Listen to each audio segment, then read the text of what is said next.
Dasgupta is logged in from 2 devices. Okay. So Dr. Bhimarao, am I able to? Can start? Yeah, we can. Is it 4:30? Yeah. Ankit, you can. 4:35. Yeah. So I think Mr. Dasgupta is calling. Hello. हाँ बोलो.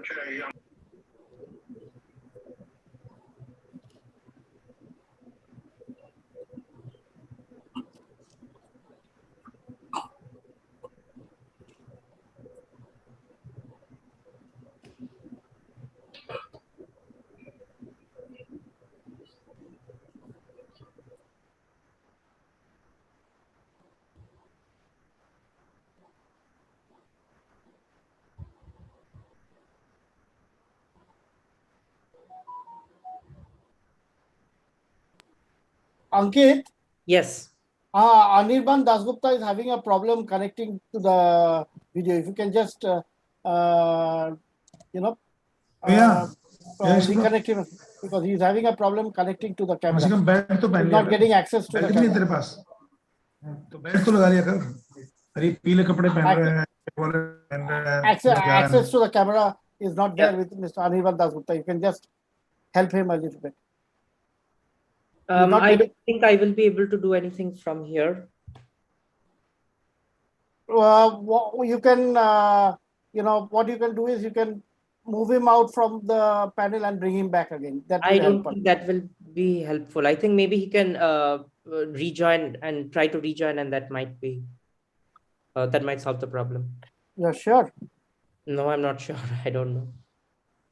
But I think what you can do is you can just move him from the panel and then bring him back again. That will solve the problem. Anyway, let us get started in the meantime because we have still, instead of wasting time, let us get started and then we can bring him back again. Okay. So you can move him to the audience and bring him back to the panel. Anil Kumar ji, हम शुरू कर रहे हैं. आप muted हैं. Yes. Okay, so we get started right away. Ankit, if you could start the introduction. Yeah. So good afternoon and a very warm welcome to all the panelists and the attendees who have joined us today, and to everyone watching on our live stream on YouTube. We welcome you all to our 32nd webinar titled Iron Ore Beneficiation and Pelletisation Summit, organized by Steel and Metallurgy. A warm welcome to our silver sponsors, JSW and JSPL, and our steel sponsors, Irish and Neufer, for supporting this event. I would now introduce our panelists for today.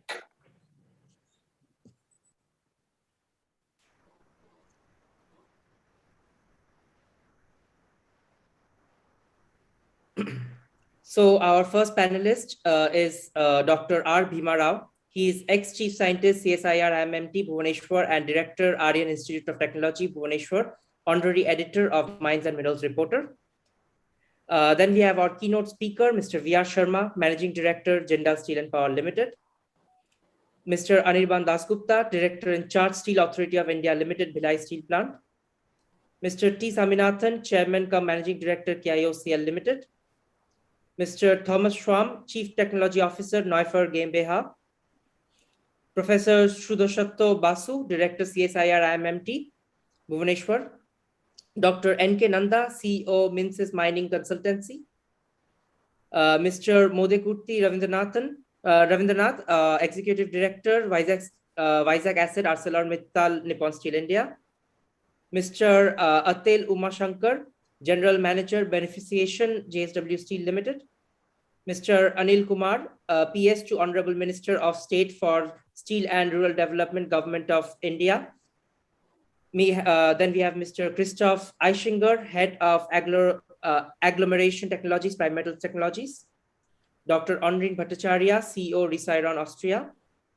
And Mr. Harish Bhatt, Assistant General Manager, Process and Technical Marketing, Irish India Private Limited. So these are our panelists for today. Before I move forward, I want to just share a few short guidelines for smooth platform management. For all the numerous attendees who have joined us on Zoom to listen to our discussion, we have a Q&A section, which can be accessed by panelists as well as attendees. So I would request everyone to post your questions and queries in the Q&A section. and the panelists can then choose to answer it live or directly in the chat. I would also request all panelists to keep their microphones muted when the other panelists are speaking to avoid any kind of noise feedback. And last but not the least, I would request everyone to adhere to the time limit as given in the program to avoid any delays. For today's session, our session moderator will be my father, Mr. Nirmalya Mukherjee, editor, Steel and Metallurgy. And on behalf of Steel and Metallurgy and our sponsors, I would like to welcome you all to this webinar. Now, I'll request you all to please rise for the national anthem.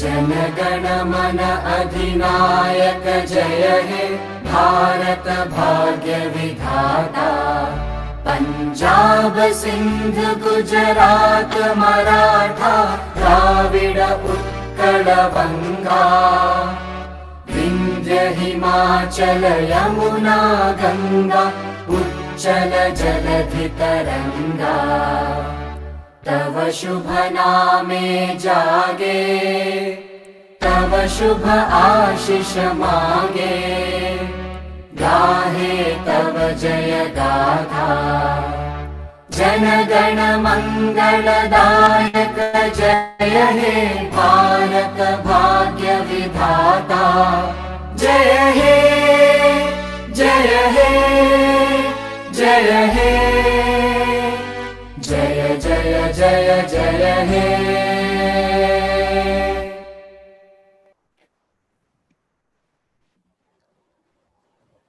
Thank you all, and I would now request our session moderator to take the session forward.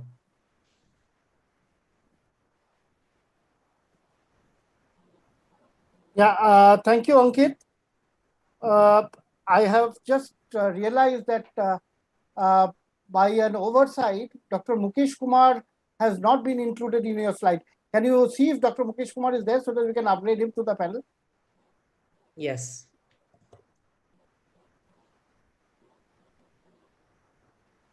Because I can't see him in the panel. Yes, he's in the attendees. I will just you can just promote him to the panel and see Mr. Dasgupta if he is able to access his camera right now. Yeah. Just check Mr. Dasgupta's case also, and just upgrade Dr. Mukesh Kumar, because Dr. Mukesh Kumar is one person without whom I cannot think of having a webinar. Yeah. Thank you, Mukesh Kumarji. Thank you so much, Dr. Mukesh Kumar. You have, Mr. VR Sharma and Dr. Mukesh Kumar are the most happening names in Indian steel industry today. These are the two most, after the hydrogen mission took off. Thank you. Thank you. I would say the two most important persons who made this happen was Mr. VR Sharma and Dr. Mukesh Kumar. So our salute to both of you for having done this and taken the Prime Minister's dream forward. So thank you so much once again. And with that, I would request our session chairman, Dr. Bhima Rao, to put his opening remarks before we move on to our keynote speaker and the corporate video presentation. Or Ankit, do you want the corporate presentations of JSPL and JSW first? And then move on to Dr. Bhima Rao. What is? I think we can have the opening remarks and then we will have the corporate videos. Okay. Yeah. So Dr. Bhima Rao, your opening remarks, and then we'll have the corporate video presentation. Okay, good evening to everybody. This is Dr. Bhima Rao, a scientist in the mineral beneficiation, CSR laboratories. So iron ore beneficiation requires when mining is where low grade ores are mining, or mining ore rejects or tailings, plant tailings are required, then beneficiation is required. When beneficiation is required, pelletisation is required. So it now generally the iron ores contains different types of minerals. Iron ore is not a single mineral. If you take chromate ore is a single mineral, it is a chromate mineral.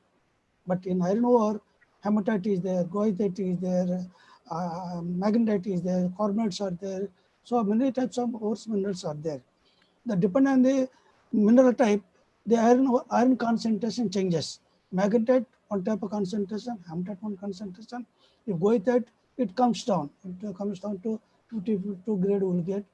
When the goethite is that washing will be there and more of slimes will be generated. And such slimes now at present that is more valuable than the main ore. So at present, NMDC in a large scale, they have taken up the work, slimes, they are doing magnetized roasting, they are doing. Then after roasting, slimes, after they're using microwave energy, they're using magnetized roasting, they are doing with through microwave energy. And after that, their magnetization separation they are doing. After magnet separation, they have maintained magnets, they are making pellets, sinters and pellets, and they are using the furnace. These are the latest technology what they are being implemented in. So this is what is essentially required. This iron ore brings and pelletization. I would have suggested there is a one sister journal is there to the steel and metallurgy, mines and metals, mines and minerals reporter that also would have added. But in the next webinar, mining seminar, we will add that mines and minerals journal webinar also we add in that. I request Nariman Mukherjee. And thank you for Nariman Mukherjee giving this opportunity and to involve with all of you. This is a very burning topic. I know beneficiation and pelletation. It is the most essential topic, burning topic. I request all the panelists give their suggestions for the industry. Thank you very much. Thank you so much, Dr. Bhima Rao. I'm trying to sort out Mr. Anirban Dasgupta's issue. So, Ankit, what I suggest is I am sending him the link for the attendees. Let him come as an attendee, then you upgrade him. Okay. Can you ask Pradipta to send Mr. Dasgupta the attendee list so that attendee link, so that then we can upgrade him.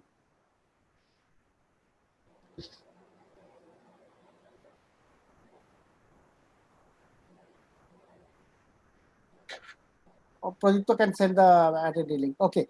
So thank you, Dr. Bhima Rao. Well, off late, the scenario which we are going through is really surprising, because I was just reading through the recent happenings, what is happening in China, the recent developments, and with 63.5 FE for delivery to China fell further to below $100.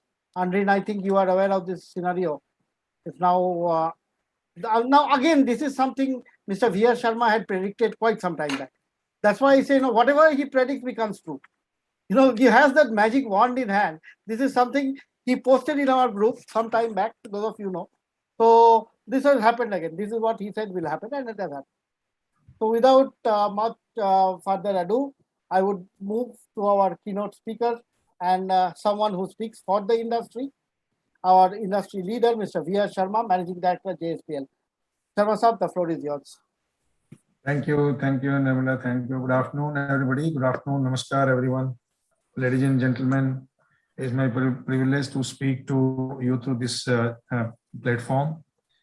Iron ore beneficiation and pelletization is a very hot topic, and I would say it is a demand of the day.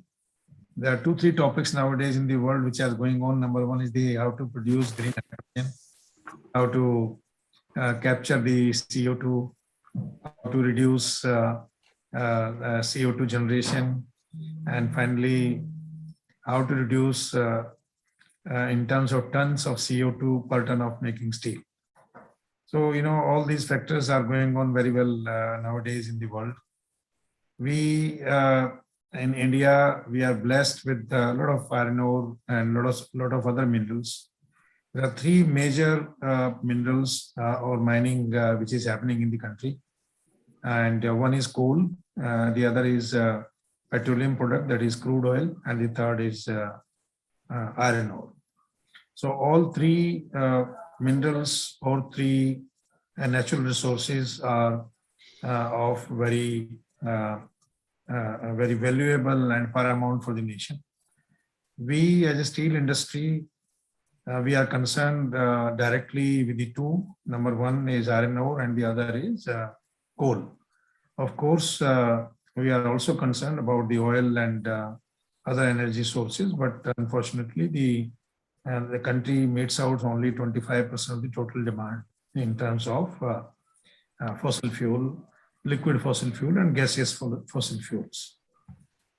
God has blessed us by giving more than 350 billion ton of coal and around 30 billion ton of iron ore. Today, Indian steel industry is most competitive in terms of pricing. India is the lowest. India has the lowest steel prices in the world today. If you see China, they are still at about $1,000 a ton. Korea is also $1,000 a ton. Japan is also about $1,020 a ton.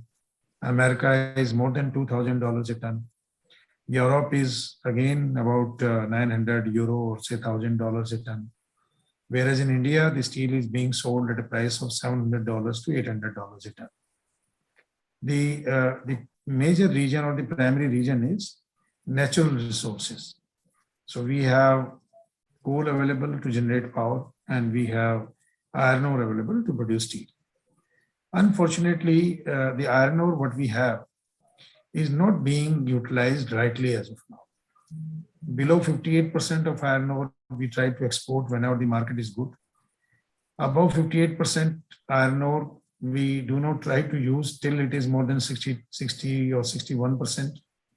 And when it is 62, 63%, by the time we find that the overall yield reduces to about 30 to 40%. We generate more than 70% of fines. And some of the fines, neither these can be used for sinter nor these can be used for DRI plants. So these fines are primarily in the size mix of less than 1 millimeter. So 1 to 6 millimeter, 1 to 8 millimeter, people use it for blast furnaces.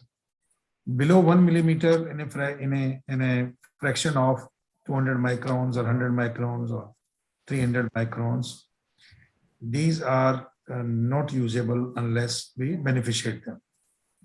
Because more finer is the size, so more alumina we get.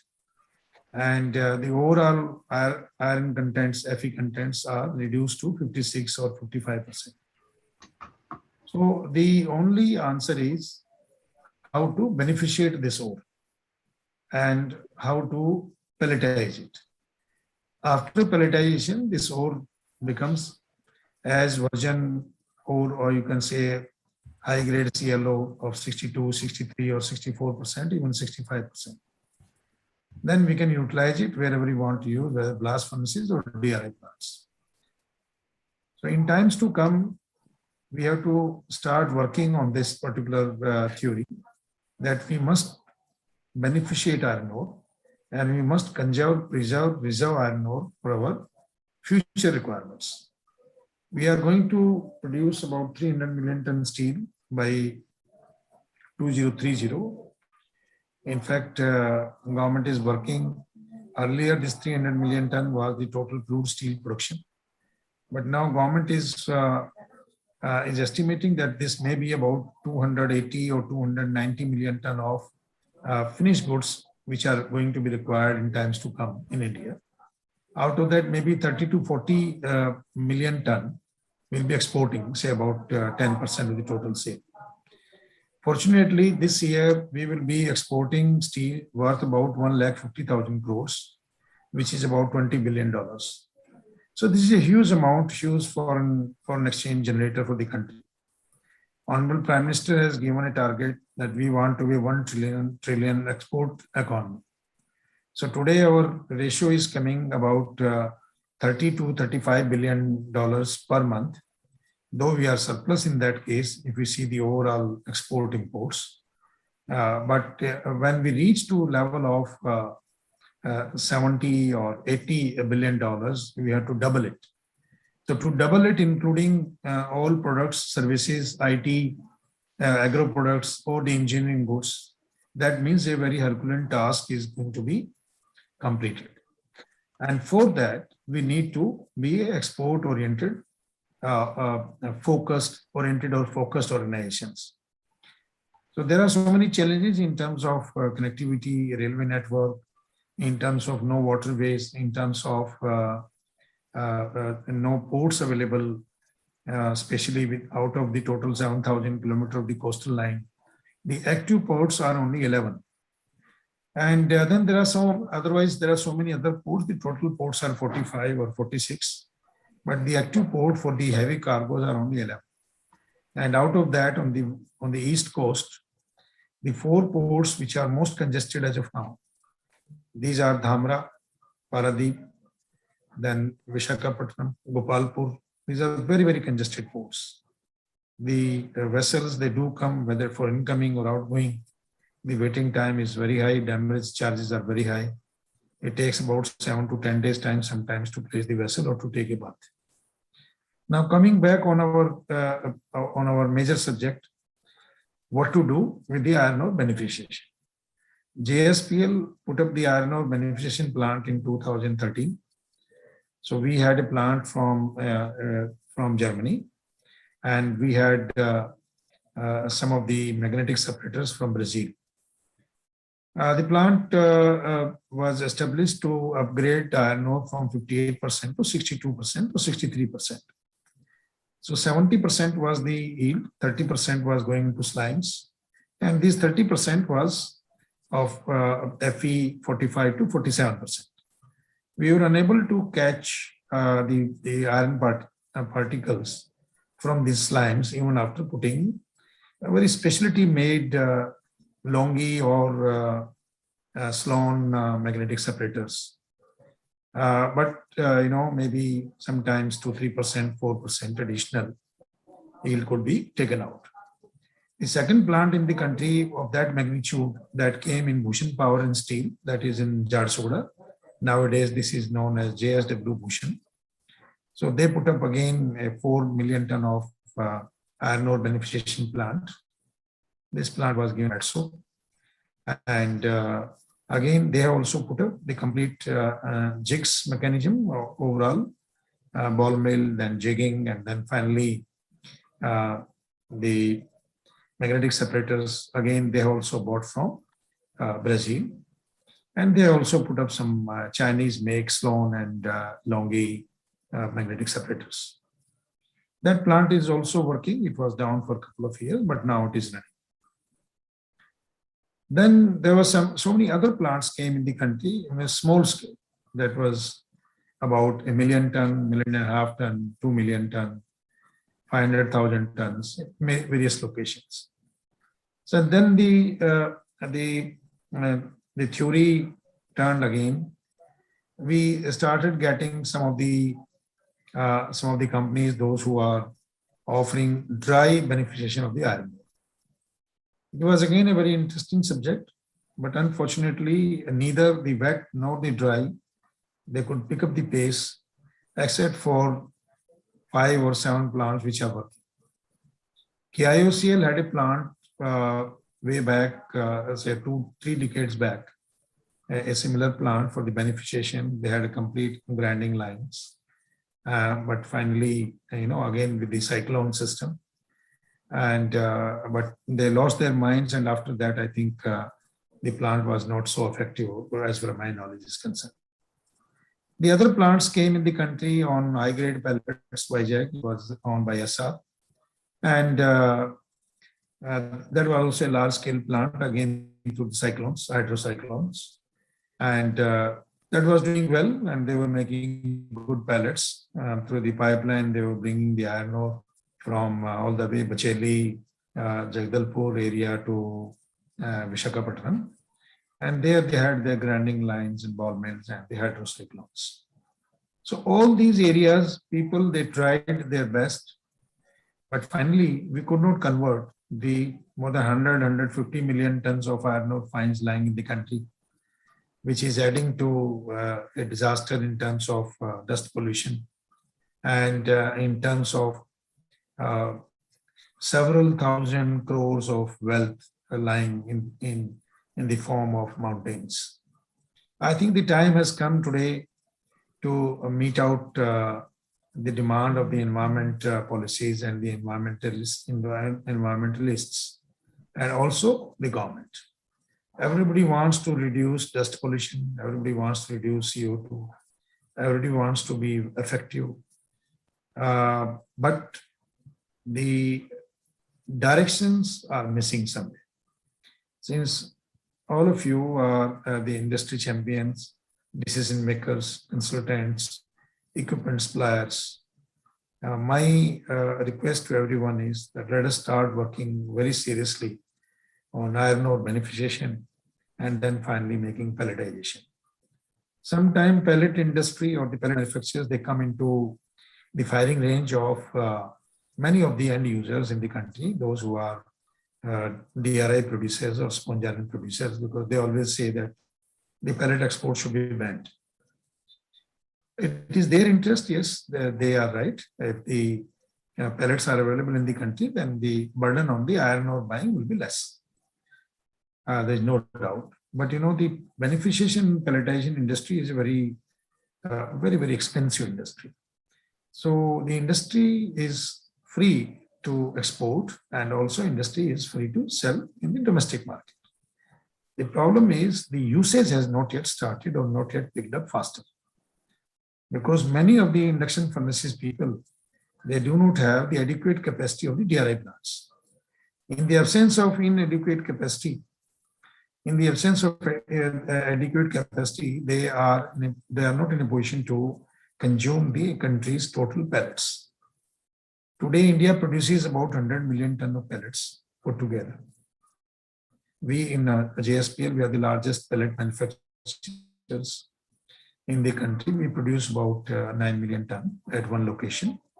We are adding another 12 million tons, that is 6 million ton first plant, Great Kiln in the country of that size. That is coming with Matso. Matso is this plier, it is coming in Angul, and then another 6 million tons, so total 12 million tons.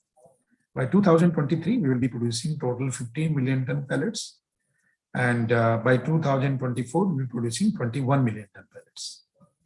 So with 21 million ton pellets, we will be a very large size of the pellet plant, pellet manufacturers, commercially also, and for domestic use as well as for exports. Depends upon the government policies tomorrow what is going to happen, but we are very keen to convert all these low-grade iron ore into high-grade pellets. So we are also adding the state-of-the-art and new facilities where we will be in a position to beneficiate iron ore. We'll be putting the latest technology in this particular beneficiation plant, and we will also be utilizing the cake which is coming as a reject from the filter presses, which has about 45% of the Fe contents. The technology is already available today in the world at many places. This has already been implemented in Perth in some of the mines, that from 45%, we can again take out about half of that, that is 22%. But then the final wastage will be only 22 or 23%. So all these prototype plants are already in place. We will be storing this 45% of the iron ore, having Fe content 45%. And by that time, within the next 2 years' time, I'm sure the technology will be matured enough to utilize, to reduce from 45% to 22 or 23% as tailings or as a waste. Again, for these tailings, we are working very seriously how to utilize these tailings in paint industry, so that we do not spoil the atmosphere, and whatever it is coming from the Mother Earth, we utilize the last Fe contents in a right manner. We also tried out a technology where we can produce high-grade bricks out of these waste hose lines. We have now 3 plants working in the country. One in Angul, the other is in Raigad, and one more is in Patratu, where we are using tailings and we are using a little bit of cement and lime, and we produce bricks. These bricks are standard bricks, that is 115 into 230 mm into 76.2, 9 inch, 4.5 inch, and 3 inch. And these bricks are sold on premium. Normally, the brick kilns, they sell at 5 rupees or 5 rupees 10 paisa per brick, whereas we sell at 6 rupees or 6 rupees 30 paisa or 50 paisa. And this is a hot cake because laying is easier, it is smooth, all bricks are the same size. For cut pieces, we make into 2 through machine, We supply them cut pieces also, 50% cut or 75-25% cut. We also supply the overall plastering cost is less because the uniformity. Laying is very fast. The mason can take out the per cubic meter of the wall much more in terms of the productivity, at least 25-30% higher than the normal bricks. Then these bricks are much more environmental friendly and can also act as a barrier in terms of a heat barrier, or whether it is cold to hot or hot to cold. Then, all these factors, why I'm telling you all these things, that the beneficiation does not end to a level where you discard the 45% Fe contents slimes into the slime pond or some tailing pond. And then finally, you had some disasters, like many of the people in Brazil, they had it. And the world beneficiation technology suppliers, they got very much activated after the tailing pond breakout in Brazil. So the story, the conclusion of the story is, the solution is iron ore beneficiation, solution is pelletization, solution is to reduce tailing as low as possible. The solution is to create technology within the country. Solution is to invite the multinational people to come and put up their shops here in this country, because we have 30 billion ton of iron ore available in the country.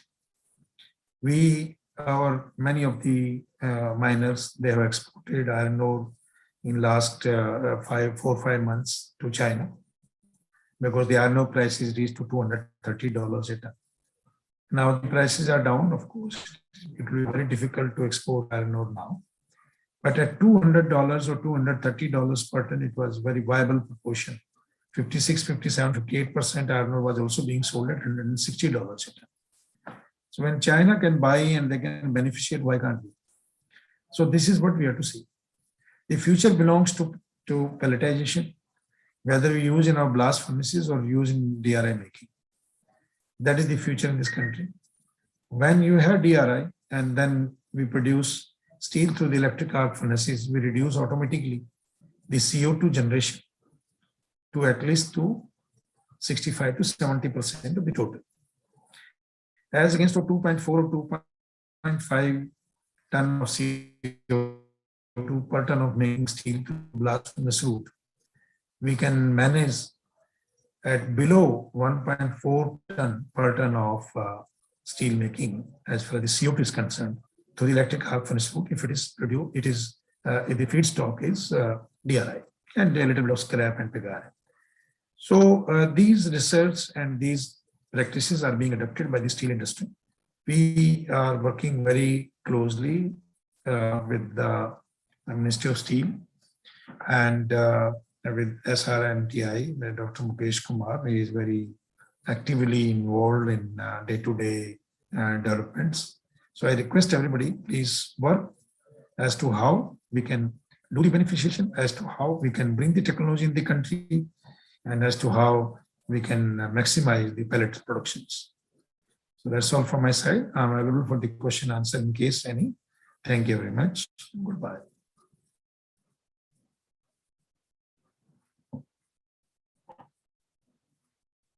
We are on mute.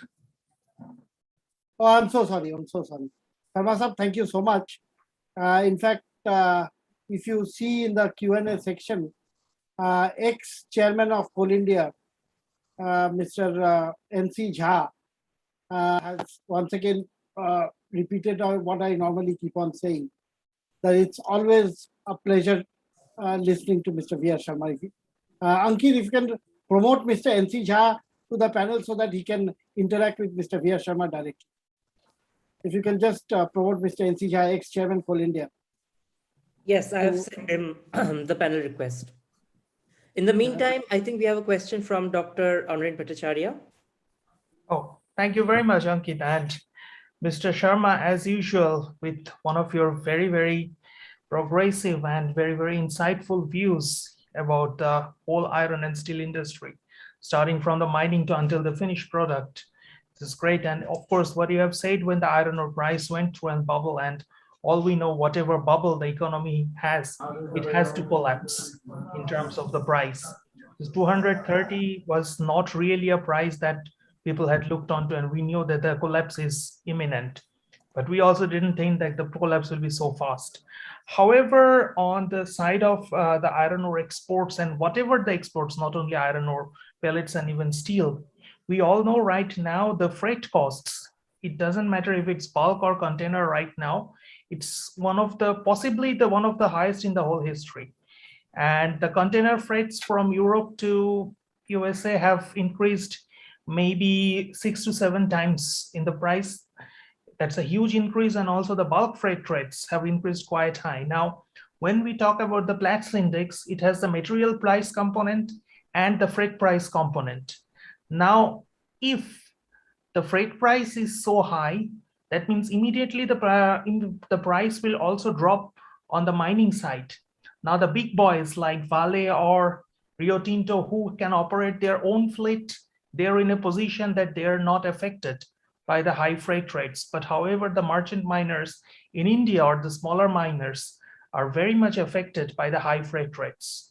So, Mr. Sharma, I would ask your opinion about this high surge in freight rate, and how do you see the freight rates are coming down or going up, or what is your opinion on this matter? Yeah, thank you. Actually, I'll drive you back to the COVID period.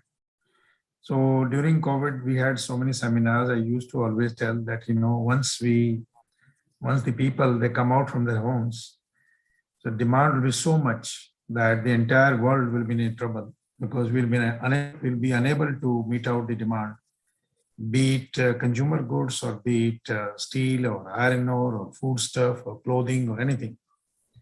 So that has created, that pent-up demand has created imbalance in the world. The number of people, the population is same, whether it is 7.5 billion or 7.4 billion. They are not changed. But the demand has increased all of a sudden, reason being because all of the people worldwide, for more than 6 months, they were in their homes. When they came out with more passion, more vigor, more energy, and everybody wants to make up their losses what they made in past during the lockdown time. Over and above, the different governments in the world, they declared stimulus packages. Say about $17 trillion is being spent in the world for the infra projects. And there's a timeline that within 36 months, all this money has to be spent. So when the entire world has a target to spend $17 trillion only in the infra, then it is but natural that the demand will increase for everything. Then people feel that, okay, wherever we can get the material, we should try and we should avail the opportunity, and we should avail the cake, whatever we are going to get out of that share of the cake. Now this has created crisscross movement in the Indian Ocean and also in the South Pacific Sea. From China, so many things are going to west coast of America or Latin America, and from on the Indian Ocean, from Australia to Europe and Europe to Australia, America to east coast of America to Turkey or the Black Sea. And the Atlantic is full of vessels. Similarly, the Chinese ports are full of vessels. So the utilizing factor of vessels, that has reduced to only 30%. Means the total voyage time versus the waiting time. Earlier it used to be in the ratio of 80-20. 80% was voyage time and 20% was waiting time or unloading time or loading time. So it has reversed.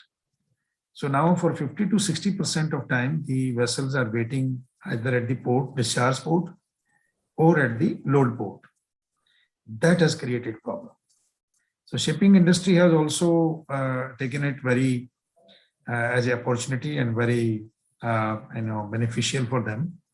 they have increased the freight component or the hiring component.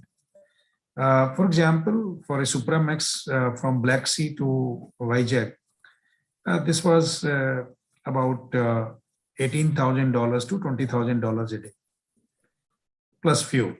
Now it has reached to as high as $60,000 a day. So this is a huge increase because they know that we have to wait in Black Sea, then we have to wait at the threshold of Canal Suez. And when we reach to Vizag or any other port in India, there also we have to wait. Before we give the NOR, that is notice of readiness, they have to wait, long queue. Similarly, in China, they have to wait for 10, 15 days, 20 days time because of the quarantine regulations. When a vessel stands for 15 to 20 days time, just for the quarantine, so you can imagine that they'll be charging about $30,000 a day. So with $30,000 a day and 22 days, that means $660,000 on a cargo of 30,000 ton or 40,000 ton or 50,000 ton. That's a huge cost of $12 to $14 a ton. Over and above the voyage time, again, they are charged $30,000. So the voyage time is also 20 days or 10 days or 15 days. So it reaches to about $40, $45 a ton. Then overall bunker cost and everything put together in a distance of about 3,000 nautical miles. Today the freight is about $50 to $60 a ton. That is killing people. It used to be only $18, $19 a ton. We were exporting goods to China at $15 per ton, especially the billets and blooms, or in Southeast Asia. So today's costing is about $50 a ton. From 15 to 50, that is more than 3 times. So that has created problem for the whole world. So the number of vessels are same what it used to be before COVID. The only thing is waiting time has increased. So, but shipping industry is not losing because they have increased the daily charges, higher charges. So from $18,000, they have reached to $30,000, $40,000, $50,000, $60,000. There's no price. The other problem is, not problem, but other issue is, the world is in the uncertainty because people, they still feel COVID wave 3 will come or wave 4 will come. Now, not each and every country is blessed like India, where we have the food stock available for another 18, 20 months time. Be it wheat, be it rice or any other food grain, except for oil seeds. So many of the countries in the world, they are the net importer of the food grain. And most of the countries, when the lockdown was lifted, to secure food for their people, whether it is for 3 months or 6 months or 8 months, they started booking vessels day in, day and night.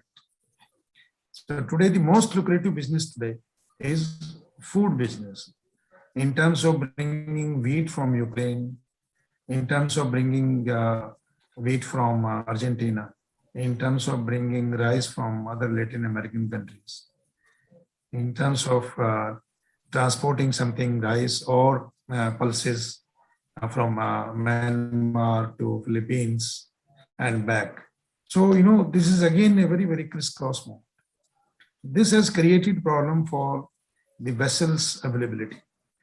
And, because of this uncertainty in terms of food stuff, in terms of raw materials, in terms of infra products, in terms of coking coal, in terms of steam coal, that has created a shortage in the world. So if you see my previous statements in many of the webinars, I used to tell right in April 2020 that the world will be unable to meet out the demand. And we all are human beings. Everybody wants to stock. Each country wants to stock something. Tomorrow something happens, then what will the fate of our country or people? There are more than 90 countries, those who are net importer of food grain in the world. So when there are 90 countries, those who are net importer of food grain, you can imagine that if there is some uncertainty, they want to protect the lives of their people, they cannot be dependent tomorrow if the wave 3 comes.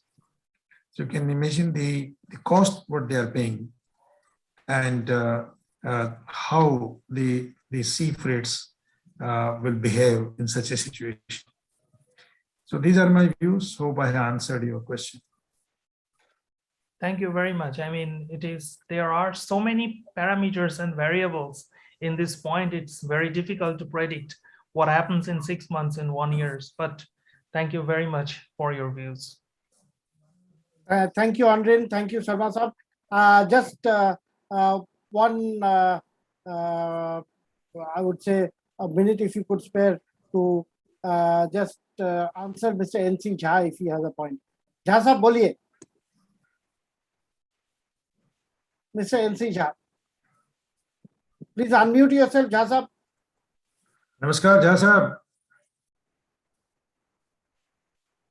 Mr. Jha, can you hear us? Jha sahab, sun pa rahe hain? Yeah. Am I audible now? Yes, yes, absolutely. Okay. Please. You are audible. So, good afternoon, everybody. I have protected myself from visibility, so I didn't join the panel. Thank you, Sharma sir. Thank you very much. I had listened to your webinar lectures earlier too, and was quite impressed. Though we have not personally met each other, but I know about you.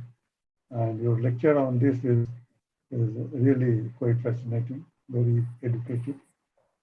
I had only one issue. You see, I remember in my earlier days when I was a student, or even prior to that, I used to find clinkers in the locomotives of Indian Railways, and I used to worry, what is this clinker for?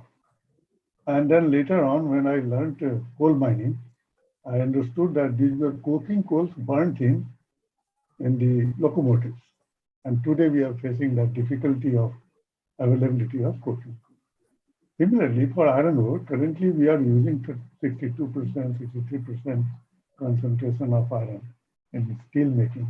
And you are right that less than 56% we are throwing in the dust, and that is becoming a problem. So is there any innovative technology for beneficiating this? I fully agree with you that beneficiation of fines is definitely will be a big aid in recovering the iron content of the left out iron ore.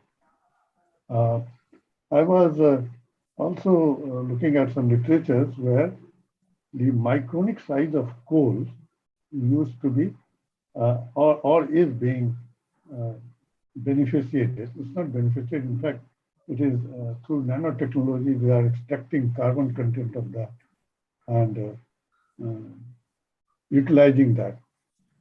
Something from 55, 56% ash content, bringing it down to 5% ash content in that coal. So is there any such technology in iron ore beneficiation of fines that could be made use of? Just for my knowledge. Yeah, thank you, sir.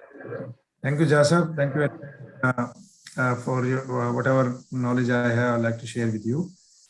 We can definitely do a very good iron ore beneficiation, and the technology is available in the world.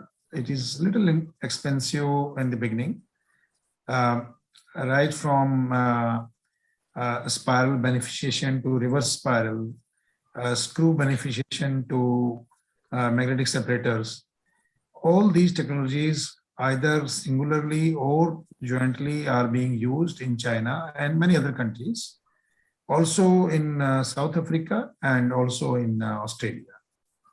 In India, I think the people, they never felt the need because always everybody was looking for high grade iron ore, or at least iron ore having 62% plus Fe.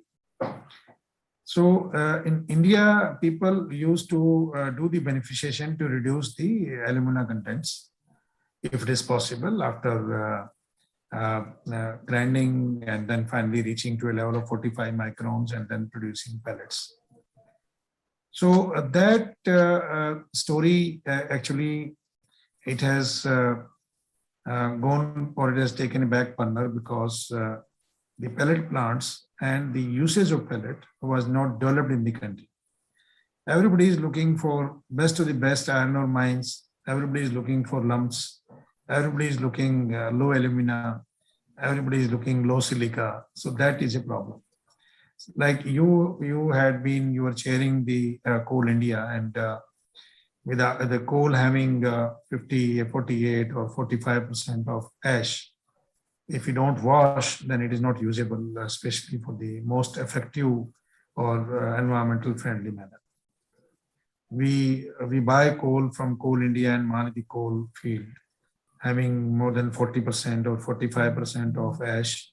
We wash it and then use in our gasification plant, and then we convert into syngas, synthesis gas, which is finally used to produce DRI.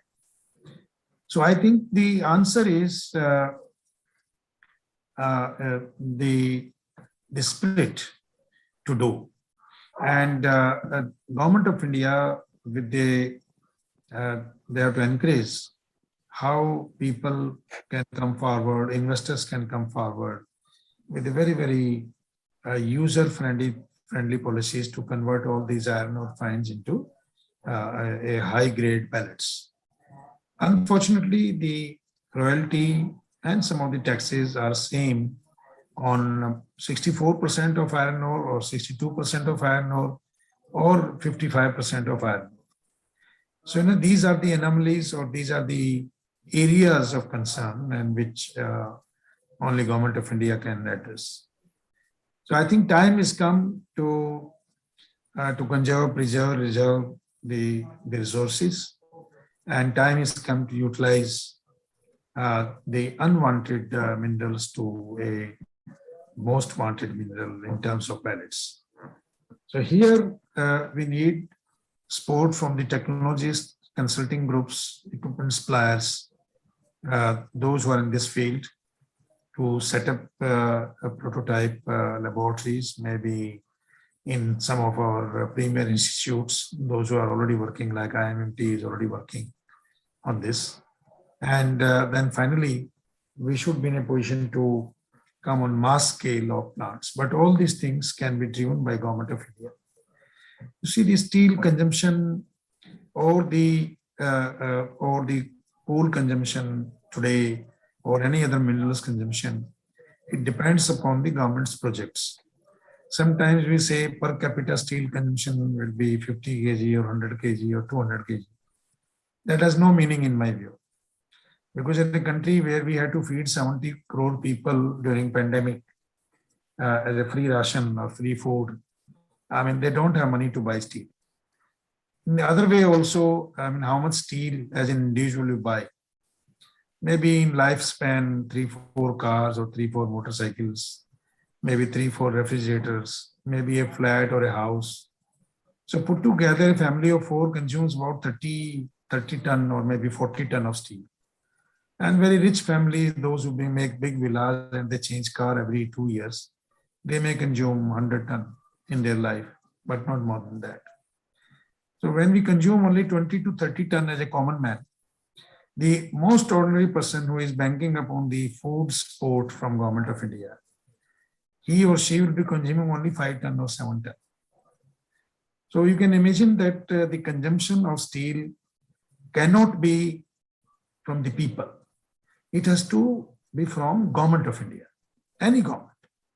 If we develop infrastructure, we put that, yes, consumption of steel, so much of million ton of steel, or in the ratio of GDP, then only that ratio will work. 50 kg per person consumption or 80 kg per consumption has no meaning in my view. Reason being, because many of us, or many of the people or citizens in this country, they do not have houses. They still live in the hutments. And what they put on the roof, they put a small polythene sheet or maximum a corrugated sheet. That's all. And they live their life. So the steel consumption has to come from projects, be it railway, be it Power Grid Corporation of India, be it bridges, be it airports, or any other river linking, or making dams, or making something for the infrastructure, for the roads or some other products.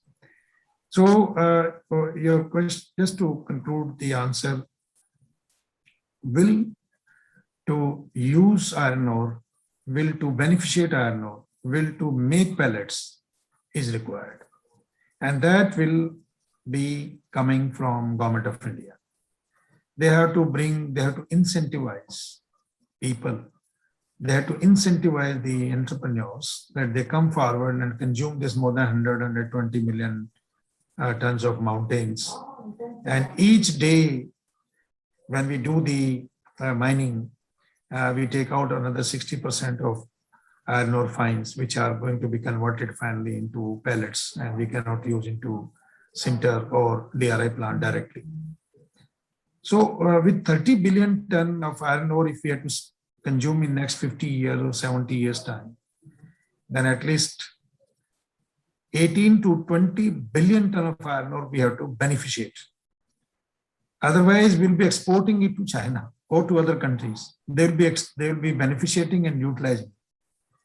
So my humble request to the authorities, to Government of India, to the technologists, to other people, I'm not against export. I know it is a business decision by any organization and by any country, but it is better if you do some value addition and then export. So even if we had to export iron ore, we should do a concentrate export like Vale is doing for the various pellet plants in the world. So concentrate export of iron ore is still better than the normal iron ore and iron ore fines. We have to have a will, and all this will comes to the opinion building. When so many technocrats, so many professionals, consultants, suppliers sit together, like in webinar we are now discussing, then the opinion builds up. When this opinion builds up, it reaches to the right authorities in government, because they are also looking some suggestions from the industry that what is to be done, what should we do. And thanks to Honorable Prime Minister and the current Steel Minister, they are very positive, very pragmatic, and they want to do something for the nation. When they want to do something for the nation, that means from top, their willingness is very much visible. Now, through technology and through consultations, we have to find out what is the right answer. So thank you, sir. Hope I tried to. Thank you very much. I fully agree with you. I'm totally in line with you. And sooner or later, the government will realize this, because there is a long time to go. The Indian people's, living standard has to rise, and for that you need steel, you need better things. And I'm happy that on the panel, the Honorable Minister of Steel, PS, was there. I saw Mr. Anil Kumar, who himself is a metallurgist. So I hope that these views reach to the government and they take proper decisions in there. Thank you very much, Sarma sir. Thank you, sir. Thank you, Jha Sahab. Thank you, Sarma Sahab. Now, Ankit, let's play the JSPL corporate video and JSW video, after which, we have two back-to-back speakers, Mr. Anirban Das Gupta, Director in charge of Bhilai Steel Plant, and Mr. Dr. Mukesh Kumar, Director of Steel Research and Technology Mission of India. So before we move on to them, you have the presentation from JSPL and JSW.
India, a nation powered by a billion dreams.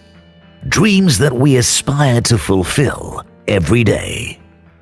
Together with our collaboration and commitment, as India embraces to be a $5 trillion economy by 2025, we are all geared up to be a part of this monumental journey to usher in a brighter, better future.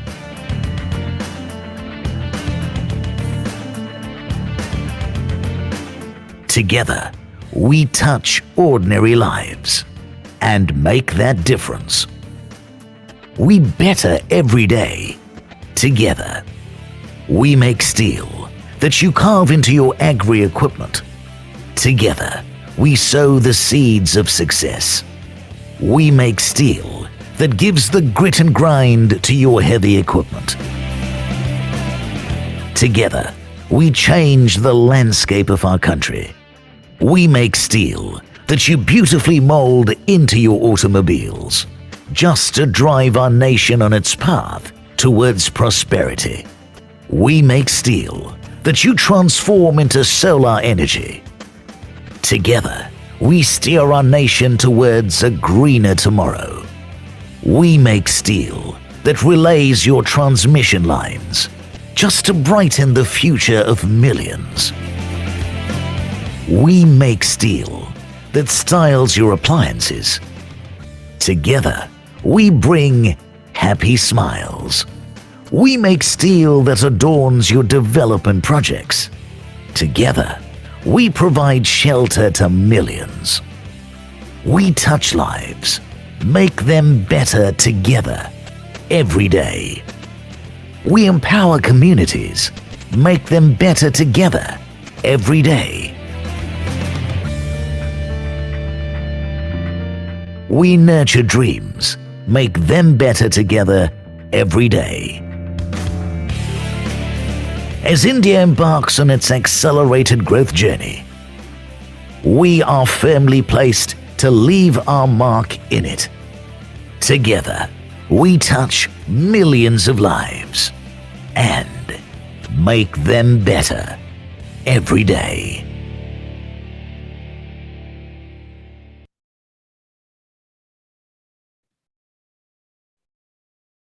Thank you so much. Okay, thank you, JSW and JSPL.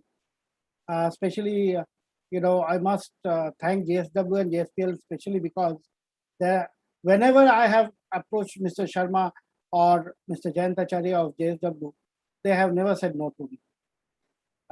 I would not have been able to serve, through this pandemic had it not been the support of Mr. V.R. Sharma and JSPL and Sajanji and JSW team. Without their support, I would not have been able to survive this crisis. So with that special thanks, I'll now move on to Mr. Anirban Dasgupta. Again, someone whom I know for quite a long time, from the days he was in chairman's office, then in Durgapur as CEO, and now in Bhilai as director in charge, and a very knowledgeable person in the field. And he's again one more person whom, when I just send a WhatsApp message to him, Mr. Dasgupta, would you be kind enough to join? He immediately sent an affirmative reply to me. So my special thanks to you, Mr. Dasgupta. So over to you, Mr. Dasgupta, followed by Dr. Mukesh Kumar. So back to back, Mr. Dasgupta and Dr. Mukesh Kumar. Good afternoon. Am I audible? Absolutely. Good afternoon. Am I audible? Absolutely. Yeah. Loud and clear. Thank you, Mr. Mukherjee.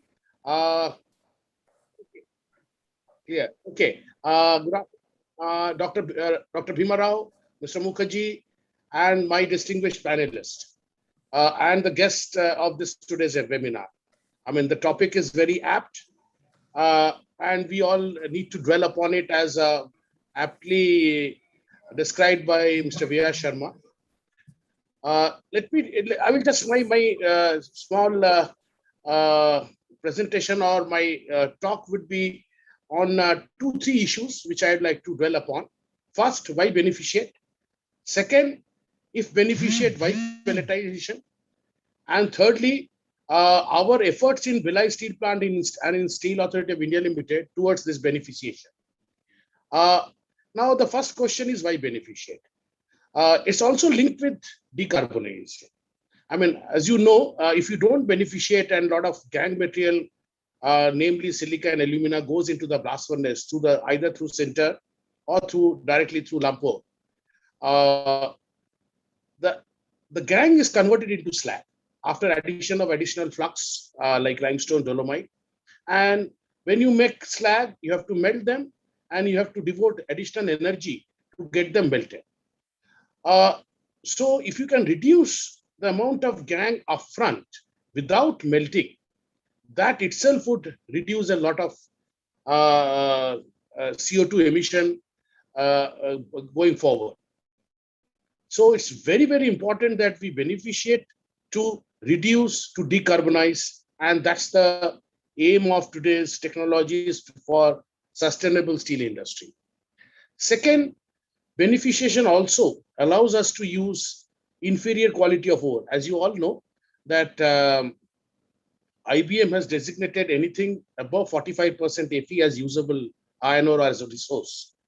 So given that, we cannot sort of declare anything above 45% as waste, and we must use them even now or in posterity, so that the future technologies can come in and then beneficiate them effectively.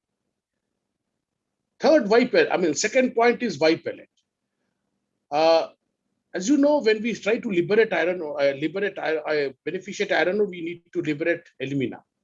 And especially for liberating alumina, we need to grind the iron. And when you grind and you go to the microfines range, those microfines, even if they are beneficiated, probably are not very useful for sinter making. Because sinter making, as you know, there is a restriction of -1 mm content in the sinter mix, which should be restricted to, say, 40%. Otherwise, the permeability of the sinter bed gets affected. So best way to use these microfines is to pelletize them. And B, when you pelletize and charge them in the blast furnace, improve the prepared burden ratio with sinter and pellets. And when you are targeting higher amount of PCI, for decarbonization, also for reducing the cost of production of steel. As we know, the cost of coal cost in the recent times in the international market has gone through the roof.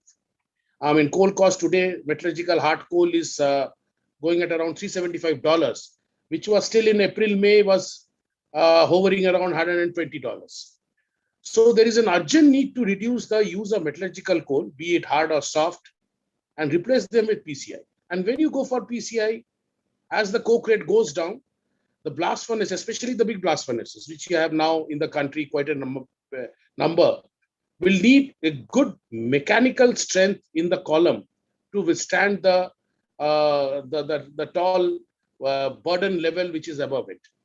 So when you reduce coke, you have to have replace something which is harder, which can take the mechanical strain of the entire blast furnace column, and yet maintain the permeability of the entire burden, which is so critical for blast furnace process.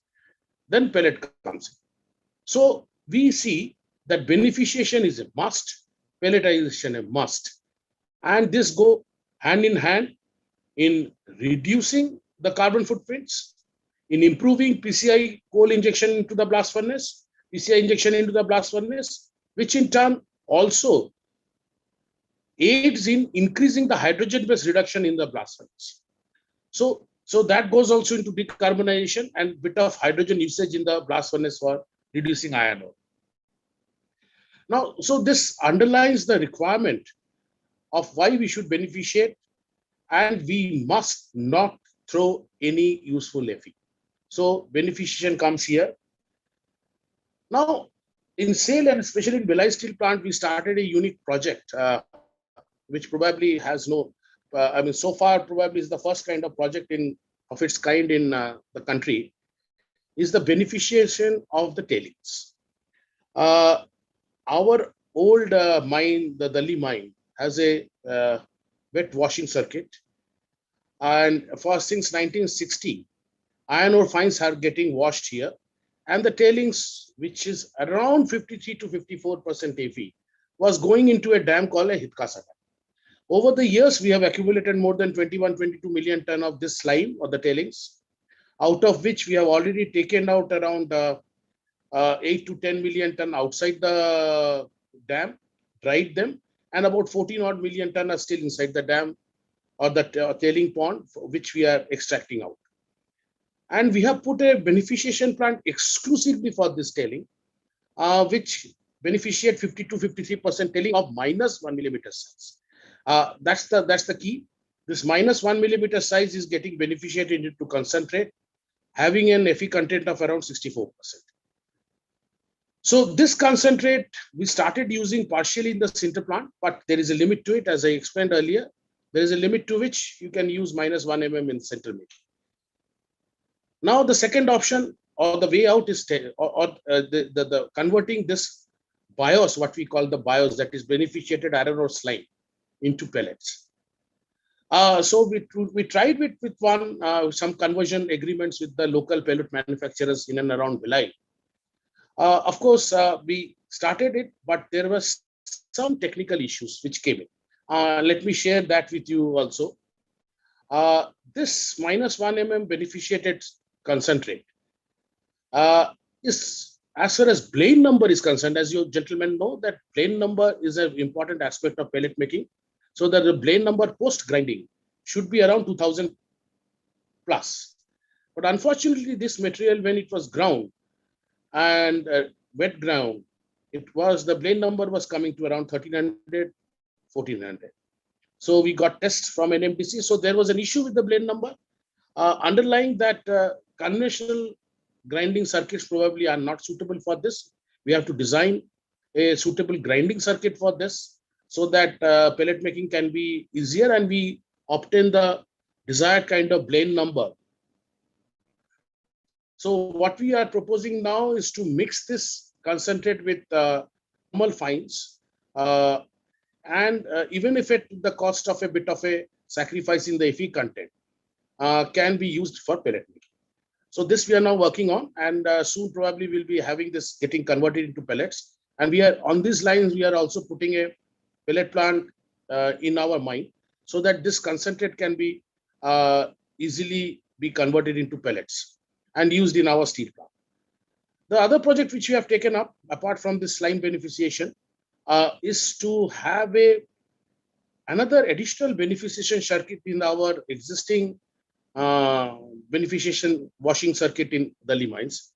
What we have observed, that the maximum grain content is in the minus 1 mm fraction. So what we thought, that if we separate out the minus 1 mm and in the washing, essentially what we are doing is separating this minus 1 mm and throwing it as a tailing, which is still too rich, that is around 50 to 53%. So what we are now doing is putting up a plant which will capture this minus 1 mm lean chemistry fraction and convert and beneficiate them through spirals and magnetic separation to a concentrate which will be around 63-64%. And going forward, if this is successful, we will beneficiate more amount of such lean iron ore which is plentiful in our mines through this beneficiation. And the tailing which will be generated will be designed or are being designed to have a Fe content of less than 30%, more likely towards 25%.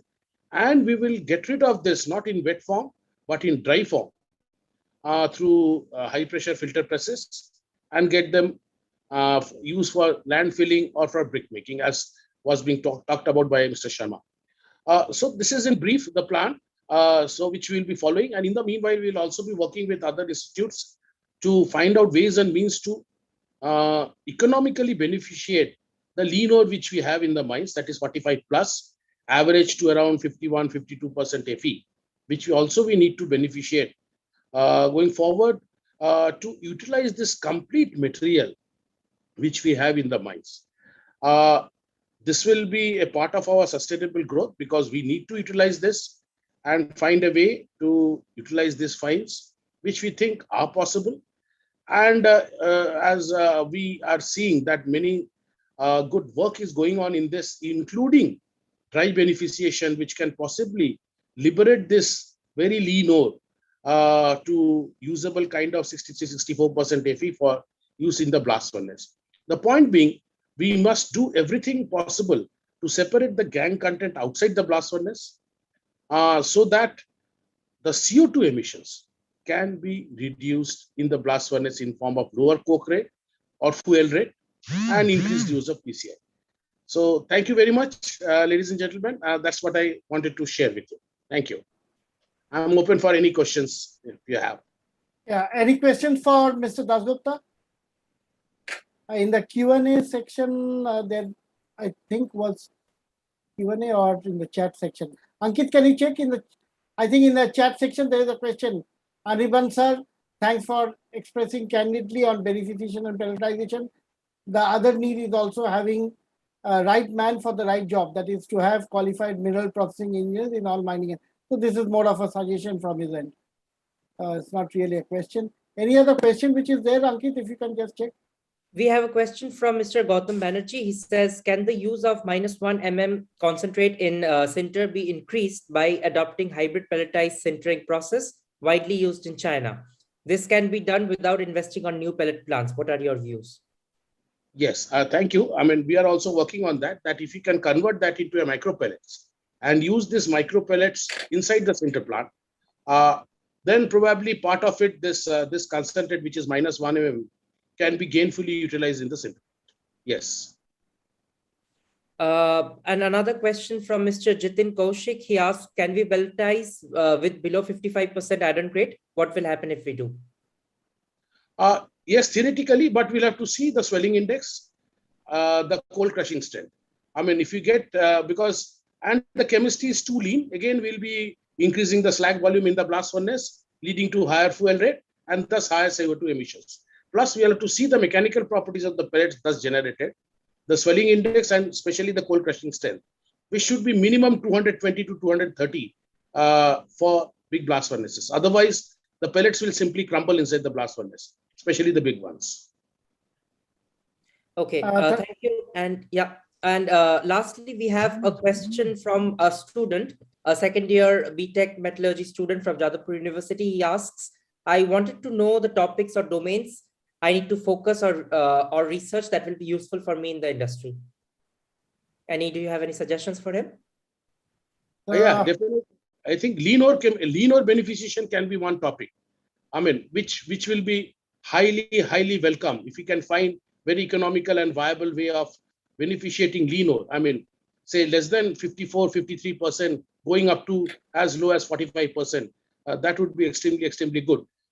Combined with that, the waste or the tailings which are generated should not have an Fe content of more than 25%, so that the yields can be maximized and Fe to the extent possible from which Mother Nature has given us can be extracted and gainfully utilized for iron making. Okay, and Mr. Shayan Mukherjee asks, with increase in microfines in sinter feed, how effective do you think high intensity mixers will be on the sinter process? Yes, they would be, but still we need to have some amount of, but permeability still gets impacted if you have too much of microfines inside the sinter mix. Okay, and just one last question that we will take from Mr. Arko Mojumdar. He asks, could we use non-coking coal in pelletization? Of course, some coke breeze or even anthracite probably can be used. I'm not very sure, but coke breeze we are using, but non-coking coal we have to find out. Really, I don't know. I mean, Ankit, for pelletization, I think we can use non-coking coal. No issue. okay. So not good. There is one last question which I see from Mr. Arup Naskar. What can be the optimum and economically viable technology for dephosphorization of iron ore before sintering, considering the ore nature in present India? Dephosphorylation of iron ore. Is the question here on dephosphorylation? Yeah, exactly. I'm not very sure whether I can take phosphorus P2O5 in the solid state. I am not very sure. Not yet read anything, because our phosphorus contents are okay. not much of a problem. But I think he is asking the question with reference to low phosphorus hot metal, which is required for, I think, ductile iron production. Maybe. Yeah, could possibly be. Sharma Sahab, would you like to comment on this? Because Yeah, I'll tell you, I understand your question. और जो अनिर्बान दासगुप्ता जी बोल रहे हैं वो ठीक बोल रहे हैं. The point here is best way to dephosphorize is to blend it. We have so much of iron ore available in the country. There are more than 1,000 mines. So maybe few mines are having high phosphorus. So what you have to do, you have to blend it with the low phosphorus iron ore. That is the best way to do it. So if somebody is finding difficulty in a particular mine, don't go for any treatment. There are some treatments available, but not in dry, but in wet formation through washing through acids. So this is where you can take out, but it's very expensive exercise. So the cheapest and the best is that you procure iron ore from other sources also, blend it and use it. And you can simultaneously, you can do the beneficiation as well. okay, thank you, Mr. Dasgupta. Thank you, Sharma Sahab. And over to you, Dr. Mukesh Kumar. And you can also add in whatever. Thank you. Thank you very much, sir. And thanks for giving me this opportunity. First, just I wanted to add one point there on dephosphorization. In Jabalpur region, sir, because lot of iron ore is there, which is having high phosphorus content. And that places IMT Bhubaneswar has done lot of work on dephosphorization of iron ore by heating and other methods. And those technologies have been used. And people are using it and removing the dephosphorization there, sir. So that is one of the only working mines where dephosphorization is done. That is there in Jabalpur region, sir. Now coming to this thing, sir, now my presentation. Just I would like to, can you see my presentation, please? Yes, sir. Yeah. Yes, sir. Yes, we can see it. The today's topic on, I don't know why it is not taking, today's topic on iron ore beneficiation and pelletization is very, very important because recently a lot of emphasis has been given on iron ore beneficiation. A parliamentary committee was formed looking into various steel and coal issues. And when they realized millions and millions tons of overburdens, low-grade ore, tailings are lying in various mines, so they were really concerned. And then what industry was asking, they have also recommended to the Ministry of Mines that some policy framework must be brought in so that 100% utilization of such type of low-grade ore, overburden, tailings, and etc. can be ensured, and resource efficiency can be improved. Subsequent to this, a committee was formed, different committees were formed under Niti Aayog on circular economy. And one of the committee was given to the Ministry of Steel also, where iron, steel, aluminum, copper, zinc, everything was covered. There also, ministry has observed utilization of iron ore, low-grade iron ore is the most important priority. And whatever need to be done, and it should be done. I understand from the Ministry of Mines that some committee has already been formed to look into utilization of low-grade ore as well as beneficiation and how to incentivize this industry so that in time to come, we are in a position to utilize all our low-grade ore. Because we have one thinking that we have lot of iron ore available in our country and we are very comfortable. But if you see in the past, we have almost utilized various grade of main. So if you see our total iron ore, we have divided into 4 zones. Zone A, Zone B are mostly hematite. Zone C is hematite and magnetite. And Zone D and E are mostly magnetite in nature. Although we have around 32 billion ton of iron ore, but if you see on the reserve side, it is very, very less. Only around 5.42 million ton is there. But magnetite, we could not convert anything into this thing. So we cannot use just blindly our iron ore because reserves are less and our demand is increasing continuously. And if our demand, if you see, because our demand by 230, we know that steel demand to grow by 230 million ton. That will be our consumption For that, around 400 million ton of iron ore will be required. High grade iron ore are depleting fast. If you see, in most of the mines, alumina and silica content has gone very, very high. Earlier, nobody has bothered about putting iron ore beneficiation. But now, because of continuous increase in alumina content and silica content, it is becoming almost important to put up beneficiation plant. So there is a need for utilization of low grade ore, slimes.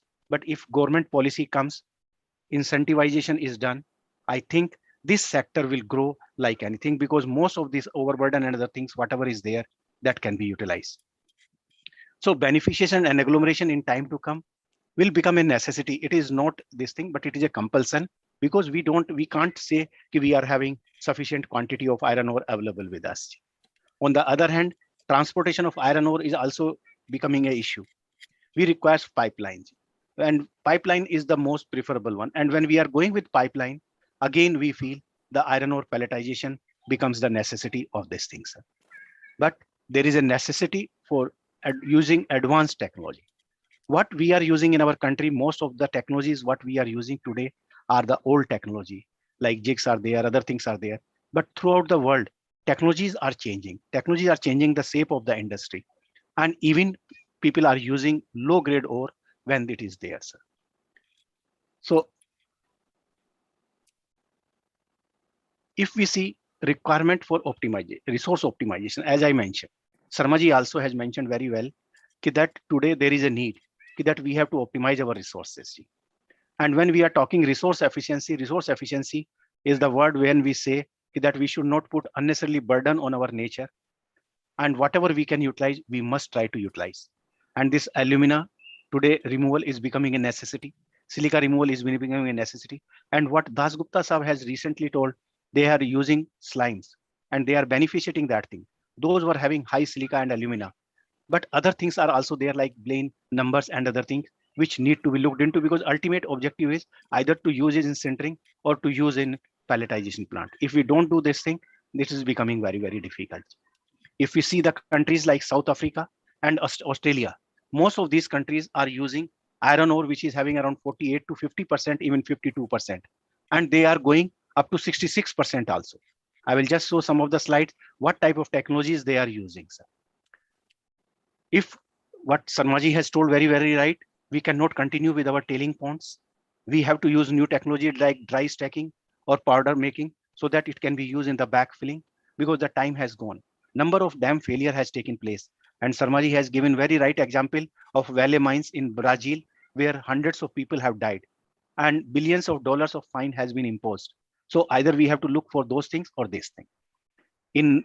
But it is surprising that in April 2018, IBM has issued the notification and issued about the threshold value for hematite ore as 45%, siliceous ore as 35%, and magnetite ore is 15%. Magnetite, no doubt, we are using only few in Karnataka and other places, but in hematite, still from 2018, now in 2021, still we are dumping 58 grade ore, 56 grade ore, 59 grade ore just on the mines, and we are not using it. But how long we will continue to use these type of things, sir? Yes, I wanted to share with you the type of the iron ore available in various countries. Like Australia, it is 50%, Russia 25%, China is less. Then India is the only country which is using around 64% iron. Otherwise, everywhere it is varying between 48% to around 56%. And in some of the places where it is not in use, 35, 38. But where it is in use, it is varying between 48 to 56%. So it is not like that technology is not available. Technologies are available, but we have to see how best we can utilize those technology to the suit our requirements, sir. Like I have told, there is a technology which recently I visited Australia also, and this thing, there is a called dense media separation. Dense media separation, thought has come that people are using dense media separation only for coal washing. And when they are using for coal washing, there it is used. But if you go in South Africa, if you go in Australia, large number of plants are using dense media separation. And in dense media separation, they are changing from minus 54% iron to around 66% irons. And efficiency yield also, they are getting around 65, 70% also. What Das Gupta ji was saying, that they are having low grade ore, around 50%, 52%, and they want to enrich to around 60 to 64, 65. So these may be the technologies like dense media separation is there, where ferrosilicon is used as a dense media, and nowadays availability of ferrosilicon is not an issue. So I feel if low grade iron ores are there, the technology which is being used in South Africa and Australia can be tried in our country also. And other than that, other technologies are also there, like magnetic separation is there, flotation cells have come, new type of jigs have come, lot of technologies have come. So only thing is that we have to utilize. But at the same time, what Sarmaji has told, ki only 32 billion ton, just I wanted to bring to his notice ki 32 billion ton is there only in 15% of the iron ore bearing areas in the country. Still 85% of the ore area is lying unexplored. And if we see this thing, so there is a time when a focus need to be brought on exploration also, so that when we are increasing our steel production capacity, we should continue to have more and more iron ore available, and so that we remain competitive in the global market. So wherever best mines are there, we should not go for selective mining. If any mine has opened, it should be done full mining there, and full beneficiation has to be employed. So today, I think this is also area which will improve our iron ore availability. And looking into the present, this trend, in my opinion, beneficiation and pelletization is the necessity for the sustainable steel industry, sir.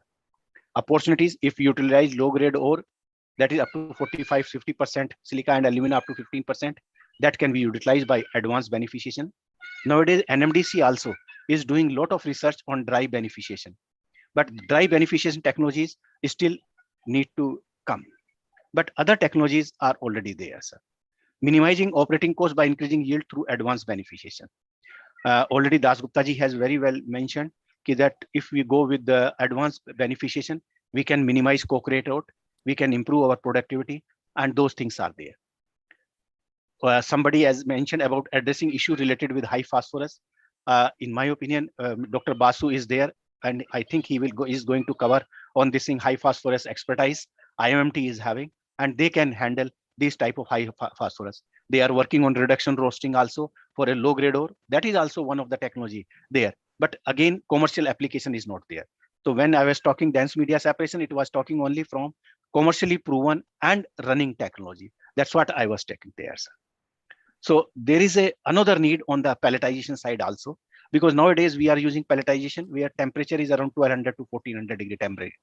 Nowadays, people are working on low temperature pelletization also, so that GHG reduction can be minimized, fuel efficiency can be improved. And CSIRO, Australia and other people, they are working on low temperature pelletization also. Those areas are also there, which will help in our making this thing.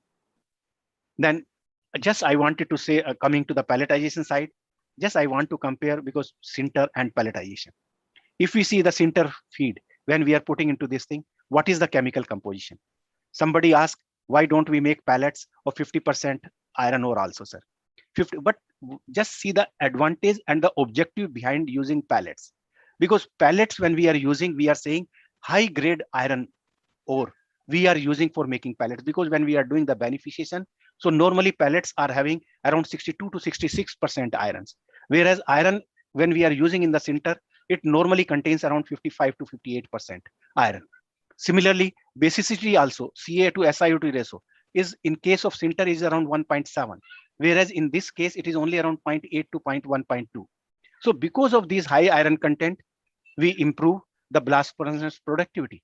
So when we are using pellets, some of the furnace have been designed where 100% pellets are being used, and there the productivity has gone to around 4 tons per cubic meter against 1.8 to 2 when we are using sinter feed. So the same furnace can give the double the productivity if we are using. That's why world over, the trend is to maximize use of pellets in the blast furnace feeds. Similarly, lower gang results in higher slag. That's what Das Gupta ji has mentioned. When we are using pellets, because the gang material is very, very low. So that's the slag volume is also becoming very low, and we have low levelity. If coming to the environment side, if you see environment side, whether it is waste gases, whether it is dust, SOx, NOx, CO2, volatile, organic matters, everything reduced drastically when we are using pellets. So we improve our environmental performance. So that's why in time to come, people like JSW, and other things. I understand they are designing some blast furnace where 100% pellet feed will be used, sir. Today they are using around 40-50%. Tata is using around 30-35%. And I think in time to come, more will come on this side also. So what I just can conclude, beneficiation and pelletization is becoming the necessity. If we have to bring focus on productivity, minimizing coke consumption, and avoiding environmental issue, so beneficiation and pelletization has to be done. Then there is continuous focus to use pellet in DRI also, because availability of the CLO is also decreasing, sir. There is a focus to increase gas-based production. In gas-based production also, we will require 100% pellets. So there also, because whether it is a syngas, whether it is natural gas, so everywhere we require pellets. So pellets is going to become an essentiality for this thing. Due to the downward trend of lump recovery from iron ore produce, pellet will be the future of objection. Then because high iron ore grade are depleting fast, so this is again a necessity. So in my opinion, in time to come, beneficiation and pelletization, we have to change our mindset. These will become a necessity.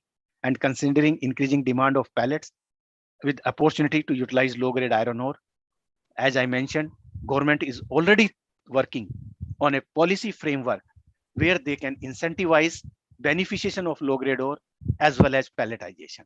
And I think the report may come very soon.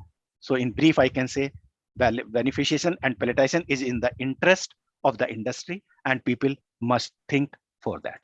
Thank you very much, sir.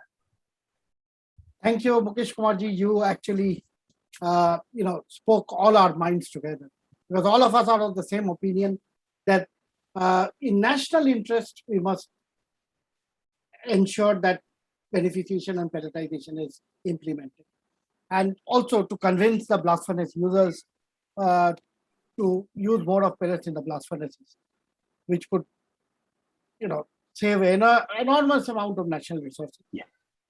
And as Mr. Dasgupta also mentioned, that when coke prices are hovering around $375 and at such high prices, we cannot think of continuing with sinter and other things, sir.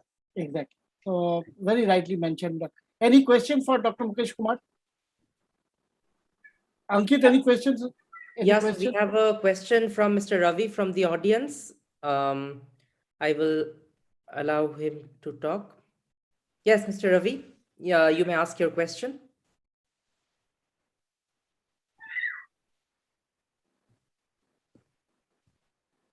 Mr. Ravi, can you hear us?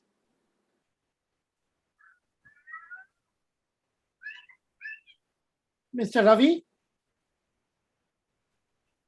I don't think he can hear. Just read out the question. I see that he has also written the question in the chat, so I will just read it out. The question is, what is the range of silica and alumina in the product we get in low-grade ore of Fe around 52% after beneficiation process?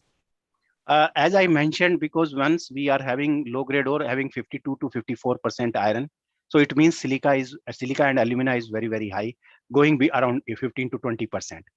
As I shown in the dense media separation flow sheet, that 54% can be increased to around 66% iron. And when we are going to 66% iron, it means that 20% gangue can be reduced down to around 5 to 6%, maximum 4 to 5% or 6%. So there will be a considerable reduction in gangue materials, and then continuously, so consequently increase in the iron content. Thank you so much, Dr. Mukesh Kumar. Ankit, now you can move Ravi back to audience. Yep. Before Mr. Swam, before I come to you, I have a special request from Mr. Ravindranath that he has an important meeting to move on. So if you permit, with your kind permission, may we allow Mr. Ravindranath to finish just before you? A polite request. Ankit, you can make that. Mukherjee, one question was there. Just I will reply in 1 second. Somebody has asked about the capacity of dense media separation. So dense media separation based plants are operating 4 million ton, even 28 million ton capacity is running on dense media. Large size plants are there. So capacity is not a limitation. So that's what just I wanted to clarify. Thank you, Dr. Mukesh Kumar. Thank you so much. So Ankit, you can make a request in German to Mr. Schwam so that, It is a little more convincing. So, Yeah, yeah. Also, yeah, ein Moment. Ja, so also Herr Ravindranath hat ein wichtiges Treffen heute und können wir bitte ihr vor Ihren machen? Of course, no problem. Please, Mr. Ravindranath. yeah. Danke schön, Herr Schwein. Thank you so much. So we'll move on to. We'll move on to. Good evening. Yeah. Very good evening to all. Very good evening to all. Thank you, thank you, Mr. Somasham. Yeah, Mr. Ravindranath, just a second. Let me introduce you.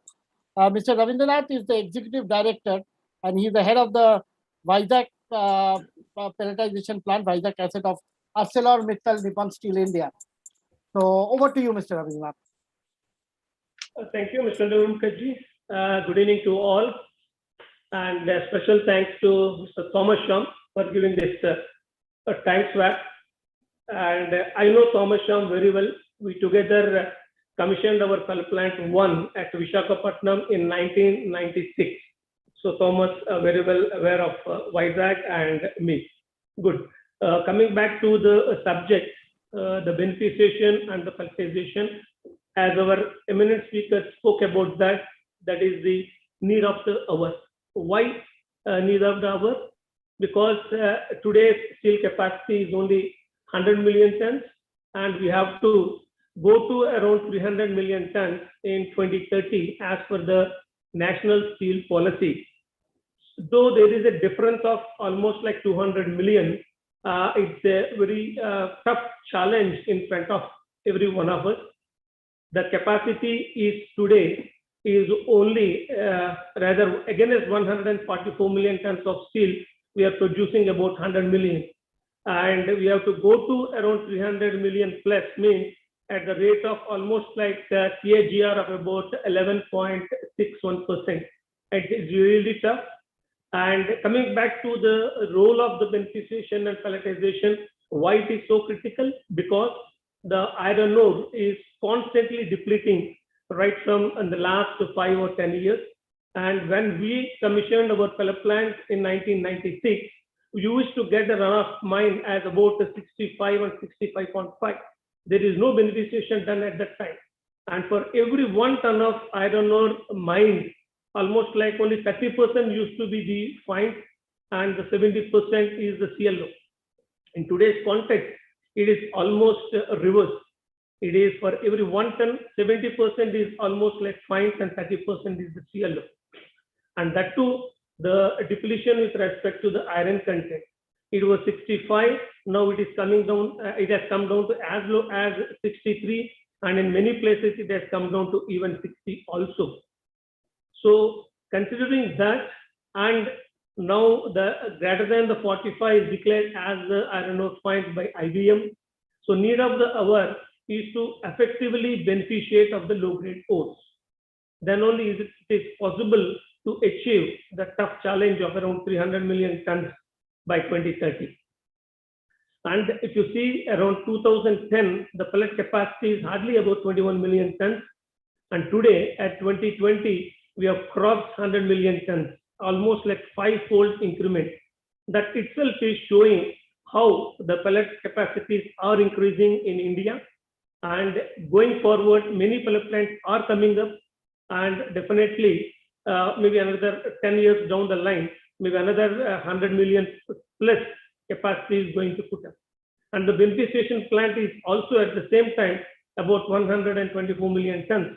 However, the full-fledged beneficiation is not taking place at many plants because the reasons are variation reasons are there. Like in our case at AMNS, we are doing the full-fledged beneficiation. We are enhancing from 63% to 66.5% to 66.8% of iron content. So, but still we have a lot of problems with respect to the tailing management. So now the majority of the ores, if you come back to the majority of the ores in Odisha or in Karnataka or Jharkhand, or the softer ores with the medium Fe content, medium iron content, with with a high-end submicrons percentage. And these, we cannot discard these submicrons due to its iron Fe content, though they are detrimental in the pellet plant because of too much of these submicrons will create problems and reduce the compression strength. So this submicrons is very, very critical to control, and the process which we opt in the beneficiation circuit is very critical for that. And one important thing is on the alumina silica ratio. If alumina silica ratio is greater than 0.6, it is difficult to beneficiate due to the goethite and limonite mineralogy. And Odisha and Karnataka, in those ores, the alumina silica is as I had 1:1 or rather above the ratio. These ores are not directly suitable for the beneficiation until and unless we blend these with high grade ores to bring down the ratio. That is what we are talking about. Now we are doing the selective mining, and the selective mining is creating a problem. In a few years down the line, we are going to end up with only low grade ores, and it is very difficult because of these ratios to beneficiate and get whatever we want to for the pelletization plant. And most of the beneficiation circuits are having the screw classifiers, scrubbers, and the cyclones, screens, and the grinding circuits, as well as the gravity and the magnetic separators in the circuits. However, generally what happens is during the design stage, what we thought of getting the iron ore, based on that we design the circuit, and by that time the plant is ready, maybe down the line of 2 or 3 years from the design stage, whatever we thought of getting that iron ore is completely changing. Because of that, the whatever we thought of getting the concentrate iron content and all is completely vanishing. So what I suggest is whenever we design such kind of beneficiation circuits and all, we have to take the iron content, what is going to come in the next 5 to 10 years down the line, and we have to select our flow sheet. It need not be put all the processes in the beneficiation circuit. However, we have to create rather the flexibility to be there in the circuit to add as and when they are required. Again, I'll take our own plant as an example. Way back when we have commissioned our beneficiation circuit in 2005 at Kirandul in Chhattisgarh, we have designed the circuit with around 64% of iron content on a consistent basis. 64 to around 66.5 or 67. But the time we have commissioned, now it is steadily coming down, and it is fluctuating from even 60 to 61% also. Then we have to add a few processes in between to manage that kind of an iron content. In addition, the tails is going to be very high whenever we do the 60 and 61% of iron content. So most of these low-grade ores, beneficiation plants are produced concentrate with very heterogeneous in nature, with a particle size of 212 and 500 microns, even 1 mm. This will not be participate in the recrystallization growth in the pelletization, and will create problems. So the mineralogy plays a very critical role to optimize the beneficiation process. What I rather suggest is to have the blending option available in all the plants, so that we have to blend in such a way that we get a uniform homogeneous feed to the beneficiation circuit, so that whatever concentrate iron or concentrate we thought of getting it is possible. Otherwise, it is very difficult and creates problem with that kind of heterogeneous quality of material in the pelletization plant. So this is one of the major things which is missing in many of the plants which I have come across, whereas I have visited Vale and also many other plants abroad, but I have seen there the way in which they even stack the material of different quality and different what you call it as different Fe content and different size fraction material, and the blend in such a way with the blender reclaimers, and also the statistical modeling of these blending, so that they will always give a constant material to the ball mills, which is very, very required otherwise. So we are going to end up with a variation in our pellet quality, which is going to be detrimental in the steel making. Like some of us already were discussing about the slag rate in the blast furnaces, and also nowadays we are keeping the pelletization plant away from these blast furnaces, and for the transportation of these pellets to the blast furnaces, minimum strength of around 230, 240 is required, which we are unable to get with such kind of a heterogeneous nature in our particle size. This is one of the observation we have made, and this is very much required going forward. At the design stage, we should keep provision for having the blending methodology and also the processes with various processes flexibility in the beneficiation circuit. If it is not required, we need not do this. Otherwise, we have to keep the space available in the circuit, so that as and when it is required, we can add one of the other processes in between to get a very homogeneous concentrate quality.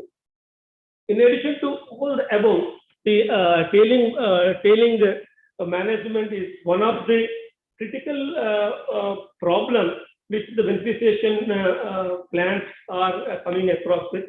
We at AMNS, again, operating 8 million tons of concentrate plant at Kerandul, Chhattisgarh, and the type of the tailing management we get is almost like a very high quantity of about 1,500 to 2,000 tons a day of tails.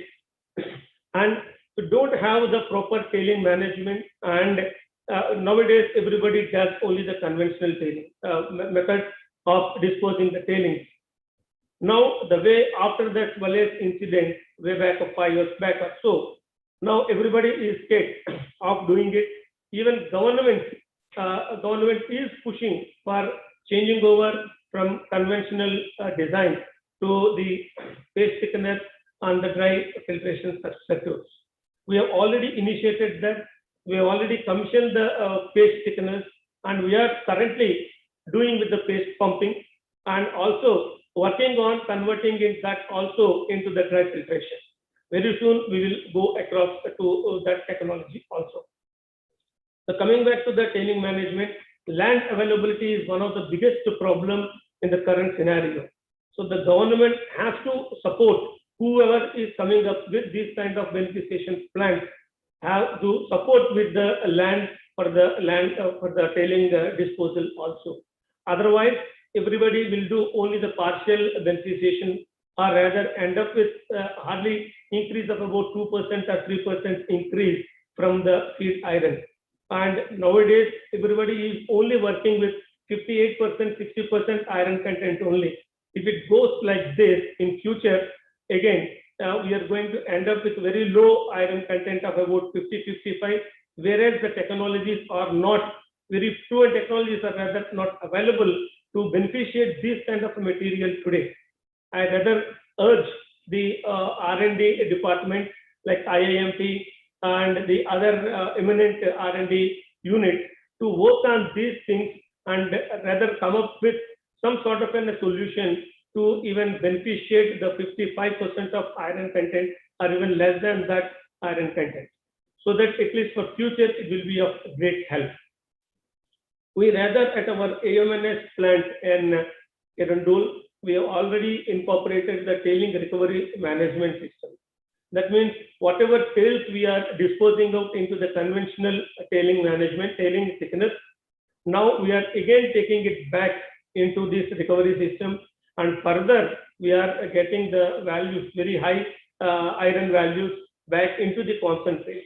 So that we are doing with that system in place, we are able to rather discharge the tails with about 43, 44% of iron content. Earlier it used to be around 50%. Now with this new design of tailing recovery system, now we are able to even discharge at around 44 and 45% of iron content. In addition to these problems, now we'll have the logistics issues. Nowadays, railways are choked with the capacity and no additional capacity they can take. Road restrictions are there, and because of the poor quality of roads, and also because of the environmental issues, networking issues, now that is also going to be a big problem. The solution is now the slurry pipeline. The slurry pipelines has now, government is encouraging these slurry pipelines. Nowadays, all the new mines options are now with a condition of that they should be even coming up with the slurry pipeline. This is of really a good move from the government also. In this way, more and more iron ore from the mine can be transported through this slurry pipeline, and the capacity increase of whatever we are now talking about, the high beneficiation capacities and the pelletization capacities is possible in spite of even if there are roads and other infrastructure is not available with the current conditions of the roads and even the networking issues. The slurry pipelines are there. Now it is very much possible. We at AMNS already working on this slurry pipeline from our mine in Odisha to the beneficiation plant that is currently under the design stage. And coming back to the pelletization, now the capacity increase, with the capacity increase, the blast furnaces are now coming up with more and more usage of pellets. And earlier, hardly about 20-30% usage of pellets used to be there in the blast furnaces. And now, because of over-sinter, it has got its own advantages because of ease of handling, chemistry balance, and also the environmental issues.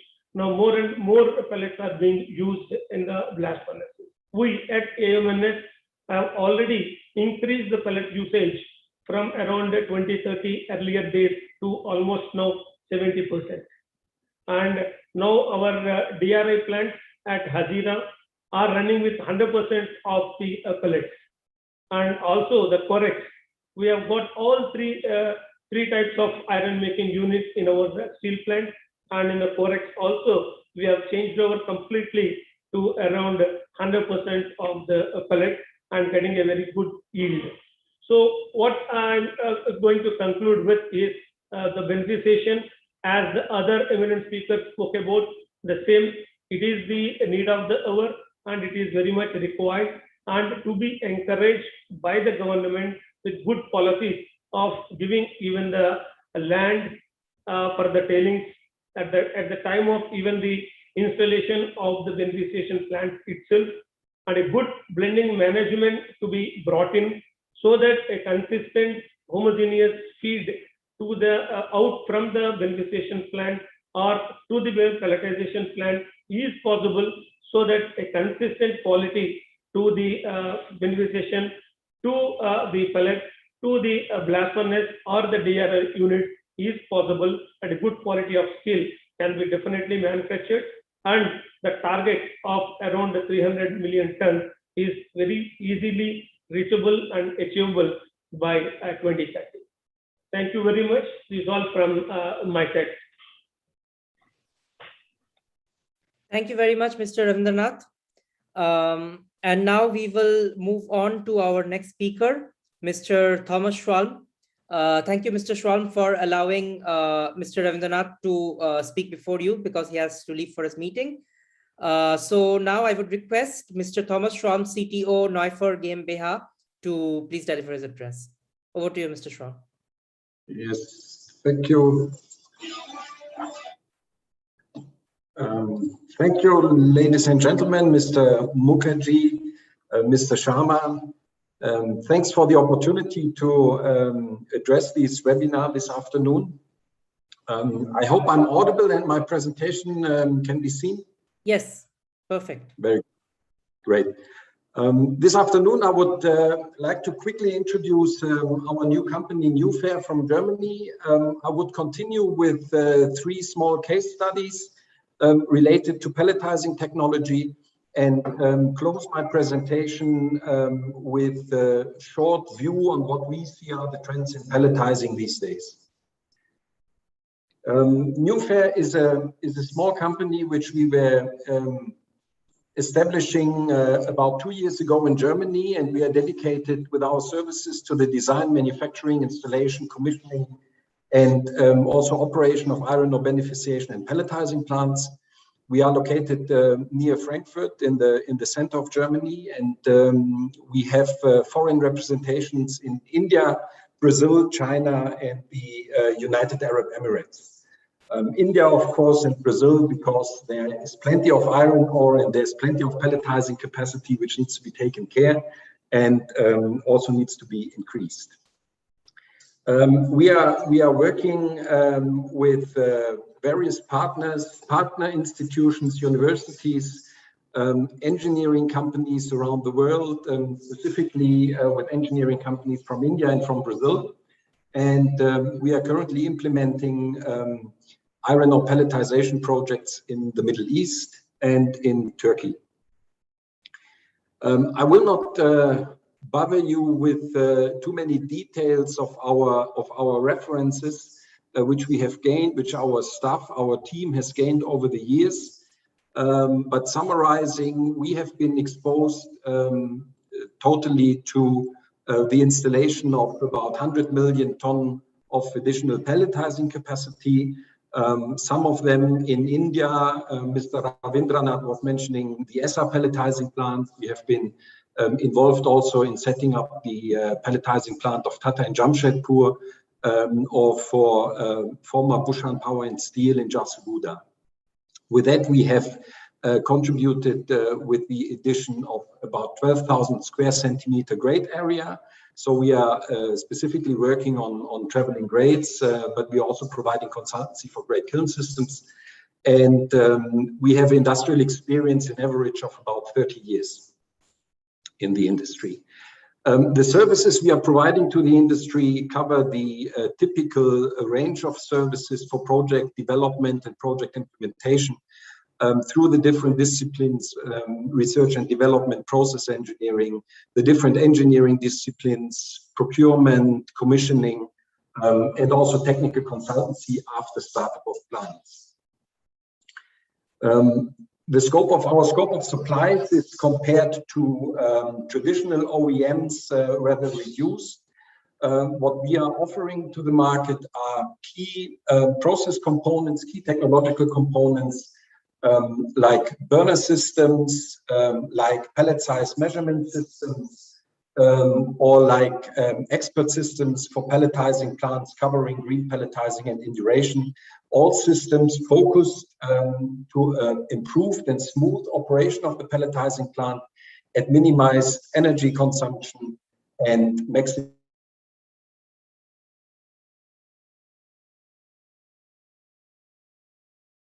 Use you case studies, 3 topics we were working on in the last years, which should also illustrate the potential which we have for the industry to increase capacity, to add additional capacity, and to make pelletizing plants operating more efficiently.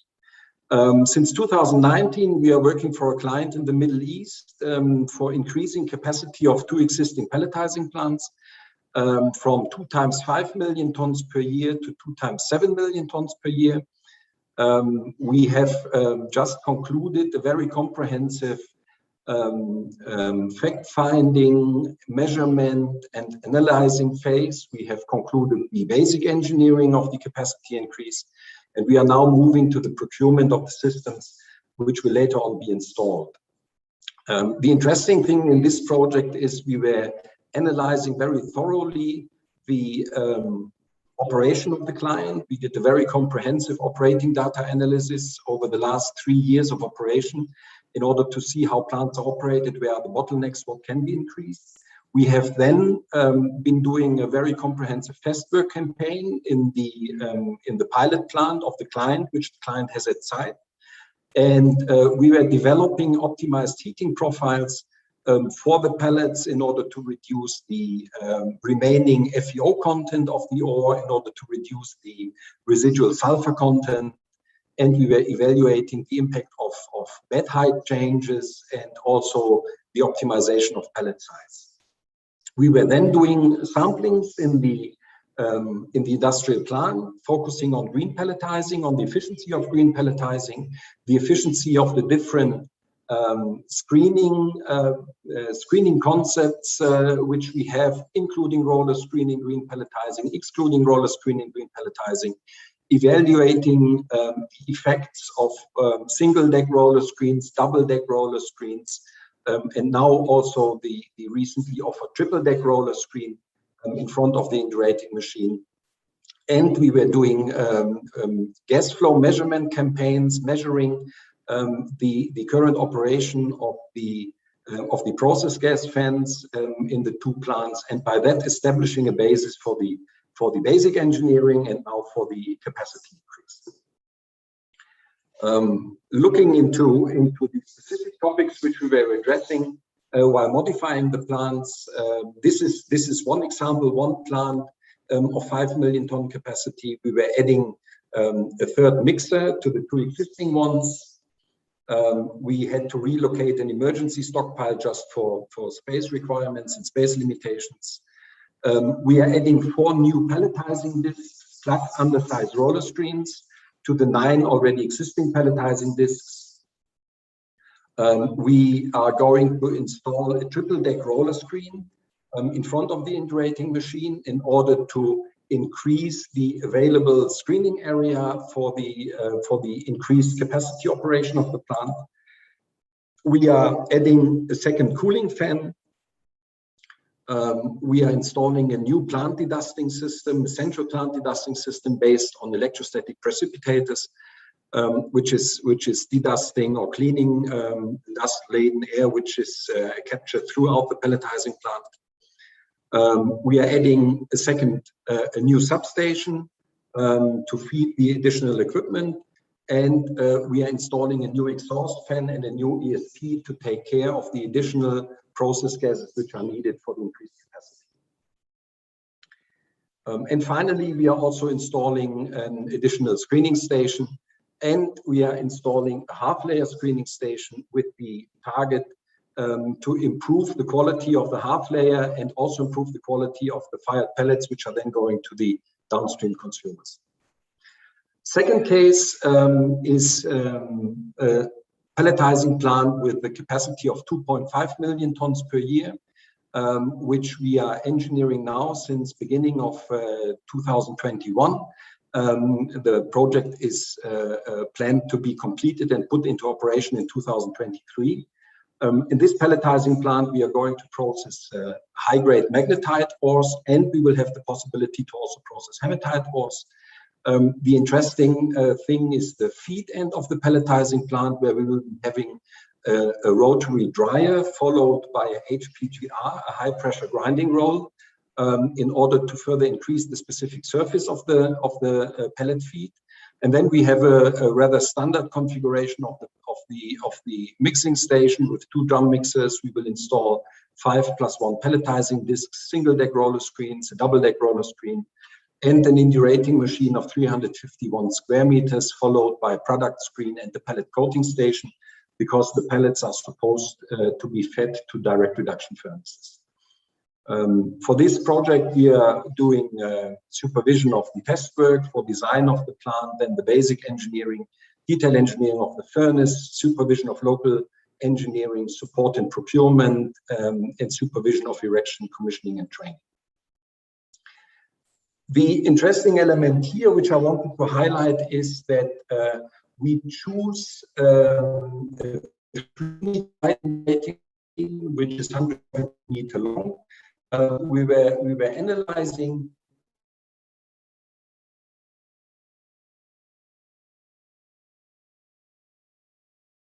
for me for the case, but we were going for a 3-meter machine. Firstly, because the size, the capacity, intended capacity of 2.5 or up to 3 million ton is easily covered by a 3-meter machine. And we are having advantages in a 3-meter indurating machine design, which is, for example, the clear symmetrical windbox design, which we have, which is better than in a 4-meter machine, for example, which is then resulting in a more even flow distribution over the machine cross-section, a more even quality of the pellets to be discharged, and a generally higher efficiency of the operation. And we are then also in the 3-meter machine are working with a flexible windbox design of 3 or 6 meters. So we are able to precisely separate the process zones from each other and adapt them exactly according to the requirements of the feed materials in a high resolution, a much higher resolution than it would be possible on a 4-meter wide machine. For brownfield projects, we would like to quickly introduce some possibilities to improve the thermal efficiency of the plants. We have the traditional traveling grade gas flow schemes, as you can see it here. But there are, besides the standard gas flows, which everybody knows from pelletizing plants, there are possibilities of introducing further recycles, aiming at the reutilization of hot process gases in other areas of the plant, which in general will increase the thermal efficiency of the whole operation. So part of these modifications have been already implemented in some example plants. Part of them is still on an innovation level and needs to be installed, is ready to be installed, implemented in operating plants. So there's one possibility for recycling second cooling air to the first cooling zone. For example, there's a possibility of recycling hood exhaust air to a warm cooling stage, which would be introduced in the cooling zone. Besides increase in direct recuperation temperatures or shortcut temperatures, which then again reduce the fuel consumption. The introduction of hot and warm cooling is also beneficial for the quality of pellets, as they are not suffering such a rapid cool down after firing, but the more smooth cool down, which is then beneficial for cold compression strength and mechanical properties of the pellets.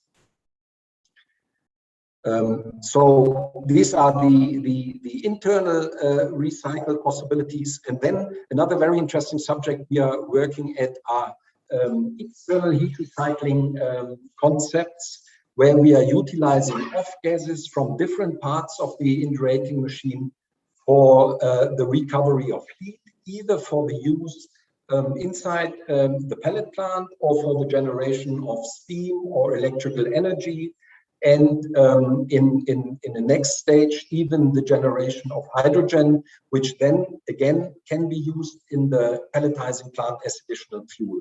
There are a number of sources for excess heat available in pelletizing plants. You can see it here, for example, from the stacks, let it be from the hood exhaust stack or the windbox exhaust stack. There are also excess airs typically available from the first cooling zone or from the second cooling zone, which very often are mixed in the gas flow of the machines and then just blown off through the stack. But we could utilize them even at higher temperatures to make energy recovery more efficient. And this is then finally also improving the thermal efficiency and reducing the carbon footprint of pelletizing plants already in operation, but also available for new pelletizing plants. Finally, some words in regard to the trends which we see in the pelletizing industry. One very important topic, you were mentioning it already, one driver for pelletizing is the ever-depleting quality of iron resources. We see that there is a big need for beneficiation in order to increase the iron content and make also the downstream processes like blast furnaces and direct reduction furnaces more efficient. But another topic which I would like to quickly comment is also the drive for decarbonization of the steel industry and for minimizing the carbon footprint of the steel industry, of the entire value chain, but specifically also on raw materials and on pelletizing.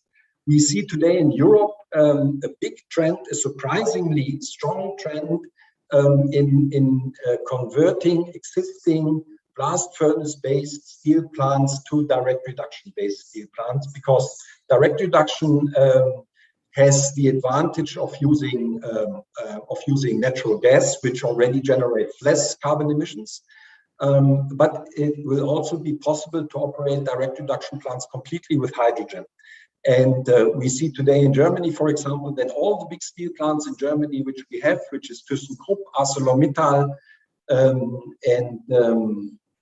we have Dillinger Hütte, and then we have Salzgitter. These three big steel plants in Germany, they all have very serious projects for installing direct reduction capacity and replacing at least partially the blast furnaces.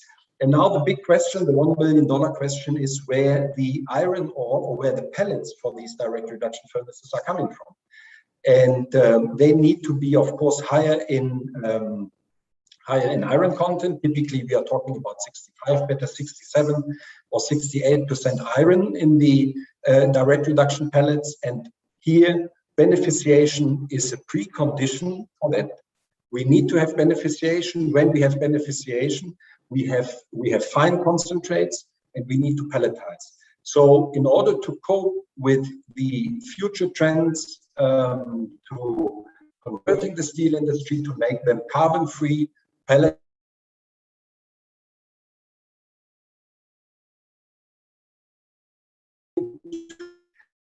in basically all aspects, and also working on capacity increases and making operation of existing plants more efficient.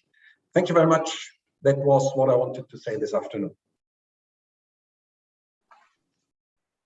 Thank you so much, Mr. Thomas Schramm. And if there are any questions, Ankit, any questions in the Q&A? Yeah, so we have a question from Mr. Kandregula Maredu, and he asks, to avoid microfines generation in grinding, is there any technology to grind ore of size limited to a band size of 45 to 212 microns in beneficiation process? That was a bit too quick. Okay, I'll say it slowly.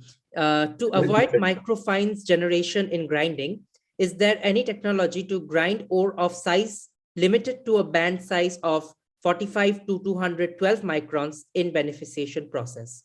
Well, in general, you can, of course, you can control the grinding with the different concepts you have. We are typically preferring, specifically before pelletizing plants, we are preferring the installation of closed circuit grinding. So after the grinding mill, you have a classifier, a cyclone, hydrocyclone, or a spiral, or whatsoever, and you are or a drum at the discharge, and you're selecting the energy input in a way that you're not over grinding the fine materials, but you're making sure through the closed circuit and through the recycling of oversized material that only the finely grained iron or the fine iron or the fine ground iron ore is reaching the pelletizing plant. Yeah. Okay, that is all. We do not have any more questions. Okay. Okay. So, okay. Thank you. Yeah, so now we have the next speaker, which is Professor Suddhaswatha Basu, followed by Mr. N.K. Nanda. So first, Professor Suddhaswatha Basu, who is the Director of Institute of Minerals and Materials Technology, IIMT Bhubaneswar. And those who have attended our previous webinars are well aware. He's a regular panelist in many of our webinars. And Dr. Mukesh Kumar, Professor Basu have been working towards the cause, to meeting the cause of this industry. And Professor Basu, in fact, has a long legacy of particularly the IIMT working on beneficiation and utilization of low grades in their regular research work. So, Professor Basu, over to you, followed by Mr. N.K. Nanda after this. Yeah, and I would, sorry for the interruption. It's just that I just noticed there are a few more questions in the Q&A section. So I would request Mr. Schramm if you could go to the Q&A section and answer them there. Yeah, so that I'll do that. Thank you. Yeah. Yeah. So Over to you, Professor Basu. Mr. Basu. Professor Okay. Basu, yeah. Okay. Thank you, Mr. Nirmala Mukherjee, for inviting me on behalf of Steel and Metallurgy for this beneficiation and pelletization of low-grade iron ore webinar. And I'm very fortunate to make this presentation on behalf of CSIR Institute of Minerals and Metals Technology at Bhubaneswar. And we are actually working in this area for a long, long time.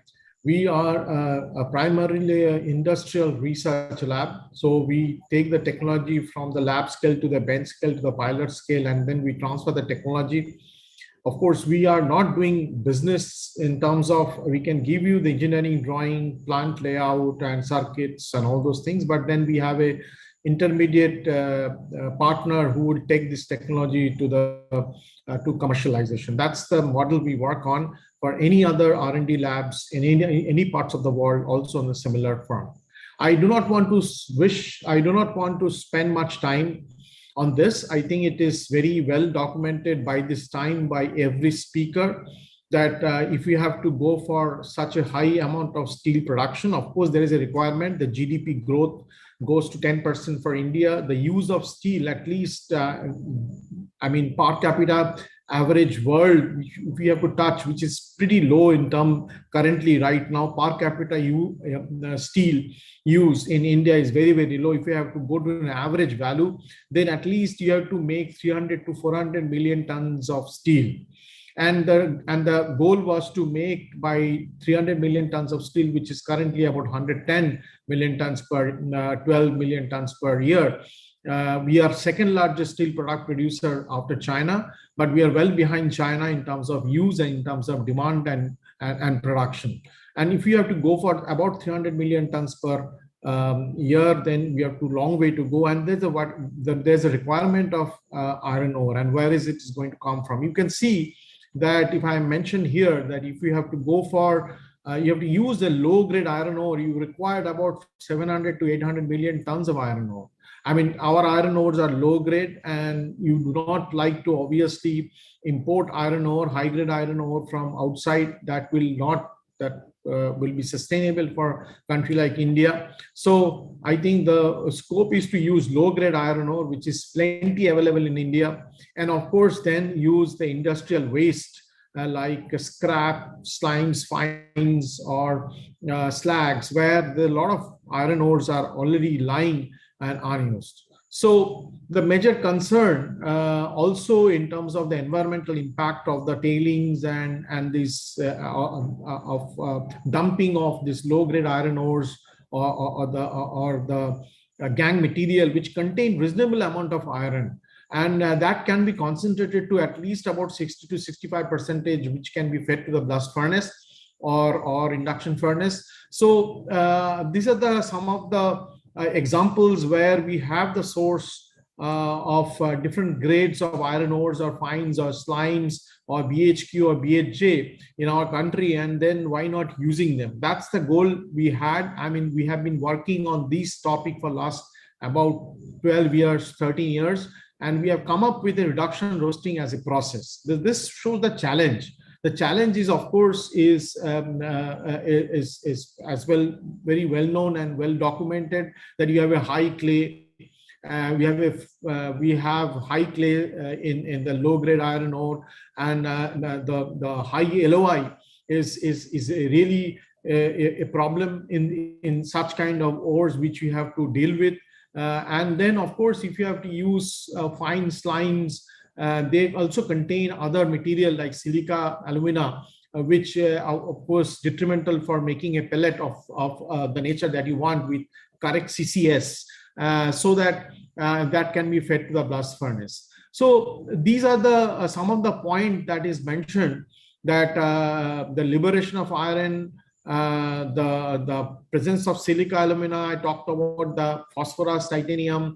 The LOI is an issue, and so this is well known, and that's where we need to work on a different technology. The technology that is developed in our mineral processing division or the minerals processing technology department of IMMT is reduction roasting. This is a well-known throughout India, that IMMT has developed this technology which can take BHQ, BHJ, or take low-grade dumps, slimes, and fines, and then through you can get a magnetite product out of from reduction roasting, magnetic separation, and DRI. So this is what you can go, and you possibly can go about 40-45% of iron content to about 60-65% by this reduction roasting in a rotating kiln, which we have already done in 100 kg per hour basis.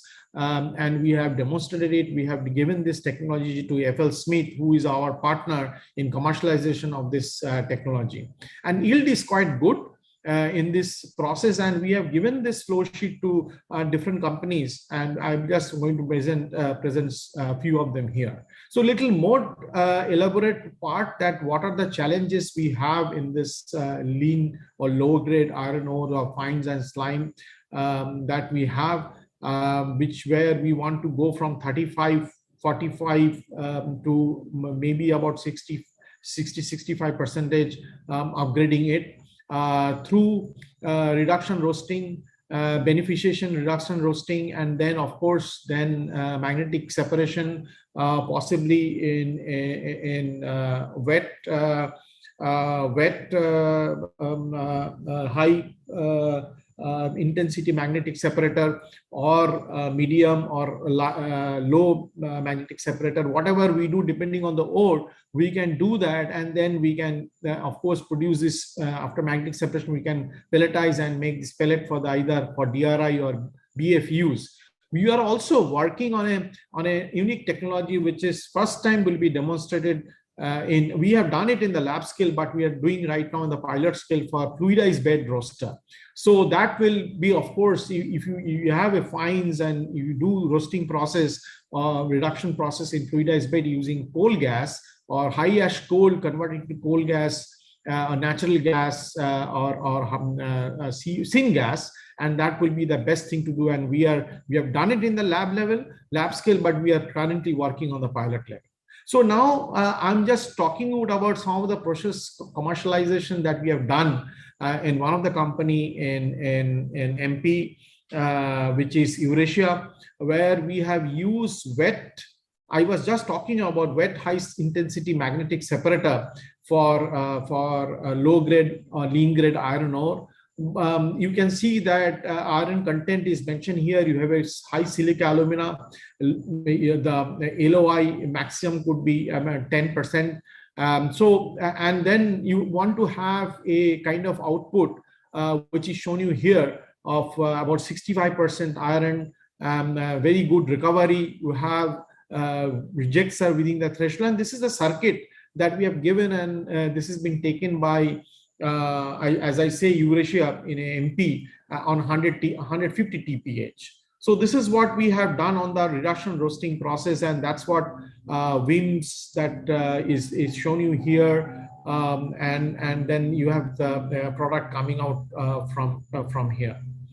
Then this point was taken. Dr. Mukesh Kumar, I must thank Dr. Mukesh Kumar taking this issue of high phosphorus iron ore. I mean, this is there in India as well as, I mean, it's there partly in Joda, Naumundi, Banspani area, where we have high phosphorus content, which is very difficult otherwise to, put them in the blast furnace to get a product that you would like to have. And we would like to have even less than 0.05% or 0.01% phosphorus. So that is how we do it. We have developed a technology for that. There are a lot of challenges when you have phosphorus in the iron ore, and we would like to produce steel that contain phosphorus is less than 0.01 or 0.02%.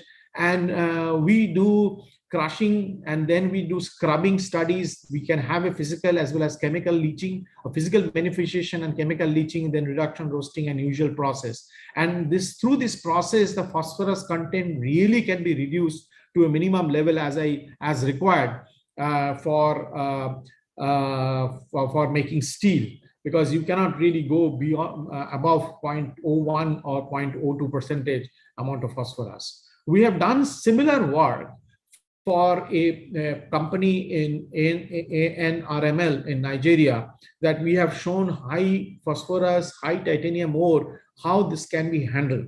And we are showing you here that P2O5 content. We are showing you the TiO2 content of this iron ore, and we have come up with a process flow sheet for them, which works very well. And we are showing you that high Ti or ACM images, how this is present, and oolite structure. Oolite is like a egg shell or egg stone, the oolite. Which is actually very difficult to take out the phosphorus from there, which is oolitic or oolite, which is well known as a egg stone kind of structure in whitish in color, and that is present. And we are showing you that in our ACM images in the mineralogy study, how this is contained and how difficult this phosphorus to take it out. And obviously, we come up with both the crushing circuit as well as a beneficiation circuit with 300 TPH and 100 TPH, which is commercialized in Nigeria and very successfully running. And we are showing you here the crushing circuit as typically mentioned, which I'm not going to detail of because the paucity of time. But the important, as I said, the rotary kiln where we do the reduction roasting, and then we have different times of different kind. We are using light intensity magnetic separator limbs, not the WIMS that I talked about earlier, which is of course wet process. So this is here we do it, and then finally we come up with a concentrate, as we mentioned in our earlier slide. So this is what we have done for them. And coming back from there, we are going to a little bit of our work on pelletization. We do have a lot of facilities. This is just a simplistic way of talking about how pelletization is done, the process, the flow sheet. I think everybody knowing about it, but the students who are actually attending today's webinar may be beneficial for them. Just to reminding them the circuit of pelletization that we do. And we have a different stage where we have updraft drying, downdraft drying, and preheating, then firing zone and the cooling, and then finally we end up getting the desired pellet. And the pellet should be of correct CCS. The pellet should be of correct porosity. Otherwise, this will not be of the standard of the blast furnace where you want to do want to make steel or iron out of it. Generally, pellet quality evaluation is done as follows with the following different codes and standards. I'm not going to details of it, and this is well known for the community. And those who do not know, they can see the porosity. You have to have 25 to 30% of porosity. And that is very, very important. DCS and GCS is shown you here. And so these are to be maintained, and we do have a very good pelletization facility from a lab scale to pilot scale, as the facilities are being shown you here. There's a lab scale disc pelletizer, the pilot scale disc pelletizer. We have this in our pilot plant in MPD, Mineral Processing Division. And these are the multifunctional, multi-standard testing process for the pellets. This is a tumbler. This is your kiln. This, of course, is diesel-fired kiln, which is old, but it runs, and it running quite well. And so we can do all kind of testing that you require before going to pilot. Pilot also we can do, but at least in 100 kg scale to 1 or 2 TPH we can work on in our pilot plant. We have the integrated facility, and we are further developing it for our reduction roasting process with a complete integration of coal gasification with the reduction roasting in a fluidized-based roaster with a continuous process.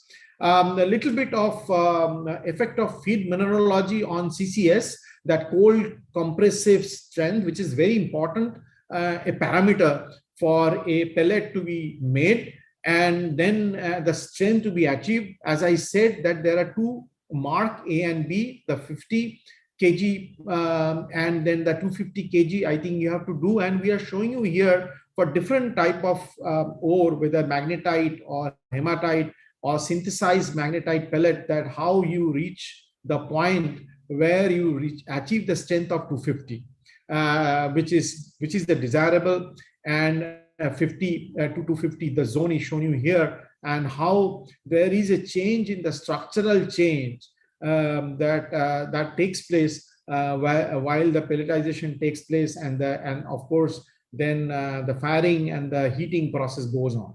So this is some more details, little bit of R&D, because we are R&D lab. We develop technology, we take it to the industrial level of application. So this is a pelletization of hematite concentrate, and we showed you that how the crystalline hematite phase increases as the temperature increases from 110 to about 1360. I was talking about that this becomes more of a hematite crystals phase when as the pelletization and the process is going on, and the heating of course is going on to get a hard porous structure, which can be DRI, which can be fed to the blast, the pellet, which can be either DRI or which can be BF grade.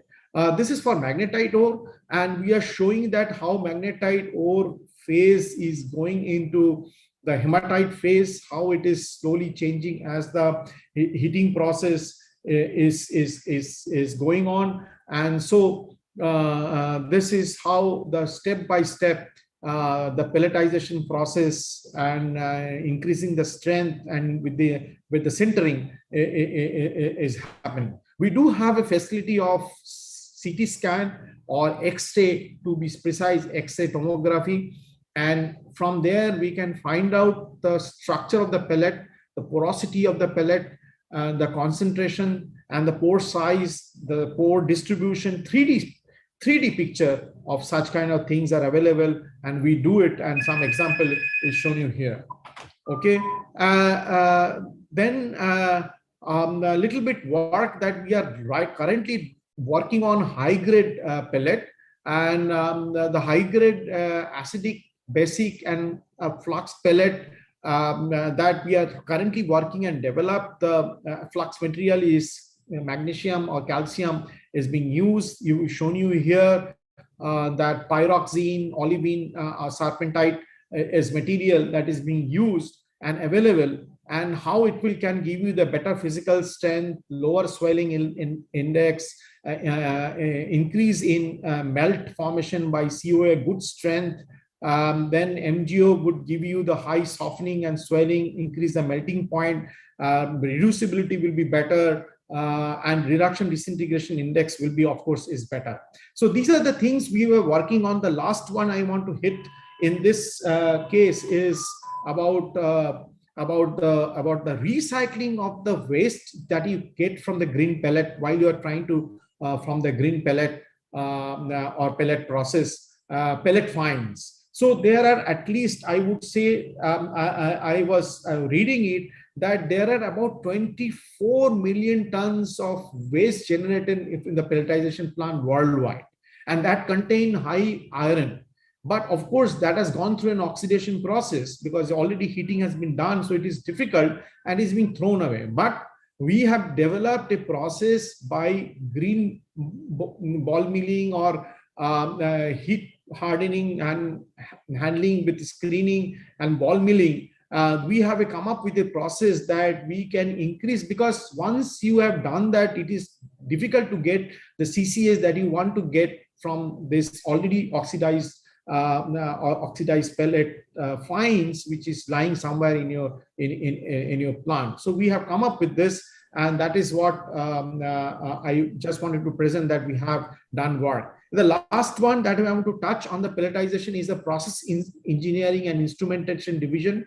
We have come up with a product, we call it ion pellet. Normally it is manually done, that what is the pellet size and pellet texture, whether it is desirable or not, is done by eye. But we have automatized the whole process through AI and artificial intelligence using camera and machine learning. So we have online pellet size distribution, we call it ion pellet technology. And we have then feedback loop or feedback control, which we call it expert ion pellet with the AI, artificial intelligence into it. So this product is commercialized through our partner SVN Infotech Hyderabad. This is being installed in JSW Bellary. 13 of them. They have a pellet 1 and pellet 2 pilot plant, 6 and 7. 13 of them working. You can see the display. They get the display. There are desk here. There are cameras fitting, and the software developed, the hardware developed. Everything is done, and then this is being installed and working currently in 13 of them in JSW Bellary. And finally, we are showing some more data that comes out, the software that is developed. Everything is developed by us, given to our partner who actually take it to the industry. And of course, they are the licensee of this technology, and we are competing with Autotech on this technology. I am very proud to say that Indian technology developed in IMMT is being commercialized, and we are competing with a company like Autotech in this market. And finally, I just want to conclude here that what we have been working, what are the companies we are working on? Tata Steel, we are R&B industry, we are working with SR, Minmet, Pro Minerals, we are working on JSW, JSPL, Vedant, everybody. I mean, pelletization, we are doing a lot of work for different companies, the large ones and the small ones. And with this, I end because of the paucity of the time. I had more things, but today it got delayed. And I hope that you people are happy with this presentation. Any question, I'll be happy to take it up. Thank you. Thank you so much, Professor Basu. Your presentations are always so elaborate that, I can't stop appreciating the efforts you put in and the work that has gone in at your institute in developing all these technologies together jointly with the industry. And let me place it on record that perhaps of all the directors in IIMT I have met so far, you have been the most proactive one. And I say that from the bottom of my heart with a lot of passion. I must say that you have put in your best to make it IIMT a world-class institution. So my kudos to you for the effort that you have put in. And I'm sure IIMT will stand up as the most premier institution in research work for mineral-based industries in India. And the steel industry will continue to partner with IIMT, I'm sure, in the days to come. Dr. Mukesh Kumar and his resources will always be there to work with you and bring up IIMT with the respect it deserves. Dr. Mukesh Kumar, would you like to comment anything on the effort that which IIMT has put in? You are muted, Dr. Mukesh Kumar. No, thank you, Nirmala. I think this thing IIMT is doing the fantastic job because they are located in an area where, whether in the eastern belt, most of the mines are coming in that area only. And since the pressure is going on increasing beneficiation, I think the expertise what is available with IIMT will be very, very useful for the industry. Whether it is BHQ, whether it is BHJ, whether it is high phosphorus, anything is there. Because IIMT is one agency who is developing expertise in almost all the areas of iron ore beneficiation and other minerals also.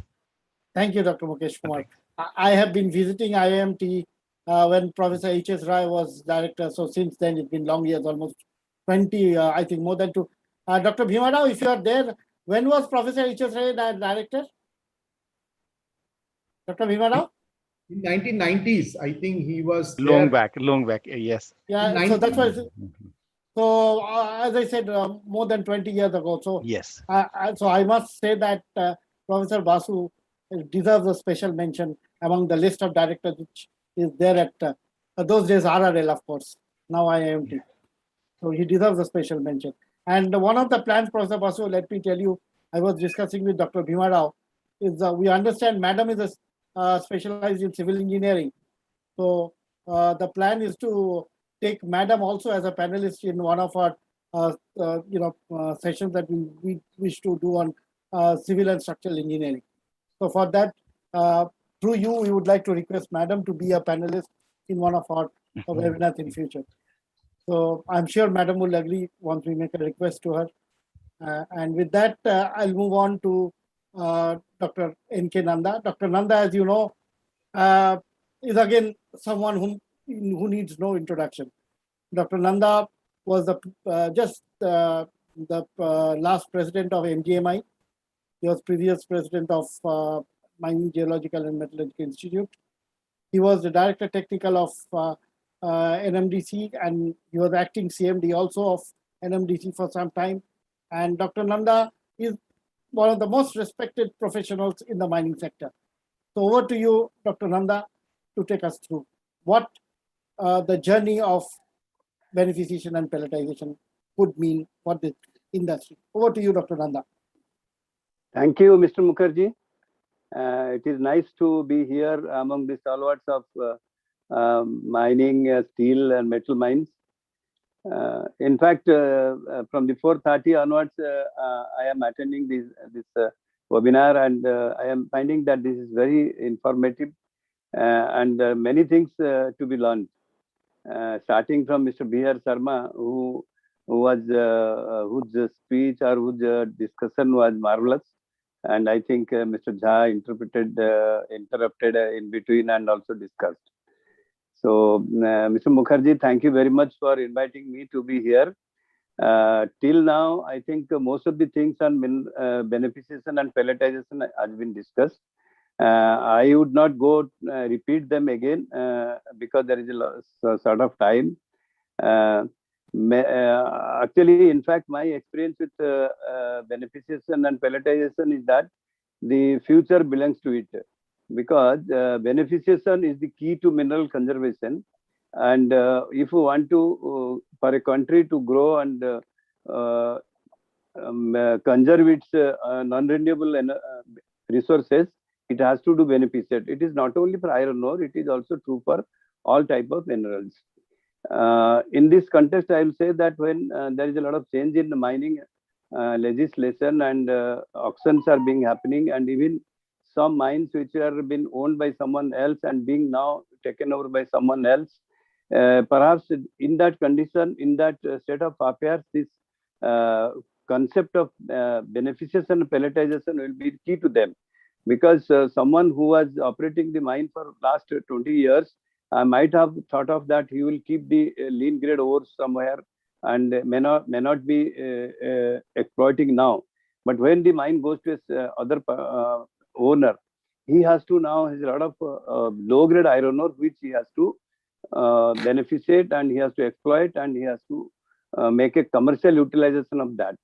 So in my thinking, a beautiful business model is emerging out of these two concepts.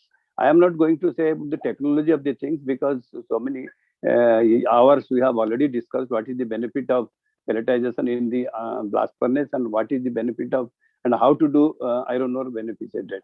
But the business model which I am looking at is this, that the low grade iron ore which has been left in the mines being now owned by different owner, he has to commercialize it by beneficiating it, and perhaps if he is transporting it to a steel plant, and if the steel plant is away from his mine, he has to put a slurry pipeline. And because the slurry pipeline today is the most convenient and most cost-saving transportation mode, and slurry pipeline can only be utilized when you beneficiate the ore and reduce the size, so that it the rheological study allows that it should go to the steel plant.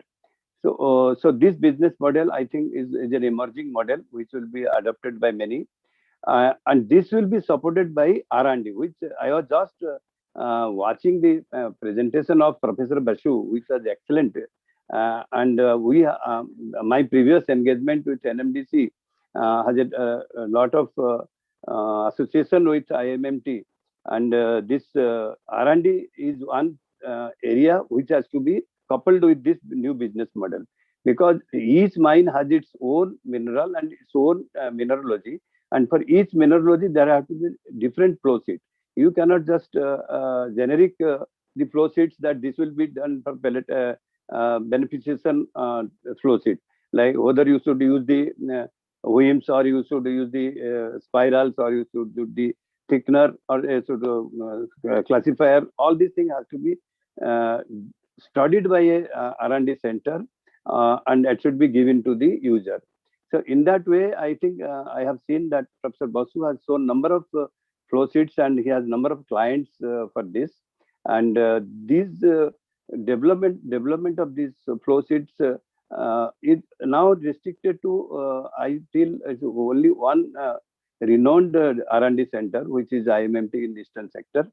But I think we should develop, the government should also give initiative for developing such R&D centers where the mineral beneficiation will be in center stage.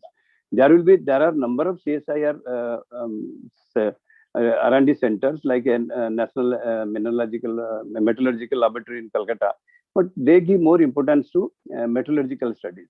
Even with SRMTI in Ministry of Steel, Dr. Mukesh Kumar is also there. I was also been associated when I was there in NMDC with Mr. Kumar. Even the most of the discussions and activities are for the steel, like whether we should get electrical steel and new steel technology. And there were a number of projects for beneficiation also. We had a lot of interaction at that time. Still, I think only 2 institutions are there to take it up. I think there should be many. And even the corporate sectors like JSPL, they should also develop more research and develop study on beneficiation. Only 2 institutions will not be enough for the next years to come, because when you go to achieve so much out of these 2 technologies, you need more R&D centers in our country. And then one more thing I would like to say, what is our academic structure today in India?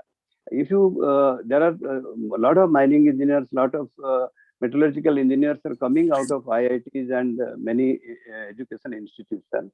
But how many are coming with expertise in mineral engineering?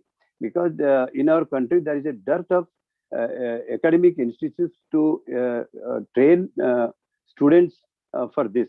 As far as I know, Indian School of Mines is having one mineral engineering department, which is now under conversion of metallurgical and plus mineral engineering. One is very good institute is in Nandiali in the heart of JSW. I understand that JSW is also supporting that institute for studies, and that is a PG center, postgraduate studies for mineral beneficiation and mineral processing. And there are some other institutions where, like IIT Kharagpur also have a branch for mineral processing. But still, I feel there should be more educational institute where more importance should be given to mineral engineering, because the institution itself is marginalizing the subject. Many of the students who are coming to the institute, they took it as the last choice. They don't go for it immediately.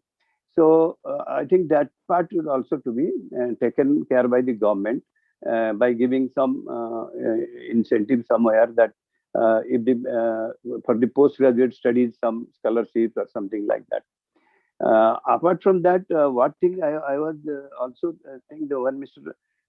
This dry beneficiation technology, which was taken up by us when I was in NMDC with CSIR Australia. It was in a concept stage, but I understand that in last 2 years when I was not there, it has developed well, and the microwave instrument has already been established in R&D center of NMDC. Actually, this dry beneficiation will be another key to the future, because the weight beneficiation of iron ore may not be very commercially and also environmentally sustainable after some years.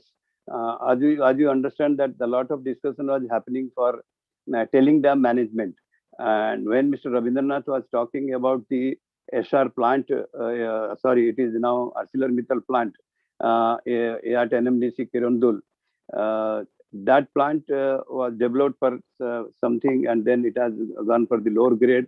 and the telling management is becoming an issue to him, and therefore the government should now come forward to support such type of activity by giving liberalizing the land acquisition for tailings, because even if you beneficiate the ore tailings, and there will be some part which will again to be stored somewhere, and the zero waste concept is also to be implemented. That I think Mr. B.R. Sharma was telling about this, that the balance part of the telling beneficiated telling or linear telling is being utilized in other areas like making bricks and other things, paints, etc. So these three things are very important. And then I was thinking of this dry beneficiation I was telling, and this has to be now supported by many of the corporate institutes, so that this go ahead. Moreover, that whenever there is a change in the concept of beneficiation, like I remember that when the premier company of Kudramukh Iron Ore Company Limited, who was the earliest company for adopting beneficiation and pelletization, I think this concept was so enriching that today the whole company is running on these two concepts, beneficiation and pelletization. I think in our country, we don't find such a big company of that standard who is only sustaining on these concepts. When this 2005, when this slurry pipeline was closed for Kudremukh, and because they were beneficiating hematite and producing pellets, and now they do not have hematite from their mine, but they are getting magnetite. They are not getting from their mine, but they are getting hematite from other places to sustain their pellet plant. At that time, there is a lot of change they have to make from magnetite circuit to hematite circuit, which was exactly Mr. Ramindranath was telling, that in the course of time, the beneficiation plants need to accommodate changes, and the design of a beneficiation plant is utmost important at the early stage, at the time of construction. So in that concept, the role of R&D centers, the role of technological partners is much more for designing a plant which will accommodate the changes in future.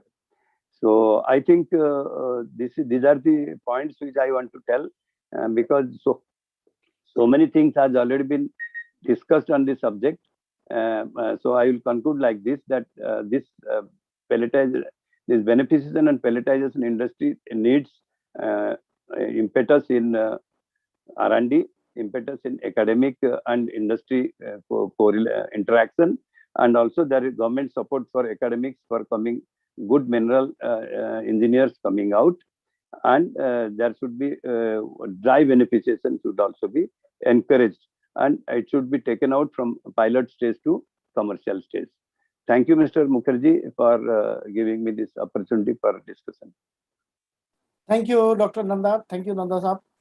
Dr. Nanda is the CEO right now of Minsys Mining Consultancy. So those of you who need support of, in terms of your mining technology, Dr. Nanda is now available for consultation. So on the screen, what you see right now is our next webinar on mining, which is possibilities and challenges in open cast and underground mining on the 1st of October, for which Dr. Nanda is the chairman of our organizing committee. Mr. MC Jha has already confirmed that he will be there, who is ex-chairman of Coal India. Mr. MC Jha right now is also a consultant, plus he is attached with many companies. So I'm sure under Dr. Nanda's chairmanship, we will have a very good webinar, and Dr. Bhima Rao will be the organizing secretary. So Dr. Bhima Rao, I use this platform to request you to be the organizing secretary for this webinar. I'm sure you will agree with me, Dr. Bhima Rao. I think he's not there. Anil Kumarji, I have one request before I move on to Mr. Uma Shankar. There are certain issues which Nanda साहब ने अभी बताया, by virtue of being a very close friend, मैंने आपको इतना पीछे डाल दिया, इसका एक रीजन है. अगर आपको पहले डाल देते तो आप भाग जाते. You would not have been there listening because you are the gap between the minister and us. So आपको जितना देर पकड़ के रखेंगे, we know that the message is going to the straight to the minister, and ultimately for me, whatever you do is what will be done.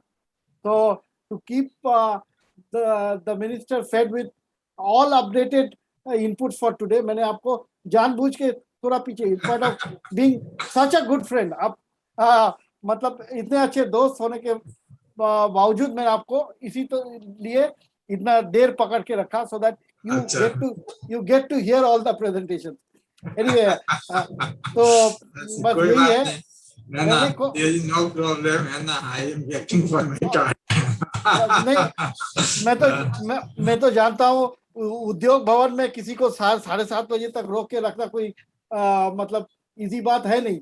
पूरा सुनसान हो जाता है 7:30 बजे तक उद्योग भवन. तो अब तक तो सुनसान हो गया होगा उद्योग भवन. सारे लोग चले गए, अभी तो 7:30 क्रॉस कर चुका है. इसीलिए तो बोल रहे हैं अभी उद्योग भवन में कोई आसपास दिखेगा भी नहीं. Doctor Mukesh Kumar, you are there in Udyog Bhavan सोमिता, आप तो जानते ही हैं 7:30 बजे कोई उद्योग भवन के आसपास रहता है, पूरा सुनसान हो जाता है पूरा. In spite of that he is there. इसके लिए सच में he is a good friend. So दोस्तों का से आप एक एडवांटेज ले सकते हैं, तो ये एडवांटेज मैंने जरूर, हम दोस्त है इसीलिए इतना एडवांटेज मैंने लिया कि आपको बैठ के सुनना पड़ेगा. Anyway, for the benefit of everyone, Mr. Anil Kumar is a metallurgist by virtue of his upbringing. He was there with the Indian ordnance factories, and as I mentioned to you earlier, he is a master's in metallurgy, MTech in metallurgy. So after a long time, we have a MTech in metallurgy at the minister's office, which helps us a lot. These days, I don't have to explain everything whenever we request the minister to be there, because I know Anil Kumar ji jab tak hai, he will brief the minister of every topic that we come across. This is a great advantage. So with that, we'll move on to Uma Shankar ji from JSW. He is also, are you at home or in office? Sir, I am in office. तो देखिए, आप सरकारी लोग जितना काम करते हैं private sector भी करता है, ऐसा नहीं है कि ओनली सरकारी. So all of us work our best for the industry. So we'll move on to Mr. Uma Shankar, who is the general manager of beneficiation at JSW Steel in Bellary, and you are based in Vijayanagar, right? Yes, sir. Yeah. So just after him will be Mr. Anil Kumar, followed by Mr. Christoph Eischinger, head of agglomeration technology at Prime Metals. तो आप JSW को सुन लीजिए, अनिल जी फिर आपका turn है. जी ठीक है ना, ठीक है. तो first Mr. Uma Shankar, followed by Mr. Anil Kumar. Over to you, Uma Shankar ji, please.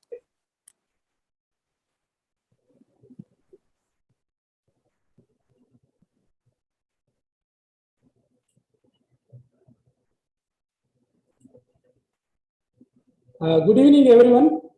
Thank you very much, sir, giving this opportunity to share our JSW means how we handle these challenges in our Vijayanagar. And because all iron ore challenges, the previous speakers already told much more. Just I don't want to take much time about this again to explain about this. I took some case studies how JSW handled these challenges and crisis time. These converted into opportunities that is there in my presentation. Before going to that, just a quick view on iron ore scenario in India. See, this is what we are standing at 2021.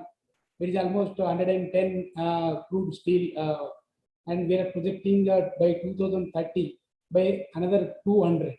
We are adding within 8 to 9 years. It is a big challenge for the iron ore and iron ore beneficiation plants and steel units to grow within 8 to 9 years to such a level. Means utilization of the low grade or medium grade, whatever it is in high grade material is a big concept. And in this scenario, we have to, as per the government policy, a lot of policies getting changed, and industries and technology suppliers, and all together, I think we'll hope that we'll reach 300 metric tons crude steel with whatever the beneficiation material is available, and other raw materials. You see that most of the iron ore reserves is in the part of the northeast. 75% of the material is available in the northeast, Orissa, Jharkhand, and Chhattisgarh. The partly 12.3% is available in Karnataka, where JSW is standing, and we are coming up with the 23 and 25 million tons steel plant now. And if you see that the ore reserves is around 28.52 billion tons, it is available for the usable material. In this, almost 90% of the hematite material is in the 4 states: Orissa, Jharkhand, Chhattisgarh, and Karnataka. This is a very rich iron ore in this regard. And you see that Karnataka, if you come to the Karnataka, you see the last 7 years trend, that mines lease, it is allotted, and what is the production. Still, this is not sufficient for the southern regions where the steel plant is exist. We need to depend on, again, the northeast and Orissa and Jharkhand areas. Next is the beneficiation. Beneficiation is, before just to say about the beneficiation, to understand ore, mineral, and what is the beneficiation.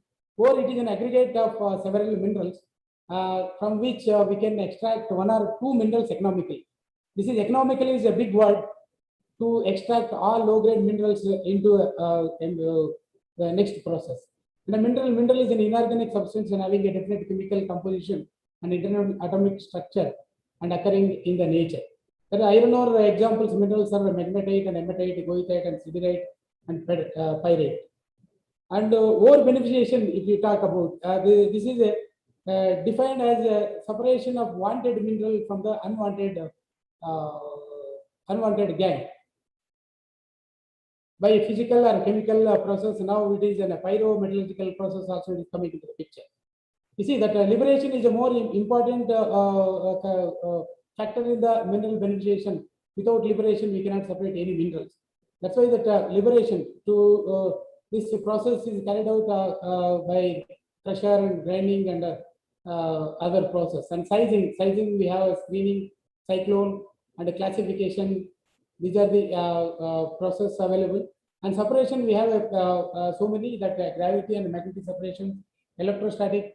Electrostatic may not be used much in the iron ore beneficiation, and float flotation, leaching, and dense media separation. These are the processes available in the iron ore beneficiation. Pyrometallurgical now is a new trend in iron ore beneficiation because of the high LOI and high alumina material. We have to go for the roasting and again followed by the magnetic separators. And finally, the dewatering and filtration. This is some of the iron ore minerals I mentioned here. This is a magnetite. It is a high Fe value of 72.4, and hematite is Fe is around 70%, and limonite is around 58, and goethite is 50 to 55% at siderite. When we go for the medium and low grade minerals, limonite and goethite and siderite are the major part for the beneficiation. And to understand, before going to the beneficiation, we need to understand the formations of the iron ore and the minerals, how it is associated with the gang. Without this, we cannot design the proper beneficiation circuit and beneficiation equipment. That's why that we need to understand how these minerals are formed and what are the associations like silica and other gang materialities formations. This is more important. And this is a simple process. You see that it is associated with the gang. and we have to, by combination, we have to just dislodge the wanted and unwanted minerals. Then we have to go for the separation, what I mentioned in the earlier slide. Just we have we have 24 million tons beneficiation, complete beneficiation plant in our Vijayanagara plant, and we are this is actually started in 2009. 24 million tons. Before that, we were having a 3 million tons beneficiation plant one. In 2005 we started, and we were using all types of ores here, and we are having a very flexible circuit where we can treat all the materials. And I will address in the later case studies that how the means material is segregated and blended and used in the circuit, and with the flexible circuit. Actually, what we'll do, because of the short of time, I could not able to explain total the process. We bring all -10 material from various mines, and after blending, we'll feed into the screen where we'll remove +3 mm, because we found that -3 mm is a more means liberated in our range, and means it is not so liberated, but that is a good economical range where we can get a good product for our requirement. And -3 mm material we have taken into the two-stage classifier. We have removed all ultra fines -150 microns and +150 microns. Further, we treated in the jig plant where we separated -10, -1 mm and +1 mm. -1 mm we took through spiral route, and +1 mm through the jig route, where we can separate the concentrate through the gravity methods by the spiral and jig. That concentrate further it is processed in the blending in the base mix, and further it is ground for the pellet making. This all -150 microns from the classifier that we took into the cyclone, where we can discard only -10 microns from the circuit. That all +10 microns we address through the gravity and the magnetic separator, high gradient magnetic separator we have. Through that we could able to recover around 62 grade Fe. Our plant Fe is now we are feeding around 55 grade, that is a subgrade material. And further this concentrate, whatever we are getting from the primary process, spiral and HMS, that is ground to further to match the requirement of the pellet concentrate. And jig plant, whatever the rejects it is coming, that is ground further to liberate the iron values in the rejects, and processed through the again fine spirals and fine magnetic separator, the HMS, to recover 100% iron values from the coarse material from the jig rejects. This all fine ground material of the concentrate, pellet concentrate, further it is filtered and supplied to the pellet plants. Our plant majorly it is producing a pellet concentrate, where we have around 16 million tons of pellet plants.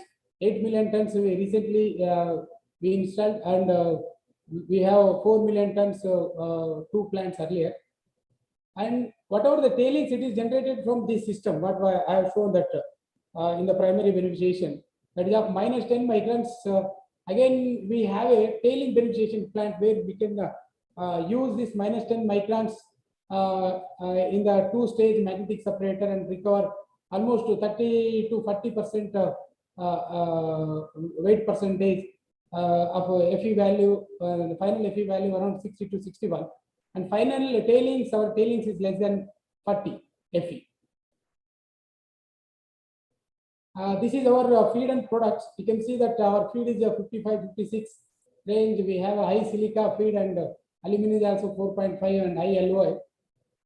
And we are getting, these are the products. We can see that the primary tailings is 47 in the primary circuit. That we have taken further into the tailing beneficiation. There we are recovering almost 40% Fe. And final tailing, what we are discarding is 39. And our final tailings is only 18 to 19%. If you see the overall product from 56, we are getting up to 60 FE, 3.9% FE upgradation, and FE recovery is almost 87.1. Because of the complexity, recently that FE recovery come down to 87. Otherwise, we were maintaining around 90% FE recovery in our process plant. The next, what are the challenges during our process we were facing? You see that majorly the all steel industries, what they are doing is high grade material, they are using more than 60 to 70%. This is a big threat for the steel industry for the further. We are projecting by 2030 for the 300 million tons. If we go with the high grade material consumption in the similar manner, we don't have a high grade material after 3-4 years. That is a trend we can see here. You see that major material is a medium grade that we need to attack, and we have to have a good beneficiation plant where you should have all facilities and have a more flexibility to secure for any change in the material characteristics to yield high.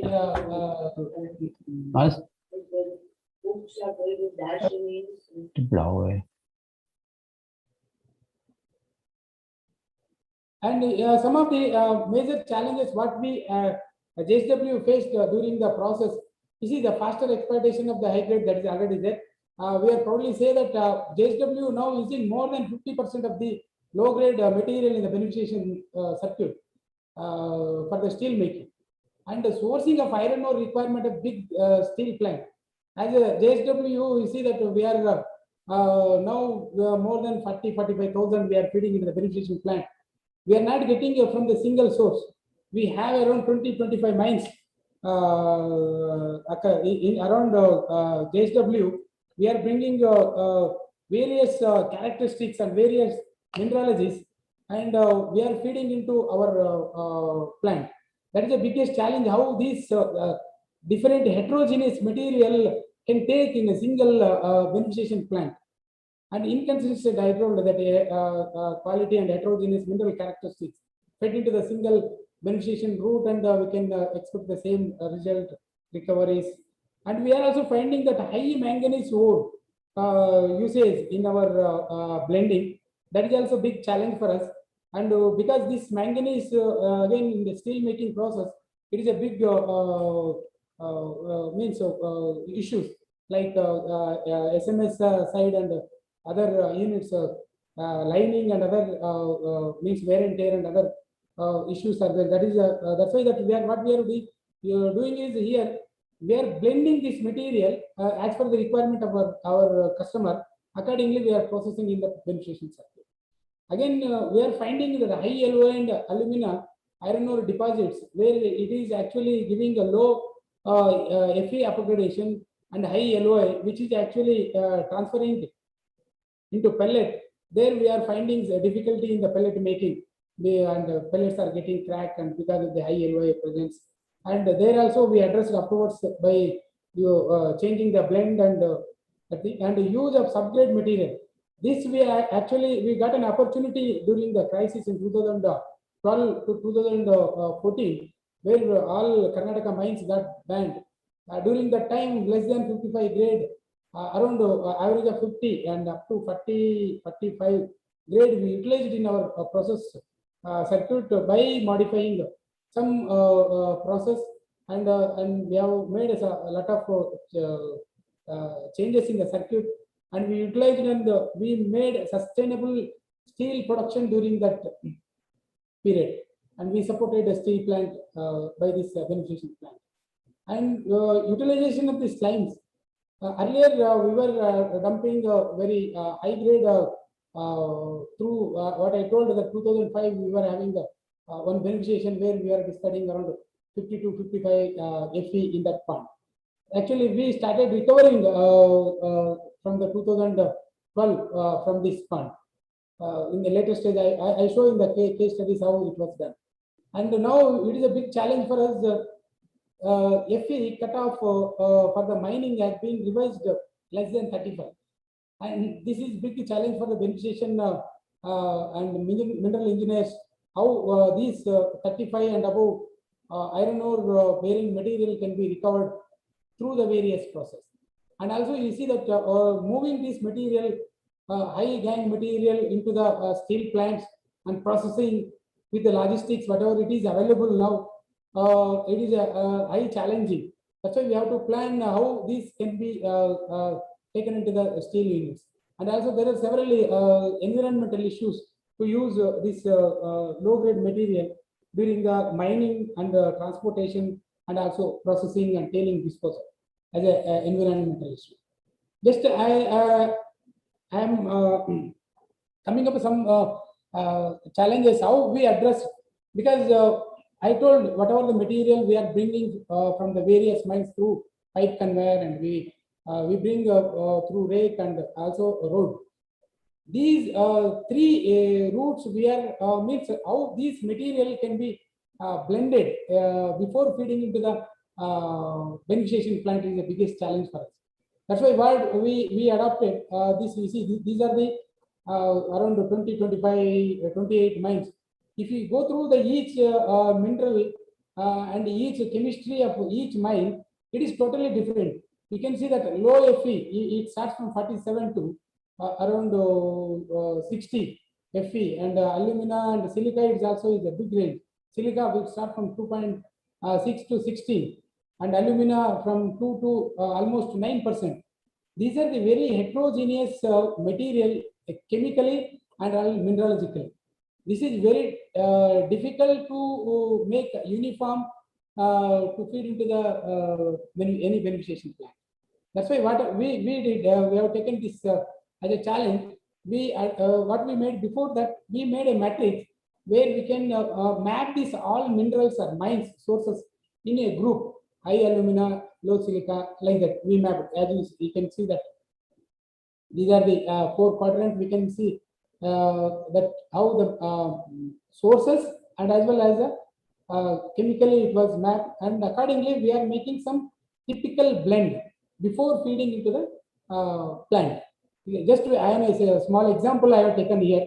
See, these are the few sources where we are planning to blend into blend in to get the 56. In this you can find 60 also, you can find 51 also. See, silica is very high in this, and also manganese also up to 3%. See, what we are doing is we are making a blend where I can get a uniform feed to beneficiation plant. Earlier, Mr. Ravindranath from he was mentioning about any beneficiation required a uniformity. Otherwise, all process equipment, it cannot understand what you are feeding.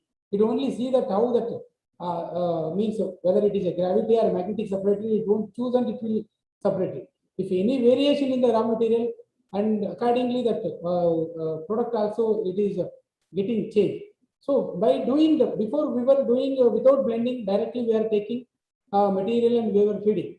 Now after blending, what we are doing is we are blending through reclaiming through the barrel reclaimer. That is actually giving more uniformity to our plant beneficiation plant. By this, what we can see is, you see that standard deviation before blending and after blending, we have seen a lot of changes in the feed also, Fe, silica and alumina, and also simultaneously see the this product also. Lot of changes we have seen in the product consistency product we produce. Even pellet making also, that size is a more important criteria for the pellet making. There we were having a lot of fluctuation in the feed, because this whatever the input material is having a high silica and low silica, high alumina, low alumina. This is having a different grindability. When it is getting changed in the feed material, and accordingly this controlling the size in the mill also, mill circuit also, it was very tough for us. That's why what we made uniformity in the feed material we made, and we got very good results, and we are consistently giving to our customers. Next, utilization of this upgrade. During, I told earlier, during the crisis, we were not having any material to process in the beneficiation. That's why you do only whatever the leftover material in the mines. Our senior management took a decision to talk to the government to take all dumps, whatever it is available in the surrounding area of 30 grade to whatever the 55 grade it is available. We have emptied almost all during the crisis. We processed more than 11 million tons of material during this crisis. So we used the same beneficiation plant by changing some process parameters, some circuits, and where we can recycle if you are not achieving the grade, and we have to reprocess some of the equipment, and finally we achieved whatever the required for our customer to make the final steel. See, this is in the 2012 to 2014, you can see more than 11 million tons we processed. That feed grade is 52, 47, 50, and we got around 60% concentrate and 56 and 58%. If you see the upgradation 7 and 8 and almost 8%, and FE recovery is almost 75 to 65 to 70 or 80%. This is a great achievement during that period, and we achieved various product grades and to achieve our steel production consistently. Then again, we had a tailing slime pond. There, I told we were having earlier a beneficiation plant where we were not having a complete beneficiation plant up to 2015-16, where we were offline beneficiation, tailing beneficiation was there. Then we started beneficiation recovering through slime recovery plant. Around 1.2 million tons of the dry tailing material, 56 to 58 material, 58% Fe material was reused in the pellet making during that crisis, 2013 and 12 and 13. This material during the tailing pond disposal, naturally that all high heavy material will stay at the beginning of the discharge, and all lighter particles move away from the discharge. That strategically we plan to remove all this high grade from the tailing pond, and we used around 1.2 million tons during that period. And also through slime beneficiation plant, we used around 5.5 million tons till date in the same recovery plant of grade 44 to 48 grade Fe, and we recovered almost 1.65, means around 30% of the recovery, weight recovery, with the 58 to 60% recovery, 58% Fe recovery was from the slime pond. And still we have unprocessed material in the pond, 13.5 million tons, around 40 to 42 Fe. This we are working in R&D to how to reuse this material and see that our final tailing Fe should be less than 30 somewhere.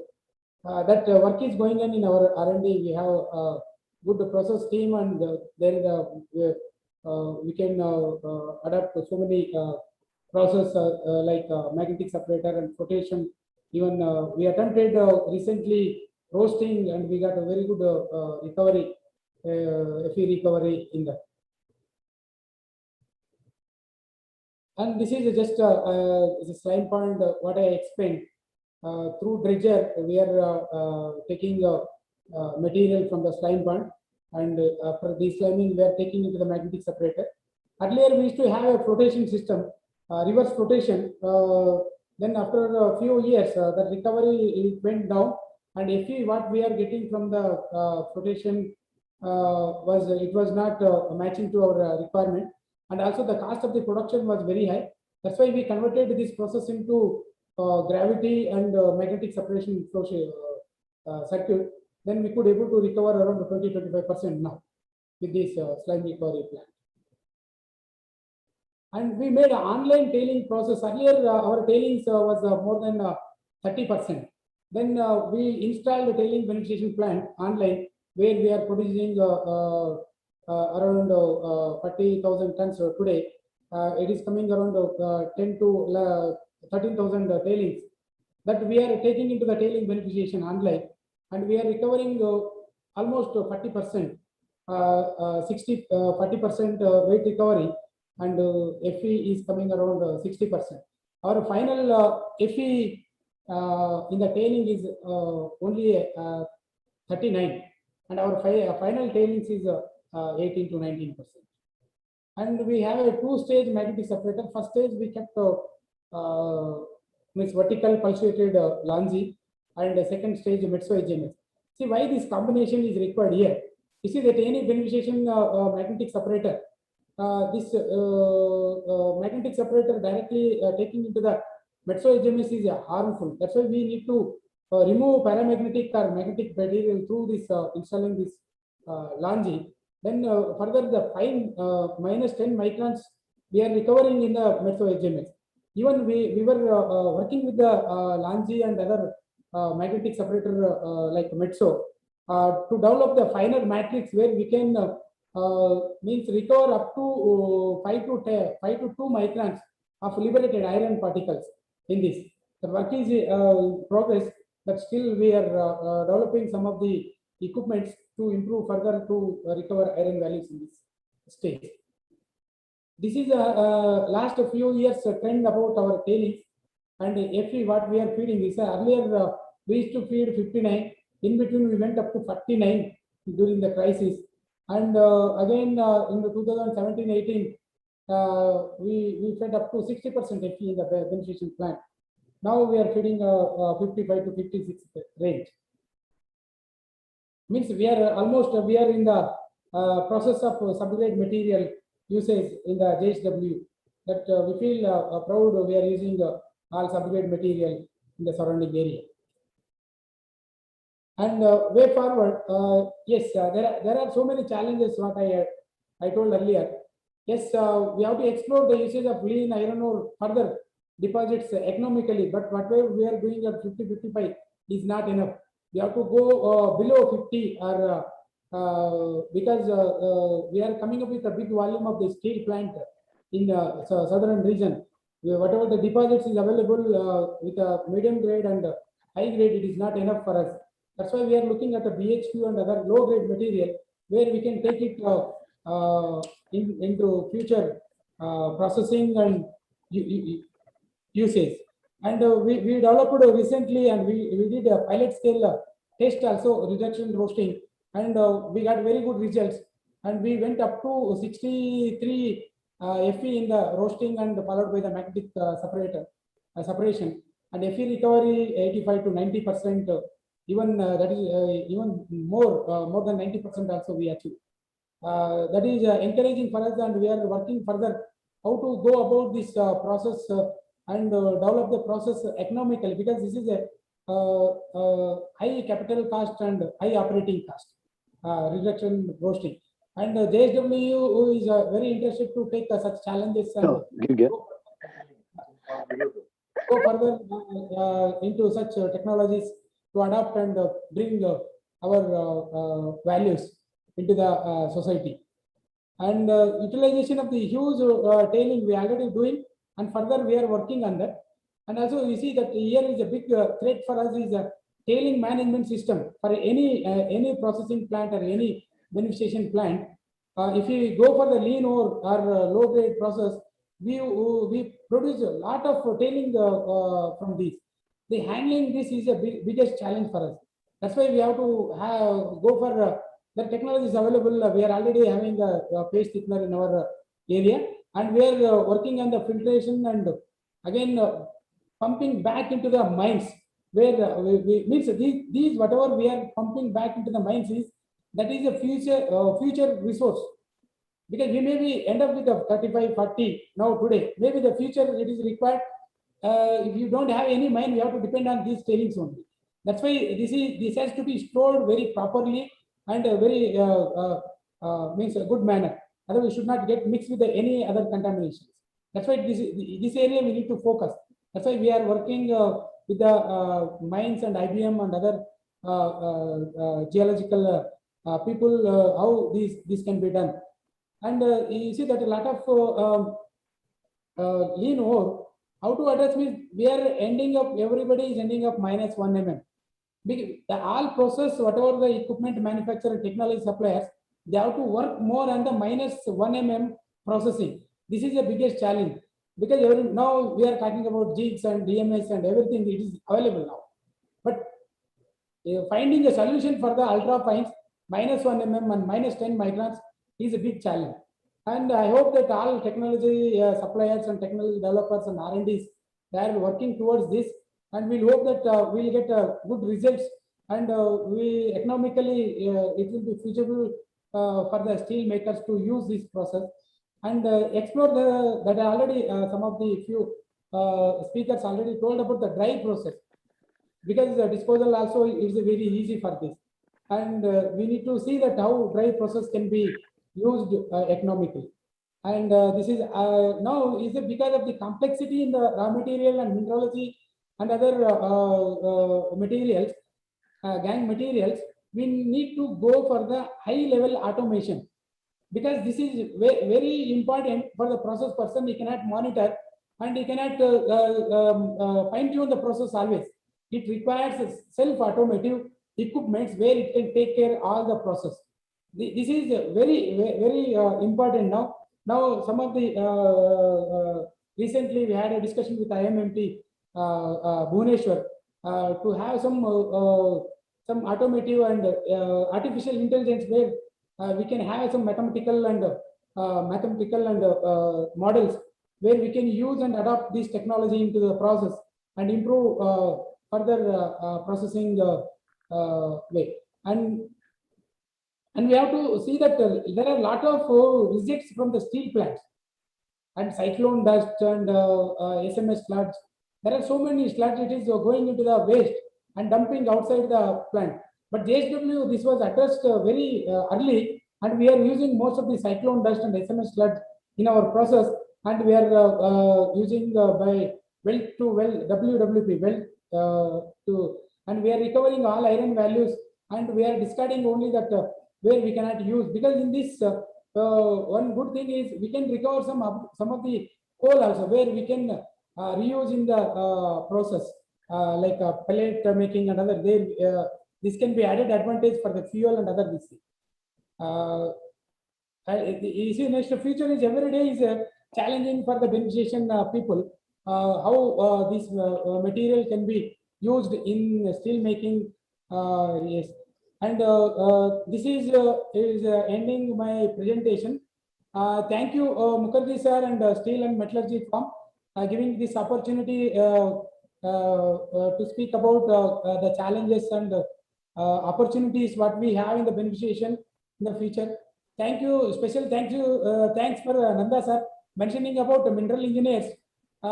This is a fine time to choose, because right doctor is required for the right disease. Otherwise, it is very difficult. When we go for the specialist for the for any special disease, we especially will go to the specialist. Then we need to develop all mineral engineers in various highly developed, as you say, high level process technology with automation. We need highly qualified mineral engineers. Yes, sir. It is required. It is essential for optimum use. Yes, sir. Yes, sir.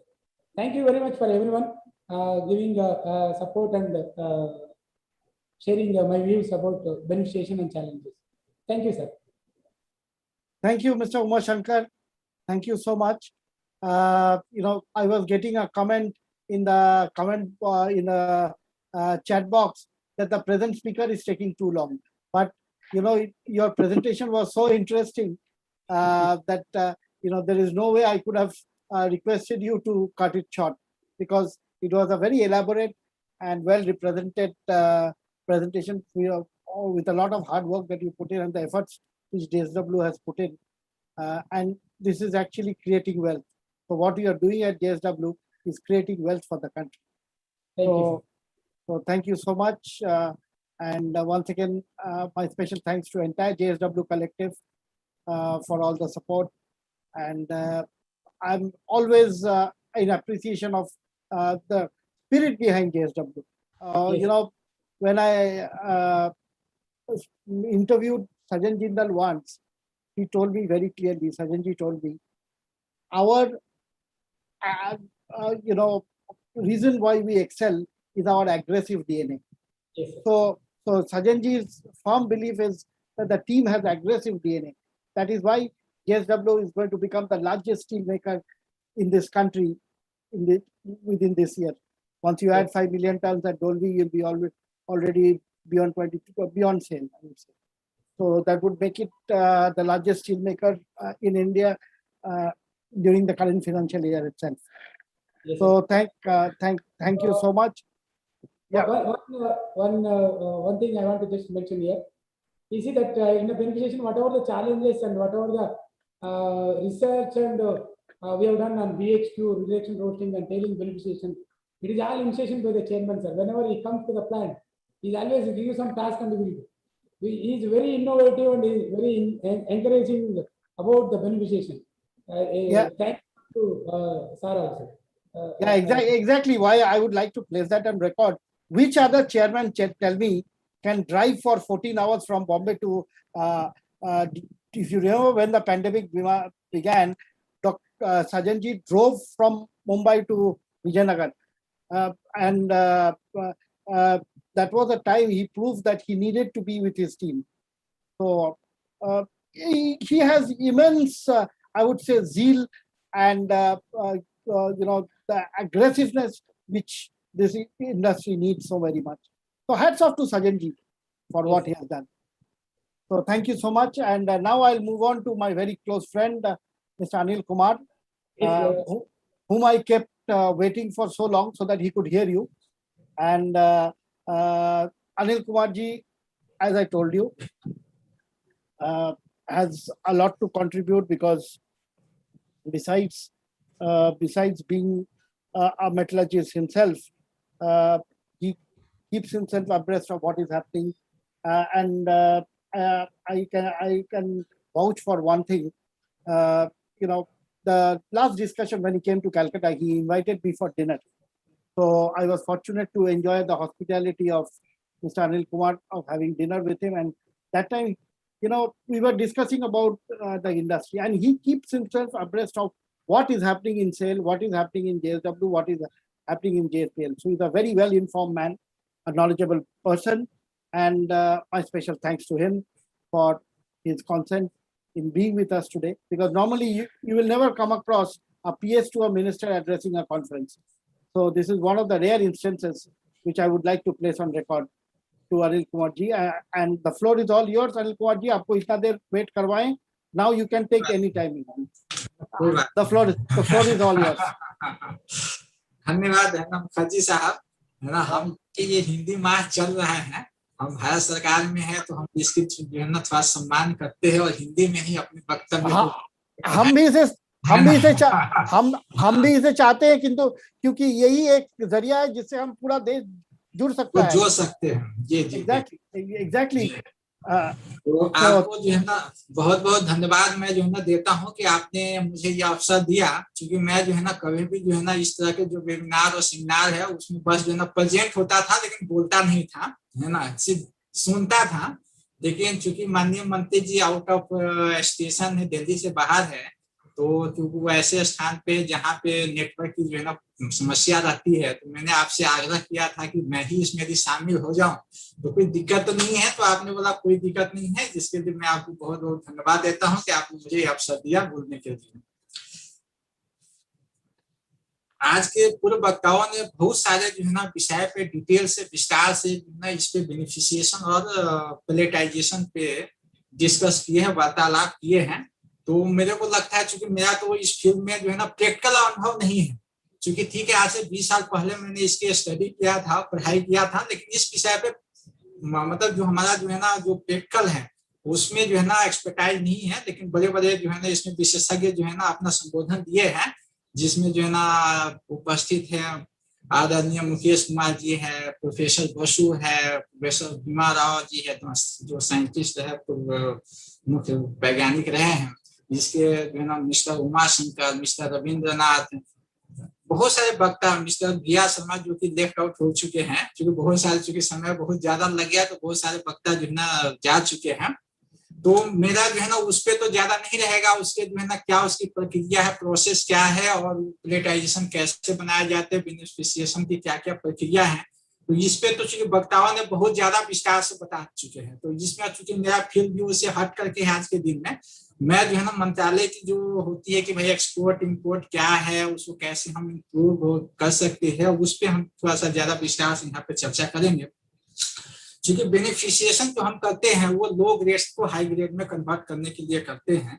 और चूंकि बेनिफिशिएशन कहते हैं कि जब ये मिट्टी है, इसको हम मिट्टी ही मानते हैं, क्योंकि आज के दिन में मोर देन 200 मिलियन टन जो है ना, ये अनअकाउंटेड है अभी, जो हम ऐसे बोल रहे हैं कि 200 मिलियन टन है, यदि उसको हम देखेंगे तो बहुत सारा ज्यादा होगा, अलग अलग माइंस के पास पड़े हुए हैं।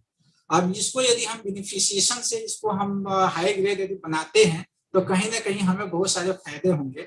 हम आर्थिक स्थिति को भी ध्यान में रखें, रोजगार को भी ध्यान में रखें, लेकिन हम जो है ना रोजगार को ध्यान में नहीं रखते हैं। इसीलिए क्या हुआ कि यदि हम पिछले 3 साल की डेटा देखें, तो जो एक्सपोनेंशियल जो है ना आयरन ओर का एक्सपोर्ट हुआ है, कहाँ 2018-19 में यदि हम बात करें, तो जो था ये आपका आयरन ओर का जो एक्सपोर्ट था वो जो है ना 16 मिलियन था, और जो है लास्ट ईयर जो है ना 57.7 मिलियन टन जो है ना एक्सपोर्ट हुआ है।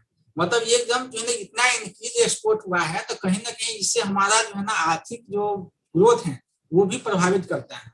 यदि हम इतने को यदि हम अपने यहाँ, क्योंकि इसमें ज्यादातर जो मेरे को समझ में आया, बहुत सारे लोगों से मैंने बात किया था, तो लोगों ने मेरे को यही बताया था कि ये जो है ना लो ग्रेड आयरन ओर है, इसलिए इसको ज्यादा से ज्यादा जो है ना लोग एक्सपोर्ट करते हैं। करीब जो है ना 35 मिलियन टन तो लो ग्रेड आयरन ओर को एक्सपोर्ट किया है, और करीब जो है ना 14 मिलियन टन ये आपका पेलेट बना करके एक्सपोर्ट किया है। और इसका मेन जो कारण है कि इस पर जो है एक्सपोर्ट ड्यूटी नहीं है, ठीक है, सरकार ने जो एक्सपोर्ट ड्यूटी नहीं लगाया, क्योंकि बहुत सारे स्टेक होल्डर ने, हमको लगता है कि मेरे को उतना नहीं पता है, क्योंकि जिस समय 2016 में हटा था, 2016 में इस पे 2016 तक इस पे था टैक्स, एक्सपोर्ट ड्यूटी था लगा हुआ, जिसके बाद ही देख रहे हैं कि एक्सपोनेंशियल ग्रोथ हुआ है। तो मेरे जितने भी इंडस्ट्रियलिस्ट हैं या जो भी स्टेक होल्डर हैं, मेरा उनसे ये आग्रह होगा कि यदि अपने देश में बेनिफिशिएशन प्लांट की यदि हम ये देखें, कैपेसिटी तो बहुत ज्यादा है, लेकिन बेनिफिशिएशन हम उतने कैपेसिटी पे नहीं कर पा रहे हैं। तो जरूर जो है ना जितने भी स्टेक होल्डर है उनसे मेरा आग्रह रहेगा कि वो बेनिफिशिएशन प्लान की पूरी क्षमता का उपयोग करें। यदि उनके पास नहीं है तो निश्चित रूप से वो हायर भी कर सकते हैं, वो भी सुविधा उपलब्ध है। तो उनको करने से एक तो एम्प्लॉयमेंट जनरेशन होगा ही, दूसरा जो हाई ग्रेड में जो ओर कन्वर्ट करेंगे, यदि हम 2030 की हम नेशनल स्टील पॉलिसी की जब बात करेंगे करते हैं, तो 300 मिलियन टन की क्षमता बनाने के लिए 255 मिलियन टन क्रूड स्टील का हम उत्पादन करेंगे, तो कहीं ना कहीं से हमको ओर की आवश्यकता होगी। और हमारे पास जो हाई ग्रेड ओर है उसका डिप्लीशन समय के साथ हो रहा है, तो लो ग्रेड पर ही निर्भरता जो है बनी रहेगी आने वाले समय में। तकनीकी की कोई अभाव नहीं, तकनीकी तो अब उपलब्ध है, लेकिन कमी है तो सिर्फ इच्छा शक्ति की। उस इच्छा शक्ति को कैसे बढ़ाएं, ये जो है ना हम लोग को जरूर सोचना चाहिए। और आने वाले समय में जो पैलेट है, वो पैलेट ब्लास्ट फर्नेस के जो डिस्ट्रीब्यूशन है, बर्डन डिस्ट्रीब्यूशन, उसको भी कंट्रोल करता है। उससे क्या होगा कि कोक रेट भी कम होगा, क्योंकि ज्यादा से ज्यादा सरफेस एरिया, पैलेट का जो ज्यादा से ज्यादा सरफेस एरिया यूसी गैस के जब संपर्क में आएगा, तो निश्चित रूप से उसका जो है ना रिकवरी रेट ज्यादा होगा। तो मैं तो यही जो है ना आग्रह करूंगा कि जो है ना निश्चित रूप से जो है ना पैलेट जो है ना बनावे, क्योंकि जब स्लरी पाइपलाइन में आने वाले समय में टोटल जो है ना अभी 25,000 करोड़ का जो है ना निवेश होना है, और आने वाले समय में और भी निवेश होगा, तो निश्चित रूप से जो है ना स्लरी पाइपलाइन के थ्रू जो है ना ट्रांसपोर्टेशन आयरन ओर का होगा, और पैलेट की जो है ना फिर बनेगा भी ज्यादा और उसकी मांग भी बढ़ेगी। और ब्लास्ट फर्नेस में जब ये यूज होगा तो कोक रेट का भी जो है ना कम होगा, कोक रेट भी कम होगा, लो कोक रेट की आवश्यकता पड़ेगी उसमें। तो यहाँ भी जिससे हमें कॉस्ट रिडक्शन में भी फायदा होगा। तो मैंने जो है डेटा निकाला था, यदि मेरे पास यदि हम मानते हैं कि 150 मिलियन टन हमारे पास है लो ग्रेड आयरन और अलग अलग दाम पड़े हुए हैं, यदि उसका हम बेनिफिशिएशन करके 45 से 50 मिलियन टन जो है ना हम हाई ग्रेड आयरन ओर बना देते हैं, तो 25 से 27 मिलियन टन हमें क्रूड स्टील का प्रोडक्शन होगा। और यदि सब पे जो है ना थोड़ा थोड़ा जो भी टैक्स है यदि हम लगाएंगे तो करीब 27 से 30 हजार करोड़ का हमें बेनिफिट होगा। ये सरकार के खजांची में जाएगा, सरकार के खाते में जाएगा, राजस्व की प्राप्ति होगी। और इनके साथ चूंकि ये सब रिकवरी करेंगे तो निश्चित रूप से जो है ना स्टील का जो है कैपेसिटी बढ़ेगा, अलग अलग प्रोसेस में एम्प्लॉयमेंट भी जनरेशन होगा। तो ओवरऑल हमें इकोनॉमिक ग्रोथ मिलेगी हम लोगों को। तो ये जो है ना निश्चित रूप से सारे स्टेक होल्डर को इसको बात करनी चाहिए थी। दूसरा जो है ना जब बेनिफिशिएशन करते हैं तो उसका जो वेस्ट मटेरियल होगा वो भी फायदेमंद है। आज के दिन में मिट्टी का भी भाव बहुत ज्यादा है, मिट्टी बहुत महंगा मिलता है। और ये तो बेनिफिशिएशन जब माइंस के पास लगेगा तो जो वेस्ट मटेरियल है तो माइंस के गड्ढे को भी भरने में इसका उपयोग होगा। जो आज के दिन में बहुत सारे जो सरकारी क्षेत्र के हैं तो देखते हैं कि बहुत जो है ना बालू जो है ना बाहर से खरीद करके अपने गड्ढे को भर रहे हैं। तो ये भी एक फायदे होंगे। ये यदि माइंस के पास इसका बेनिफिशिएशन लगाएंगे तो जो वेस्ट मटेरियल होगा वो गड्ढे भरने या अन्य जो कुछ होगा वहां पे भी तो वो भी एक जो ना आर्थिक दृष्टिकोण से उसका भी फायदा होगा। तो ये सारे चीजें जो ना फायदा होगा। और अल्टीमेटली हमारे जो एम है कि जो है ना ओवरऑल इकोनॉमिक ग्रोथ होना चाहिए। जैसे कि लास्ट जो है ना भाषण में माननीय प्रधानमंत्री ने लाल किला के प्राचीर से कहा था कि जो खनिज संपदा है उसका ज्यादा से ज्यादा उपयोग अपने देश में होना चाहिए, उसका फाइनल प्रोडक्ट बना करके एक्सपोर्ट करें। तो ये चीज को भी हम सबको ध्यान में रखना चाहिए और इस पे भी जरूर हमें जो है ना गहन तरीके से विचार करना चाहिए और इस पे काम हम लोग को करना चाहिए।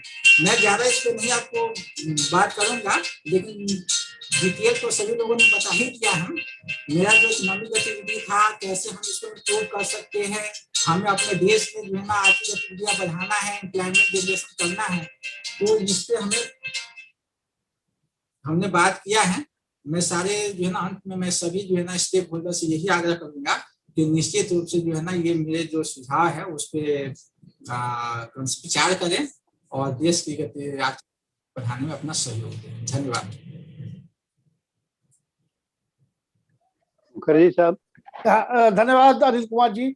आपने बहुत अच्छी तरह से आज के जो समअप जिसे कहते हैं उसको एक साथ जो डॉक्टर मुकेश कुमार जी शुरुआत में जो कहे थे उसी बात पे अमल करते हुए आप ये जो हमारा ये आयरन और फाइन्स जो है इसका यूटिलाइजेशन, इतना फाइन्स हम एक्सपोर्ट कर देते हैं, आप इस बारे में बहुत अच्छी तरह से बताएं कि हमारी ये नेशनल रिसोर्स जो है इसको हम कैसे बचा सकते हैं। ये बहुत बड़ी बात है। साथ में ये पेलेटाइजेशन का जितना हम कम पैसों में, मतलब जितने छोटे सारे प्रोड्यूसर हैं इतना खर्च नहीं, डीआरआई वाले इतने छोटे छोटे डीआरआई मॉड्यूल जिनके पास है वो इतना पैसा पेलेटाइजेशन टेक्नोलॉजी पे खर्च नहीं कर सकते।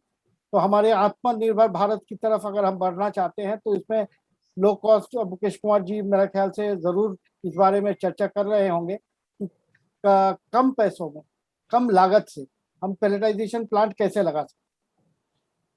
I think Mr. Reinhard Redel, if you can hear me, may I ask you something? Yes. Can Primetals think of developing, smaller pelletization plant? Because your circular pelletizing plant is what you cannot go beyond less than 1.2 million tons, right? No, it's 0.6, 0.5 to 0.6 is the lowest capacity. Okay, 0.6. But even 0.6 for very small players is a big challenge. So is there any work, R&D work going on at Primetals to look at smaller size pellet plants? No, actually not. It is not viable for you. No. Mr. Mukherjee, Yeah. can I tell something? Yeah, please. Actually, this question, actually, I misread my deliver.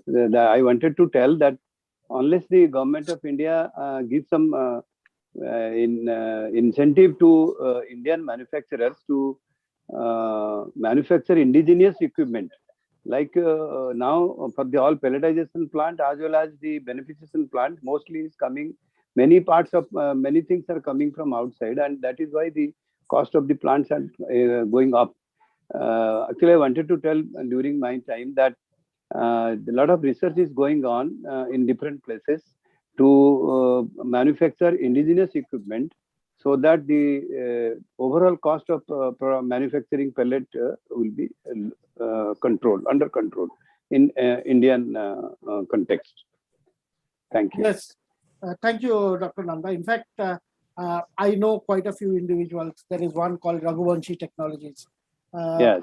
I know quite a few of them, but they are again, very micro size. Yes. So it's But we are fortunate that our Mr. Anil Kumar, who is the helm of affairs, is hearing all these things, and he will also communicate to Honorable Minister that the people are more concerned for indigenous equipment in India for beneficiation as well as pelletization. Exactly. In fact, this is something which. Nanda साहब मैं सुन रहा हूँ आपकी बात को। Yeah, thank you very much. उसके ऊपर जो है ना कई वेबिनार हुए हैं, शायद आपके संज्ञान में आया होगा। तो ये जो कैपिटल गुड्स है वो उसी का एक हिस्सा हमको लगता है कि जो प्लेटाइजेशन प्लांट ये सारे कैपिटल गुड्स नहीं होंगे। और कॉमर्स मिनिस्ट्री का भी एक स्कीम था, शायद मैं वो अभी अधूरा ही पढ़ पाया था, चूंकि आप लोगों का ये आज कार्यक्रम था जिसपे भी जो है ना हमें 22 तारीख को जो वाणिज्य सप्ताह है तो उसके लिए हमें जो ना बनाना है एक है ना उसमें नोट। तो उसमें मैं पूरा नहीं पढ़ पाया, इसलिए मैं आपको नहीं बता पा रहा हूँ कि कॉमर्स मिनिस्ट्री का क्या स्कीम है उसके अंतर्गत, है ना। तो मैं थोड़ा सा उसको पढ़ लूंगा तो थोड़ा सा हमें आइडिया हो जाएगा, तो मैं आपसे शेयर करूंगा। आप सही बोल रहे सर, कैपिटल गुड्स में minister of steel is doing good work, बहुत अच्छा काम कर रहे हैं। कि एक पहले भी एक सेमिनार हुआ था जिसमें हम भी भाग लिया था, भुवनेश्वर में हुआ था। आई थिंक कुमार साहब भी जानते होंगे, तो बहुत अच्छा काम कर रहा है मिनिस्टर ऑफ स्टील सब्जेक्ट पे। Thank you very much for taking note of it. Thank you Nanda साहब, thank you so much. Doctor Mukesh Kumar ji, आप ये छोटे पेलेटाइजेशन टेक्नोलॉजी के बारे में 2-4 शब्द करें आपसे। आज की डेट में क्या हो गया है मुखर्जी साहब की, छोटे छोटे पैलेटाइजेशन प्लांट जो है चाइना वगैरह के अंदर बहुत ज्यादा काम करते हैं और वहां से टेक्नोलॉजी भी अवेलेबल है, लेकिन वो जो टेक्नोलॉजी है वो रोटरी किल्न बेस के ऊपर ही आके आ गई है। And nowadays what is happening is everybody is looking for a economical size plant, and when we are talking for a economical size plant, people are looking for 2 million ton, 2.5 million ton, like that. So demand for low capacity pelletization plant is also not there much. That is also one of the main issue, because why these small plants are not getting popularized in the country, because everybody is looking for a size of around 1 million ton or 1.2 million ton, and that's why they want to go for a different type of thing, because rotary kiln is having its own issues and other things. Exactly. Yeah. Exactly.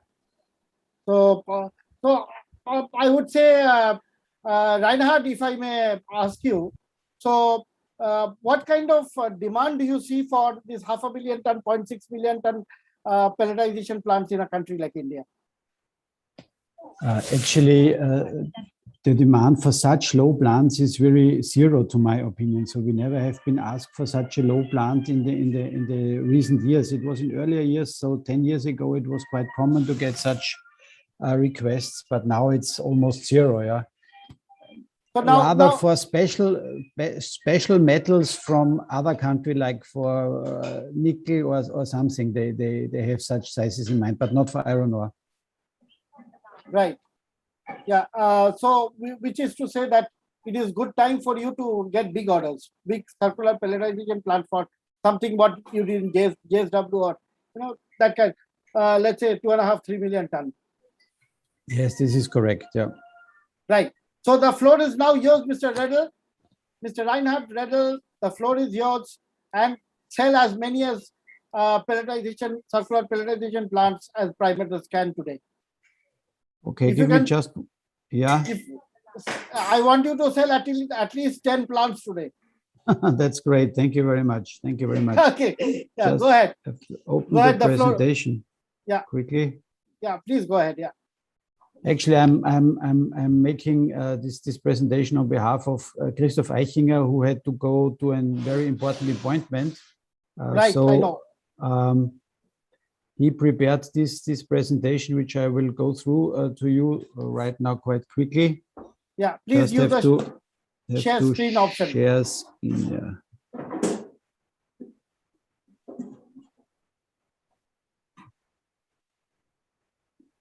yeah.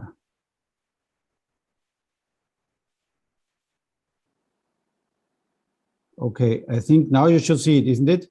Yes, we can see it. Okay, I give a brief report about the first circular pelletizing plant. So it's very good if you, Mr. Mukherjee, make it possible for us to sell 10 more pelletizing plants, circular pelletizing plants in India. But nevertheless, we have just one pelletizing plant in operation, which works very well. And I give you a short overview about the achievements in the last couple of months. Generally, circular pelletizing plant is, to my opinion, now known in India and all around the world, that it's a combination of the straight grate process with the circular machine of, for example, a dip rail cooler or any other circular type of machine, and it results in the CPD plant. The sizes which we're offering varying from, as said, 0.5 million tons up to 1.5 million tons, depending on the iron ore, also up to 1.8 million tons capacity per year. For larger plant capacities, so 2 million plus, we are also offering the straight grade technology plant, and it depends on the customer's preference which plant we can offer. But the development for the CPD, which we have done so far, is up to 1.5 million tons only. Yeah. This is the plant which is installed in Orissa, in village of Basantpur. It's exactly the 3D model of this plant, with a full equipped pelletizing plant consisting of dosing and green pelletizing, which is located in building number 1. Then we have a separate mixing building in number 3. Additive storage and grinding is located here in item 2. Then the circular indurating machine, the heart of the process, is number 4, which is a quite compact building, which you can see. Number 5 is the product classification, and number 6 is the product storage. Number 7 is the dedusting unit, or the process gas dedusting unit. Number 8 has not been installed because our customer, which is a part of the Aditya Birla Group, decided to operate this plant with furnace oil and not with coal gas. These are the key data of this project. The customer is ProMinerals Private Limited, now PMPL, owned by Aditya Birla. Location is in Kioncha district in Orissa in India. The key figures are that the plant has a product capacity of 1.2 million tons per year, and a suction area, or a grate area, you can say, of 191 square meter. First pellet has been produced on 14th of October 2020. They process their own ore, which Essel Mining is operating in their mines. So they used at first cassia mines. Now they're using Koira mines, iron ore, which has a quite high Fe content of 63.5 plus, which results in pellets with 64.5% plus, which actually has a quite fine grain size in the lower area. So we have 60, an average 60% of minus fines, which makes it a little bit difficult with regard to filtration, and this is one of the limitations which the plant is currently still facing. But they produced pellets since, actually you can say since the beginning. They produced high quality pellets and sold it to the Indian sponge iron manufacturers. And later, since beginning of this year, they're also exporting these pellets to China and to Vietnam. The current production is between 1,500 and 2,500 tons per day. This limitation is, as said, due to the high amount of fines. The filtration plant is not capable of producing 3,000 tons per day, which is actually the nominal capacity for this plant. And by that, we still could not prove the 3,000 tons per day due to the lack of filter cake. But the maximum achieved figure per day was 2,700 tons. These are some impressions of the circular pelletizing plant. This picture is taken from the beneficiation plant, which is adjacent to the pelletizing plant. You can see it in front. The big building is the dosing and cream pelletizing building, and on the right hand side you can see the mixing building, and in the back you can see the product classification building. There are now some inside views of the CPD plant. We have 2 pelletizing discs, 7.5 meter installed. This is the second picture on the right hand side is from the white belt conveyor feeding to the roller feeder. The challenge of the CPD was that we have to feed a little bit more material on the outside than on the inside of the circular indurating machine, which we could realize by a reciprocating conveyor, which is slowing down speed during retraction, and by that we get a higher heap on the outside than on the inside, and we have a really, and this was one of the real positive findings during our commissioning and operation, that we have a really very uniform and equal level bed inside the induration furnace, which is very important to have a proper, decent firing and cooling of the pellets. Right hand side, you can see the discharge hopper when the pallet cars are emptying or emptied.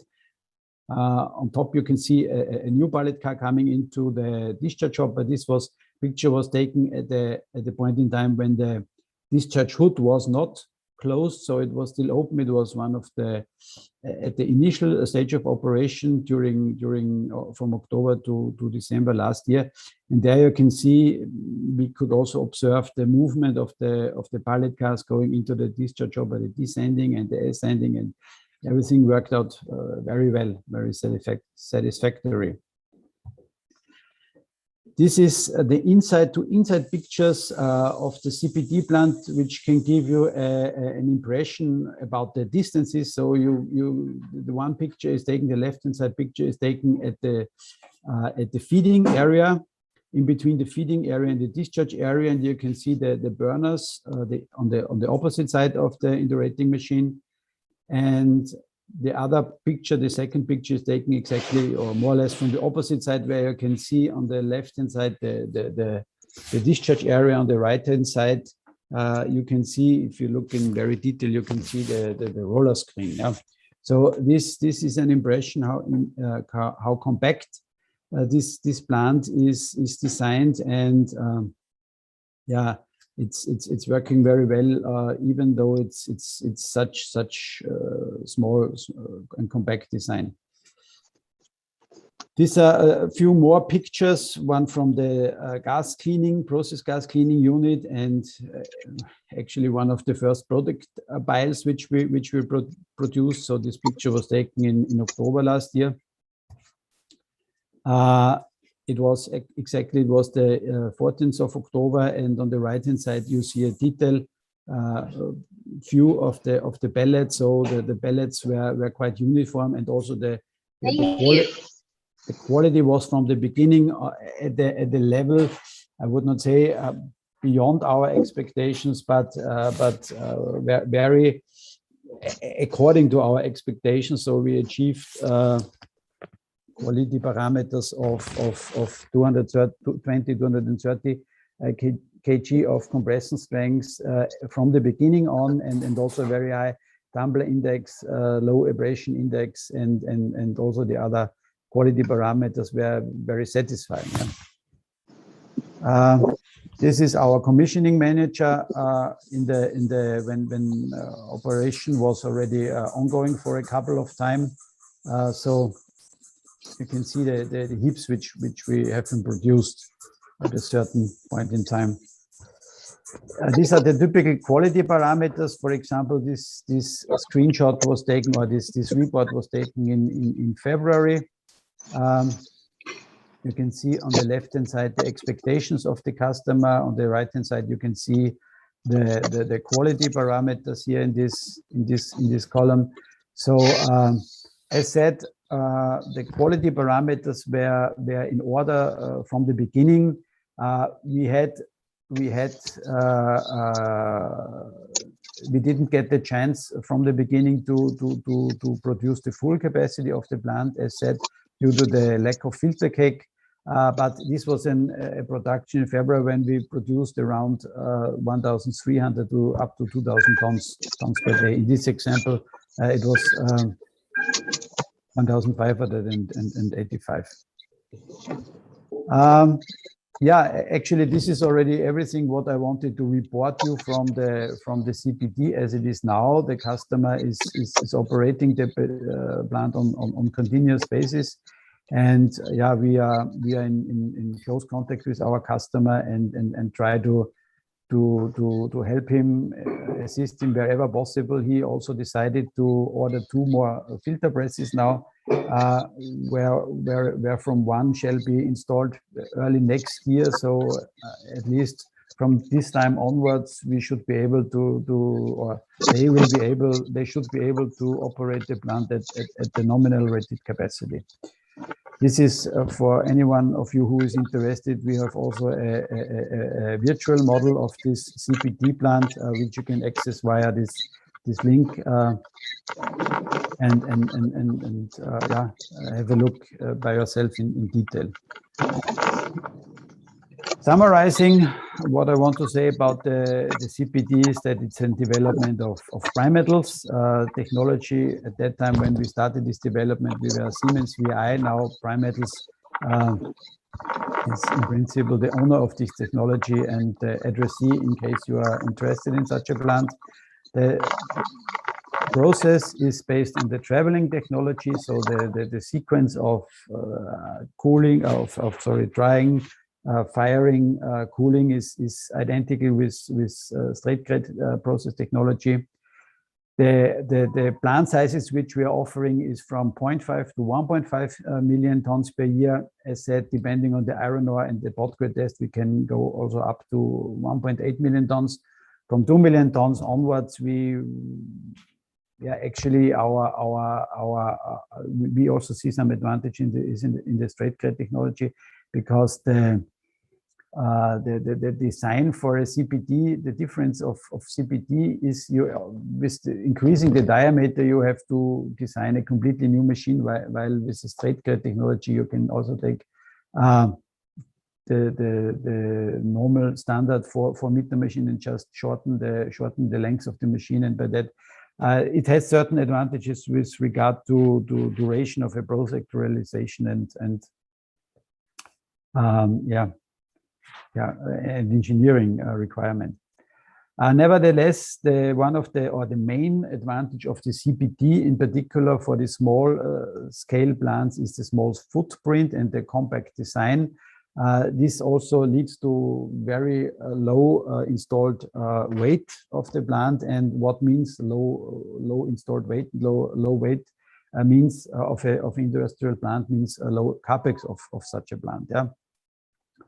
And finally, the advantage, but this is more or less the same what we can also offer for straight grade plants, is a high flexibility in raw materials, fuels, and also product quality. This means each type of pellet can be produced, BF grade pellets, DR grade pellets, but we also are ready to offer such pelletizing plants for other metals like nickel or manganese or whatever. Yeah.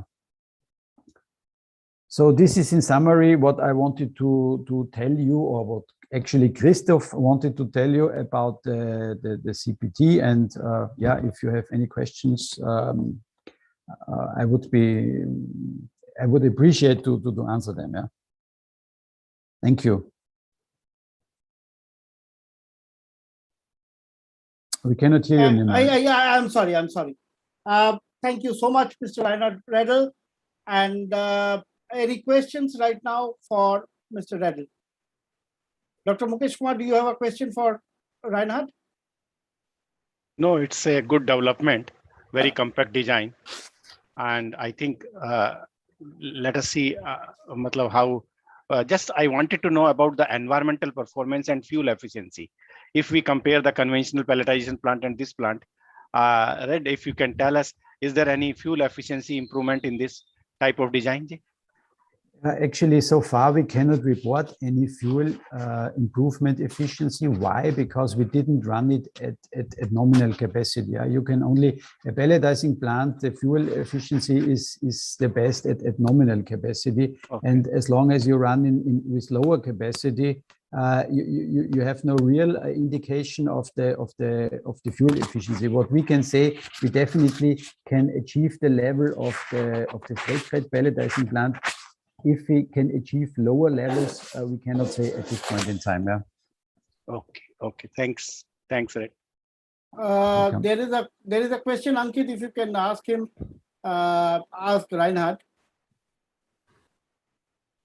So there is a question from Mr. Bridge Badhadra, and he asks, are you having coal to gasification technology suitable for Indian non-coking coal? Yeah, in principle, we developed, but it's not our own technology for the Promineral plant. Originally, we developed this system together with a partner company from Germany, and we would have been ready to install it in this plant as well. But our customer, our new customer, you can say, decided not to go for this technology, and by that it has not been realized, this plant. For sure, we can establish contact with this company who has this technology, and we can also support in implementing it in a pelletizing plant. Reinhard, can I ask one question? Please, yes. Yeah, this coal gasification, what you are talking, is it suitable for handling ash content, say around 35 to 40%? Because most of the technology, whether it is a fluidized badge or entrainment gas gasifier or a moving bed gasifier, they can handle ash up to 30-32%.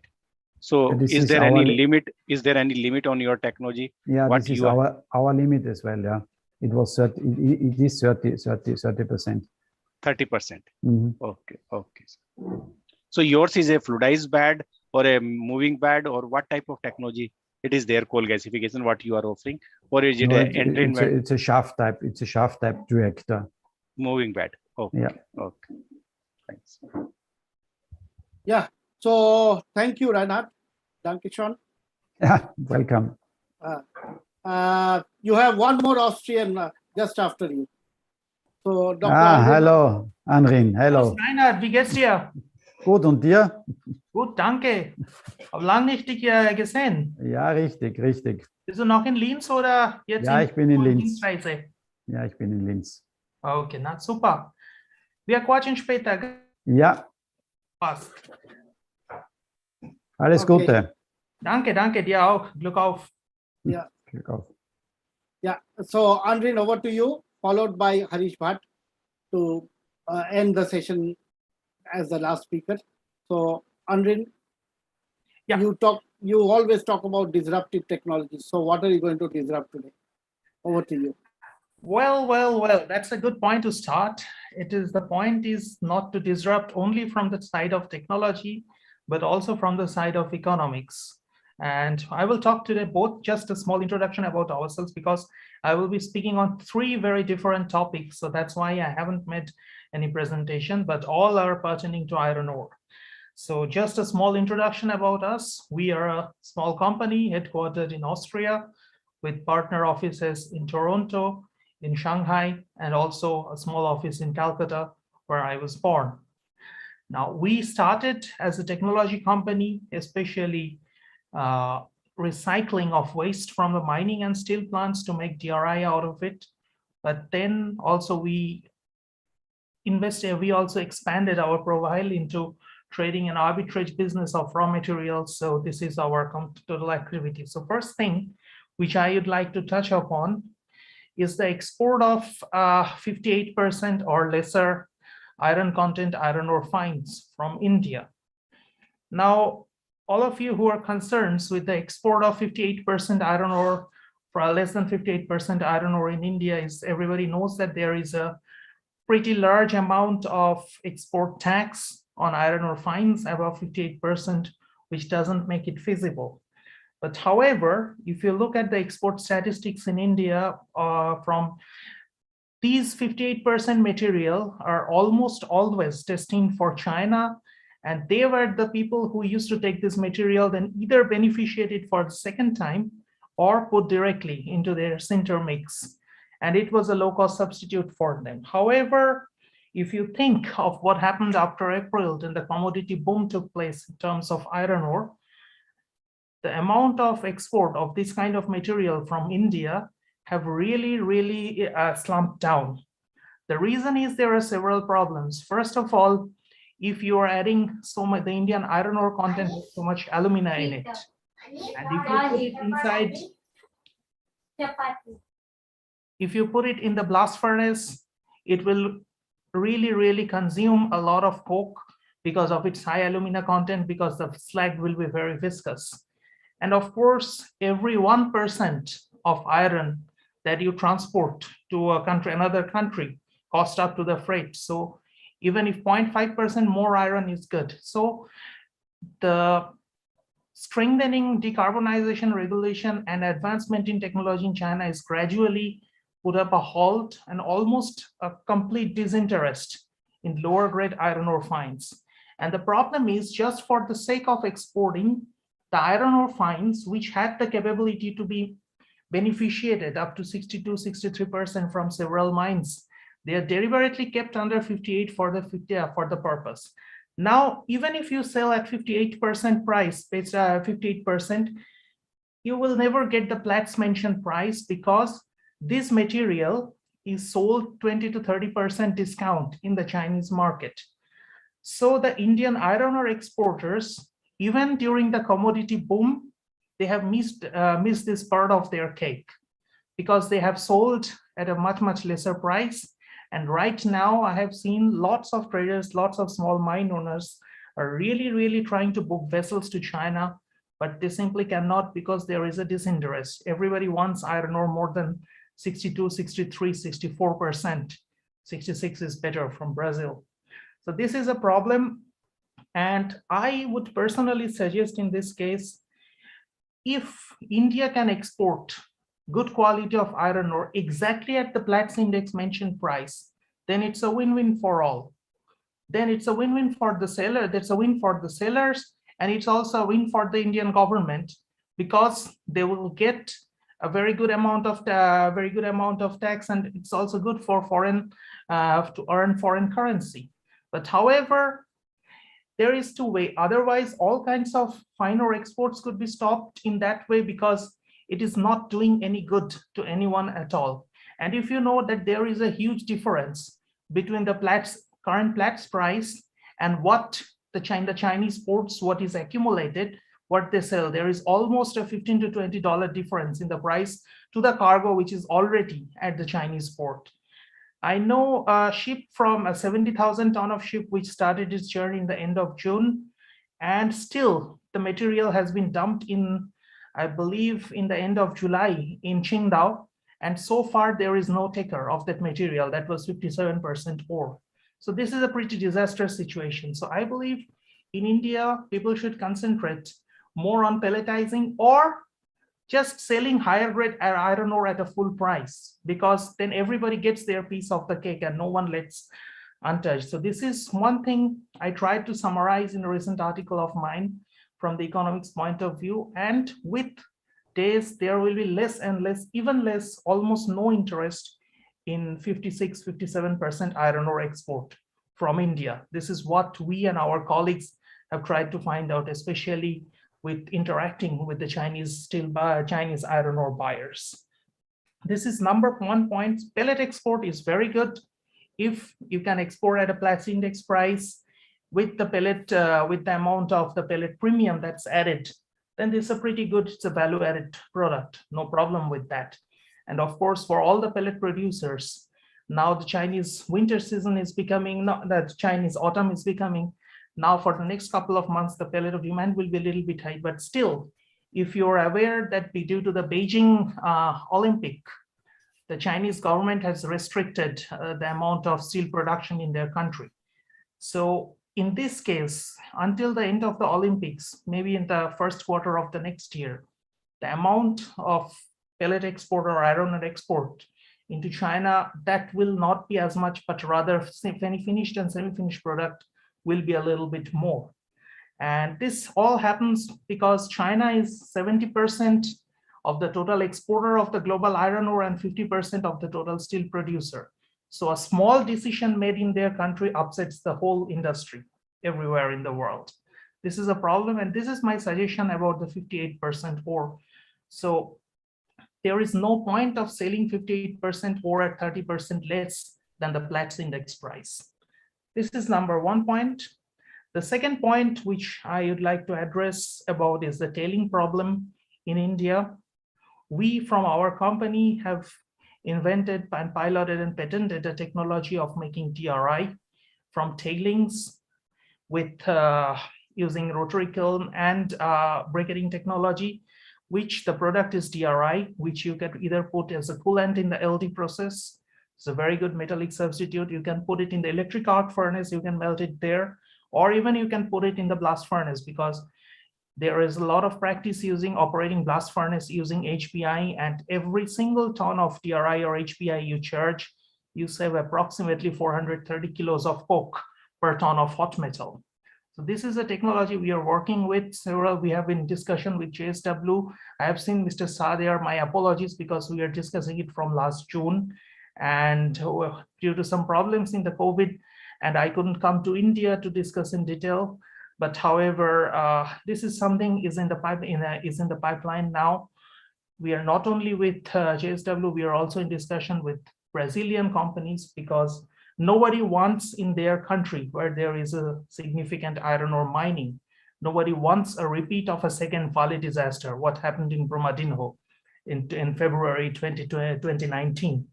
So this is something, is a humble offering for our company to beneficiation of pellets, and our technology requires a very, very low capex with an internal rate of return IRR of more than 40%, because iron ore pellets, because iron ore tailings, they are not commercial, they don't have any commercial cost. So that's why the internal rate of return, the investment return, comes in very high. And the number three is we are presently in very much active in starting a new iron ore project in country of Peru. So there they have several billion tons of deposits, how much I forgot, and there's a hematitic ore and more than 66%, 66.5% hematite mining. And the first, their plan, we have contacted by the government, the first plan is to start exporting their iron ore, and secondly, gradually to make a steel plant there. And we are looking very, very solidly for investors who are interested in getting a stake of the mine for export, either for exports or whatever form they want. So this is another thing we are currently very much dealing on. So not only for the Indian market, but also for the international market, because the more diversified sources that we can find other than the big producers like Australia, where the 3 or 4 big boys dominate the whole world, if we can diversify the sources and we can diversify the ownership, then it's much, much better to get high quality iron ore. And the countries were in Peru, Chile, Chile has a very developed infrastructure in mining, but Peru doesn't. So the Peruvian government asked for our help, So this is the trouble. But there are strategic ways of investment that we are looking for. I will be personally visiting the Peruvian government in November. So this is another project is coming. So this is, to sum up, all the commodities, they go through a sinusoidal cycle. So when there is a bubble, there is no need to rejoice. Also, when there is a price slumps down, there is no need to get depressed, because this is the trend of the commodity, as in case of iron ore. And my father, who was also an electrical engineer, not a metallurgist, but an electrical engineer, he used to say that whatever happens in this world, whatever takes place, people will keep on needing steel and cement. So these two things, steel has no replacement, and there are grades, there are materials which you cannot make by melting scrap. So there will be demand of virgin iron, and steel is produced from virgin iron. So what we try to do is to think of both sides. One is technology to help the companies to utilize their tailings into a valuable product. by a simple method of pyrometallurgical method. And secondly, we try to assist companies to assessing the market economics and sell their material to direct buyers all over the world, along with strategic investments. So in non-traditional places, non-conventional places in the world. So this is something today I only see not many people are there, but however, if you're interested, you can always talk to me, and it's pretty good to listen to every one of you. And I will not take many more time because there is one speaker still left after me. So thank you very much. Andrin, can I ask one question? Sure. Just I wanted to know, you told about the tailing technology, that you have this thing, pyrometallurgical operations, by which you can convert this thing. Is it just like a reduction roasting, what IMMT and other people? No. It's a very different one. It is more or less similar to the first technology that we have patented. It's called Resiron. It is the waste recycling of all iron and carbon containing elements. We have made some differences there. Not only, so the key thing is here not using 100% of tailing, but a mixture of tailing and normal grade iron ores. But still, let's say if you have 1,000 tons per day of DRI plant in 1 year, you can, if you have a 50%, 45% tailing based on the iron amount, you can recycle close to 0.2, 0.3 million tons of tailings per year using. And in your technology, the iron content also will be improved. Because the final DRI content will be close to 80% of metallic. No, what I mean to say is because most of the tailings are having around 50% iron only. Right. So when we are making pellets and putting into the DRI, it will be 50% or it will be enriched iron? No, it will be enriched because we will not use 100% of tailings. Maybe 40% of tailings and 60% of iron ore. But still, that's a lot to utilize tailings and reduce. So in your technology, there is no improvement in iron content. It is blending only high grade ore with tailings and then putting into the pelletization. No pelletization is here because that's a very capex intensive utilization. We have taken the use of briquetting technology. Briquetting technology, okay. So anything which you require a beneficiation using a weighted dry process is always a very capex intensive process. So that's why we decided not to go there, but rather on standalone projects using tailing and iron ore to make DRI. The main thing here is to find out the strength of the DRI briquettes or the lumps that's coming out. And it's better if you can share some of the information about this technology so that some preliminary information, whatever is not confidential, if you can share those information. Sure. I will send you a small technical and financial overview. Okay. Thank you. Thanks. Well, thanks, Andrin. Thanks once again. And we come to the last speaker of the day, Harish Bhatt. Harish, whom I know for a very long time again. Just one question. When again pellet pricing? Sorry, there is one question. Yeah, please go ahead. Yeah. So I see a question from Mr. Babu here. When again pellets price increases? This is in the commodity world to say when something increases or decreases is kinds of a suicidal way. We can give you a kind of trends that you can follow. For instance, in the winter and in the autumn time, the demand for the pellets pick up in the countries where like China and Europe, because those months are affected by snow and rain. So at that time, they prefer to use agglomerated iron ore. So this is one thing about the pellet. But however, there is a key problem here that China has restricted its steel production until the end of Beijing Winter Olympic 2022. And this is the key problem here, because if a country dominates 70% of the iron ore import and 50% of the total steel production of the whole world, a small difference makes a change. So in this case, I would rather say the pellet prices will not go downwards very deeply because we have already reached the level of 100, 120 in this region. But maybe after the first quarter of next price, again, we will see a boost after this Chinese Winter Olympic ends. But this is just my speculation based on what we have doing business. That's all. Thank you, Amit. Thank you. Welcome. Thank you. So with that, we come to the last presentation of the day. Mr. Harish Bhatt, AGM of Irish India. Well, I remember whenever I used to visit a mining exhibition, those days, Harish was just the assistant manager. He was just an assistant manager who used to run the mixer. You go to a mining exhibition, the first thing you see is Harish running the mixer in the exhibition, in any mining exhibition, anywhere you go. So Harish was the face of the company.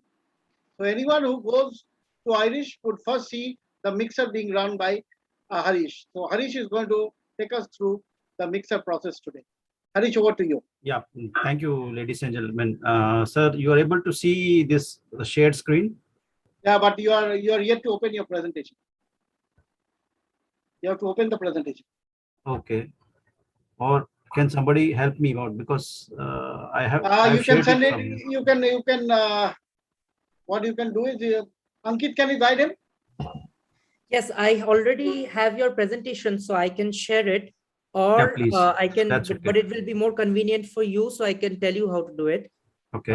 What you can do is you can, if you do have your presentation open now. Yes, yes. So click on share screen, and then you will be able to see the presentation there. A different window. Do not click on desktop. Instead, you will see the PowerPoint presentation window. But It's first, in a, Harish, it's in a Harish, you have folder, to open the actually. presentation. Acha, okay. I will open the presentation. Yes, Fine. yes. You have First, to open the presentation. Yeah, okay. I have opened it now. Okay, so I will stop your screen sharing, and then you can reshare. Yeah, so now if you click on the share screen button, you will be able to see the presentation there. Yeah. Yeah, yes. there you are. Thank So you. Now you are able to see the presentation. Yes. Yeah, but just go to full screen option. No, it's No. in browser. I don't think he will be able to do full screen. Okay, but you're able to see this, yeah? Yes, yes. Yeah. Okay, thank you very much. Thank you, Mr. Mukherjee, for giving us this opportunity to present ourselves, the Irish company, in this excellent forum of steel and metallurgy. Since this is the last presentation, I would take a long time, since everybody must be really tired after hearing a long session of so many presentations. So this is the last presentation, which will bring a highlighting point about one of the very basic unit operations in the pelletization industry, where the iron ore needs to be mixed with some of the ingredients like bentonite or fuel like coal, coke dust, or so on, for pelletization or for sinter processes. So, so Irish company is basically a German company, which was found in the year of 1863. That it was more than 155 years ago. So we can say that it's one of the oldest companies in the field of the mixing technology, and now it has grown worldwide, in presence in 15 countries internationally. So now it's an international group with the headquarters based in Germany, in a place called Hardheim, which is about 110 kilometers southeast of Frankfurt. So from the Frankfurt airport, it's hardly about 70 minutes, I can say. So basically, IRIC is known for its excellent know-how in the field of some of the very important basic tasks in the mixing field, homogenizing of this material by the mixing processes, mixing in itself, then dispersing of materials, especially when you have a solid liquid or a liquid phases. We call it as a dispersing. Then granulating is one of the very fundamental process in the pelletization industry.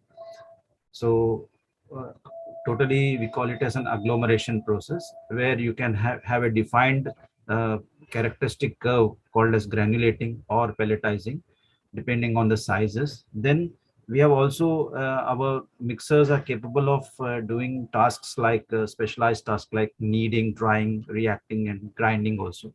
Grinding is relatively new to our field. We are in the mixing technology since last 100 years, and recently in the last 2-3 decades we are into this grinding business, mainly through our sister companies in Japan called as Nippon Irish.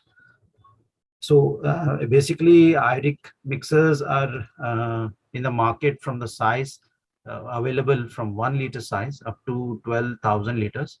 So in India, there are a lot of mixers of the size 12,000 liters, especially in the JSW, JSPL, NSR, and so on. So many people are using this for their pelletization and sinter mix applications. So most of them may be familiar in this forum about our mixers. So I will not go into the details of this. What is interesting maybe for people who are not knowing about the capabilities or offerings in the grinding field, IRIC provides or offers and the complete manufacturing, delivery, installation, and setting, erection, and commissioning of something called as a tower mill. Especially the right side of the picture, you can see the tower mill is a vertical agitated grinding mill, agitated media mill, I can say, which is like a vertical ball mill with a kind of a screw inside, which agitates the grinding media. So this is a very special mill, which is being used to grind from input size of 6 millimeter, that is a feed size of 6 millimeter, to a product size of approximately 5 micron. So you can see that turn down ratio is quite high. So this is used for many kind of mineral applications, from iron ore, gold, even you can go for nickel. Now it's being currently used in the FGD, the flue gas desulfurization processes as well. So if you have an application in the wet mixing or wet grinding, sorry, the wet grinding requirement of any ore, be it nickel or iron or gold, so on, this mill will be a very good candidate for your consideration for all kinds of grinding solutions that you need in the industry. So these are some of the examples of already executed projects. There are more than about 50 tower mills existing and operating since quite some years, and they have done excellently.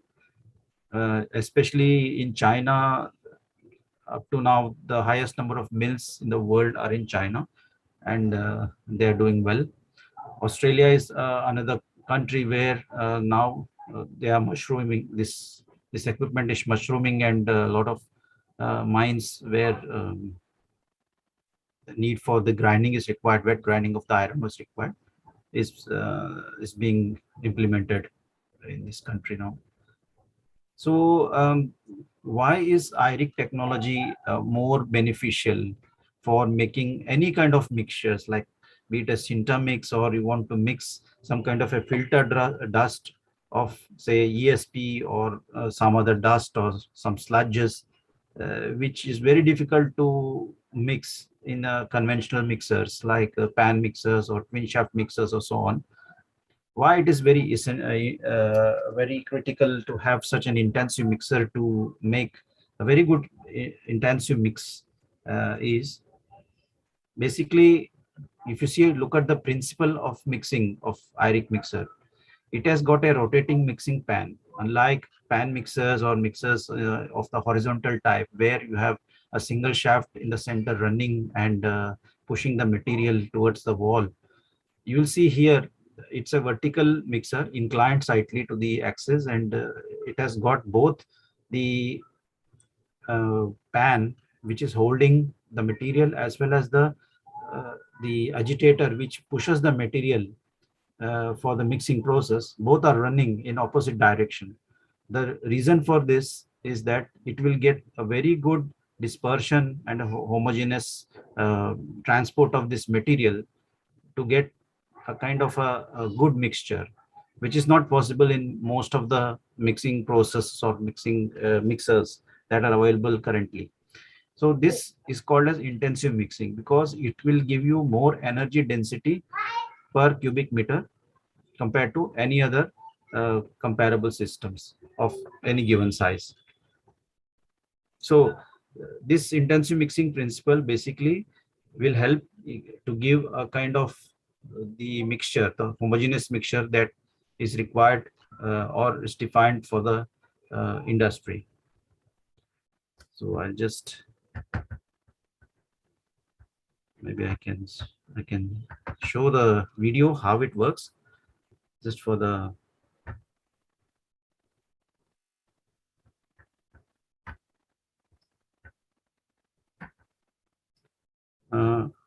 Are you able to see the this animation video?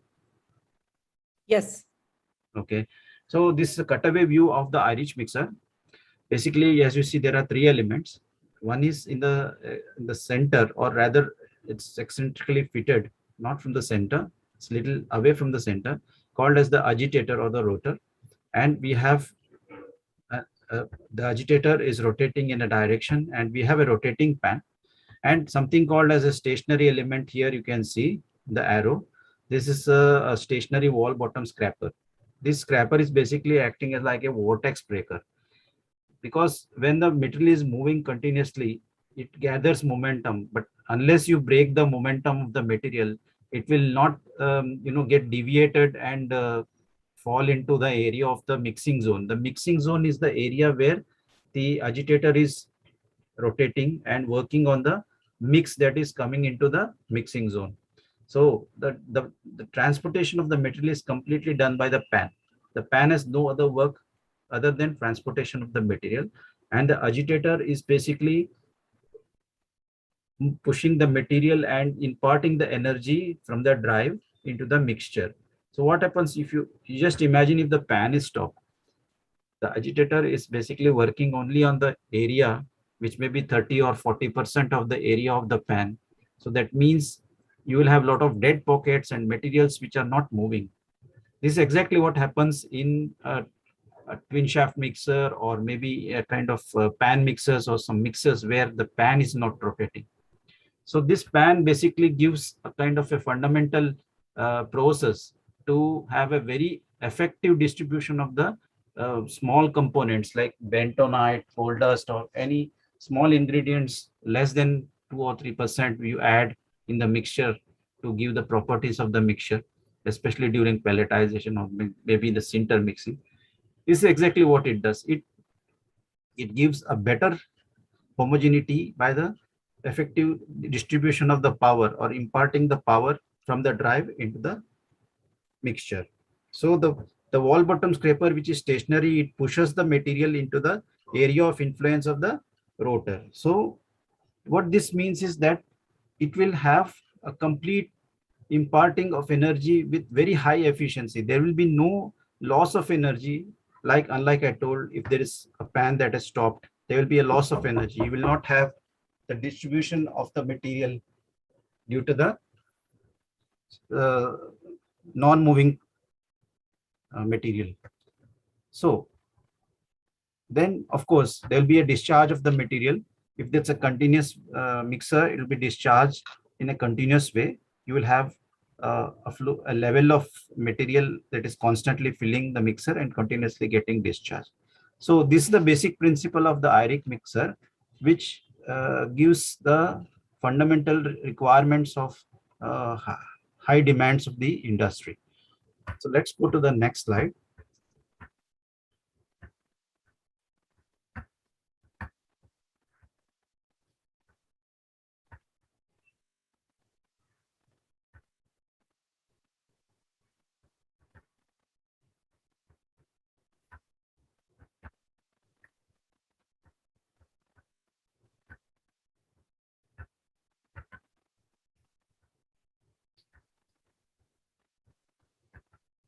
Yeah.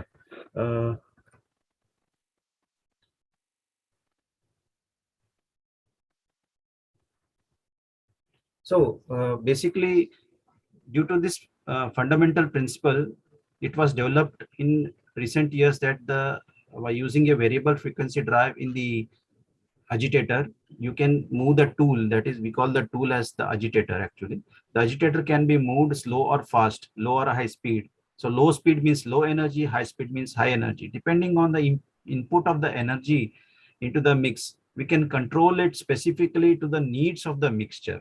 In the case of, for example, pelletization, where you have a very small amount of bentonite, like 0.81% to be added, you need a little higher amount of shear energy imparted from the rotor.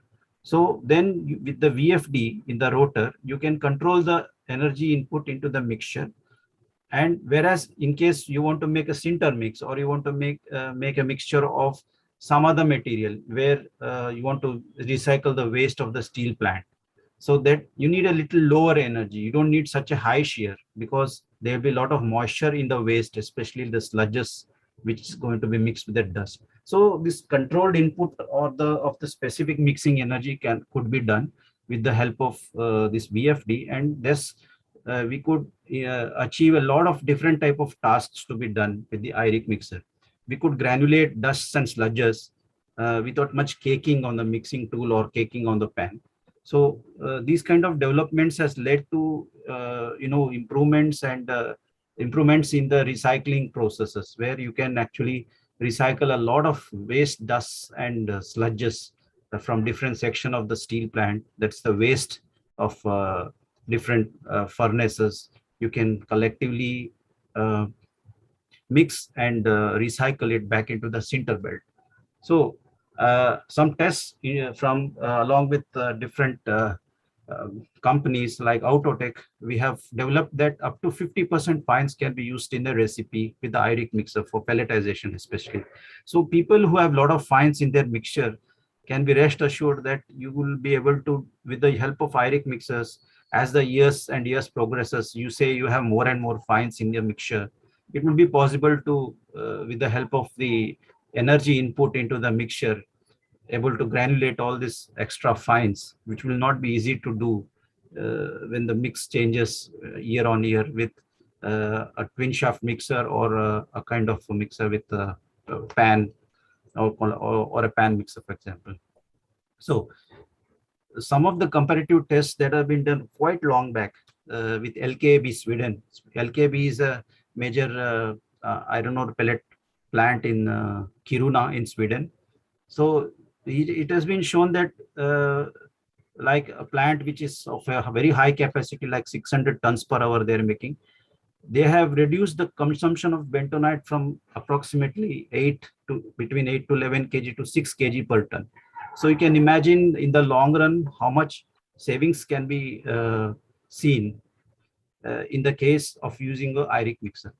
They have also seen some kind of sludges can be used instead of adding water, which is required for the agglomeration. Some sludges of suitable moisture content can be used in the mix, which means that sludges need not be dumped somewhere. It can be used back in the mixture, and it will be a benefit because that sludge will allow not to use extra water and can also be consumed for recovery of the iron in this sludge. So when you add sludge, it is seen that you need a lower energy consumption because it is already having 20 to 30% moisture.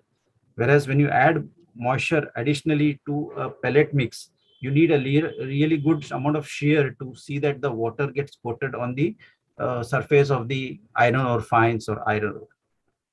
So in that way, we have seen you will have a rounder and harder green pellets.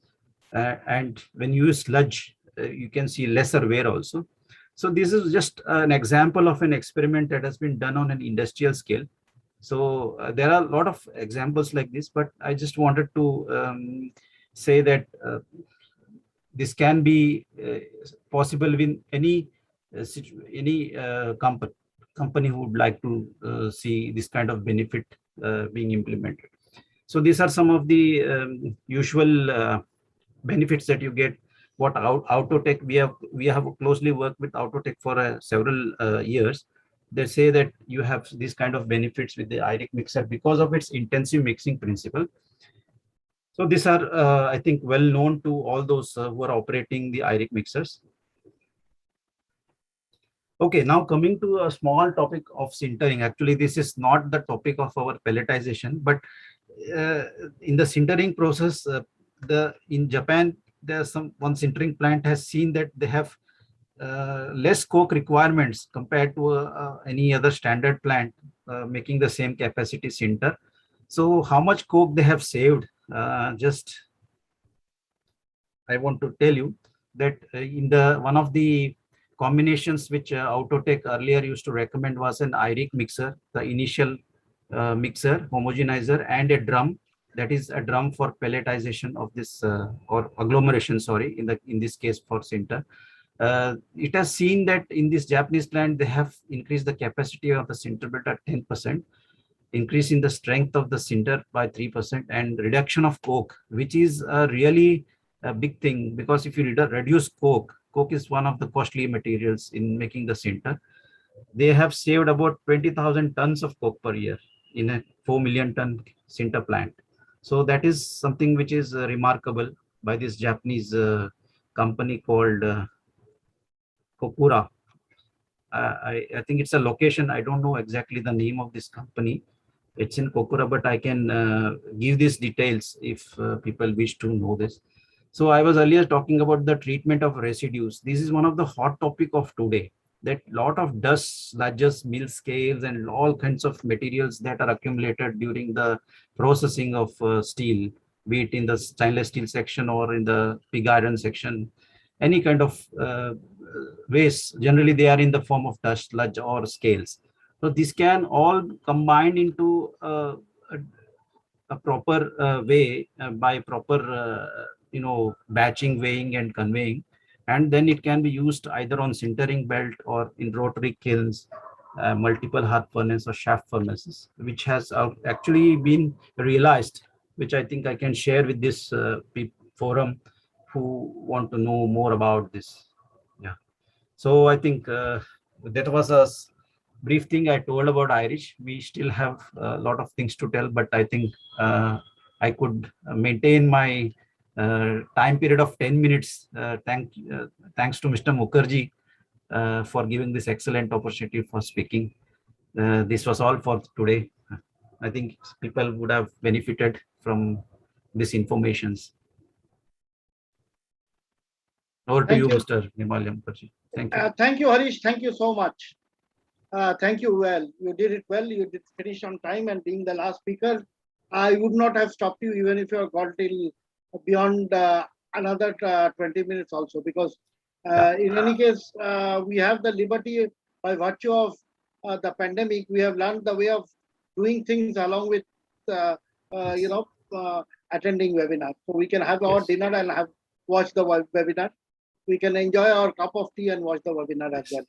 So there is no restriction. And thank you for finishing up with agglomeration. That is the essence of bringing people together. Yeah, thank you. Agglomeration is nothing but binding. So yes. So your presentation was basically targeted at binding everyone together. Thank you. That is the essence of pelletization as well.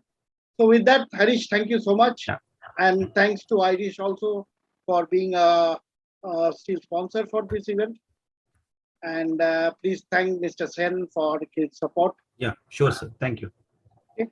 So we'll, Ankit, now it's your turn to propose a vote of thanks and call it a day, because 5 hours. Yeah. 4:30 we started, 9:30 we finished. 5 hours. The other day, Mukesh Kumarji, Dr. Vijay Varghya said, was talking to Mr. Vijay Varghya, and he said that, no, I told him that my webinars, the only problem is it goes on. So he said, yes, I've seen many people complaining also.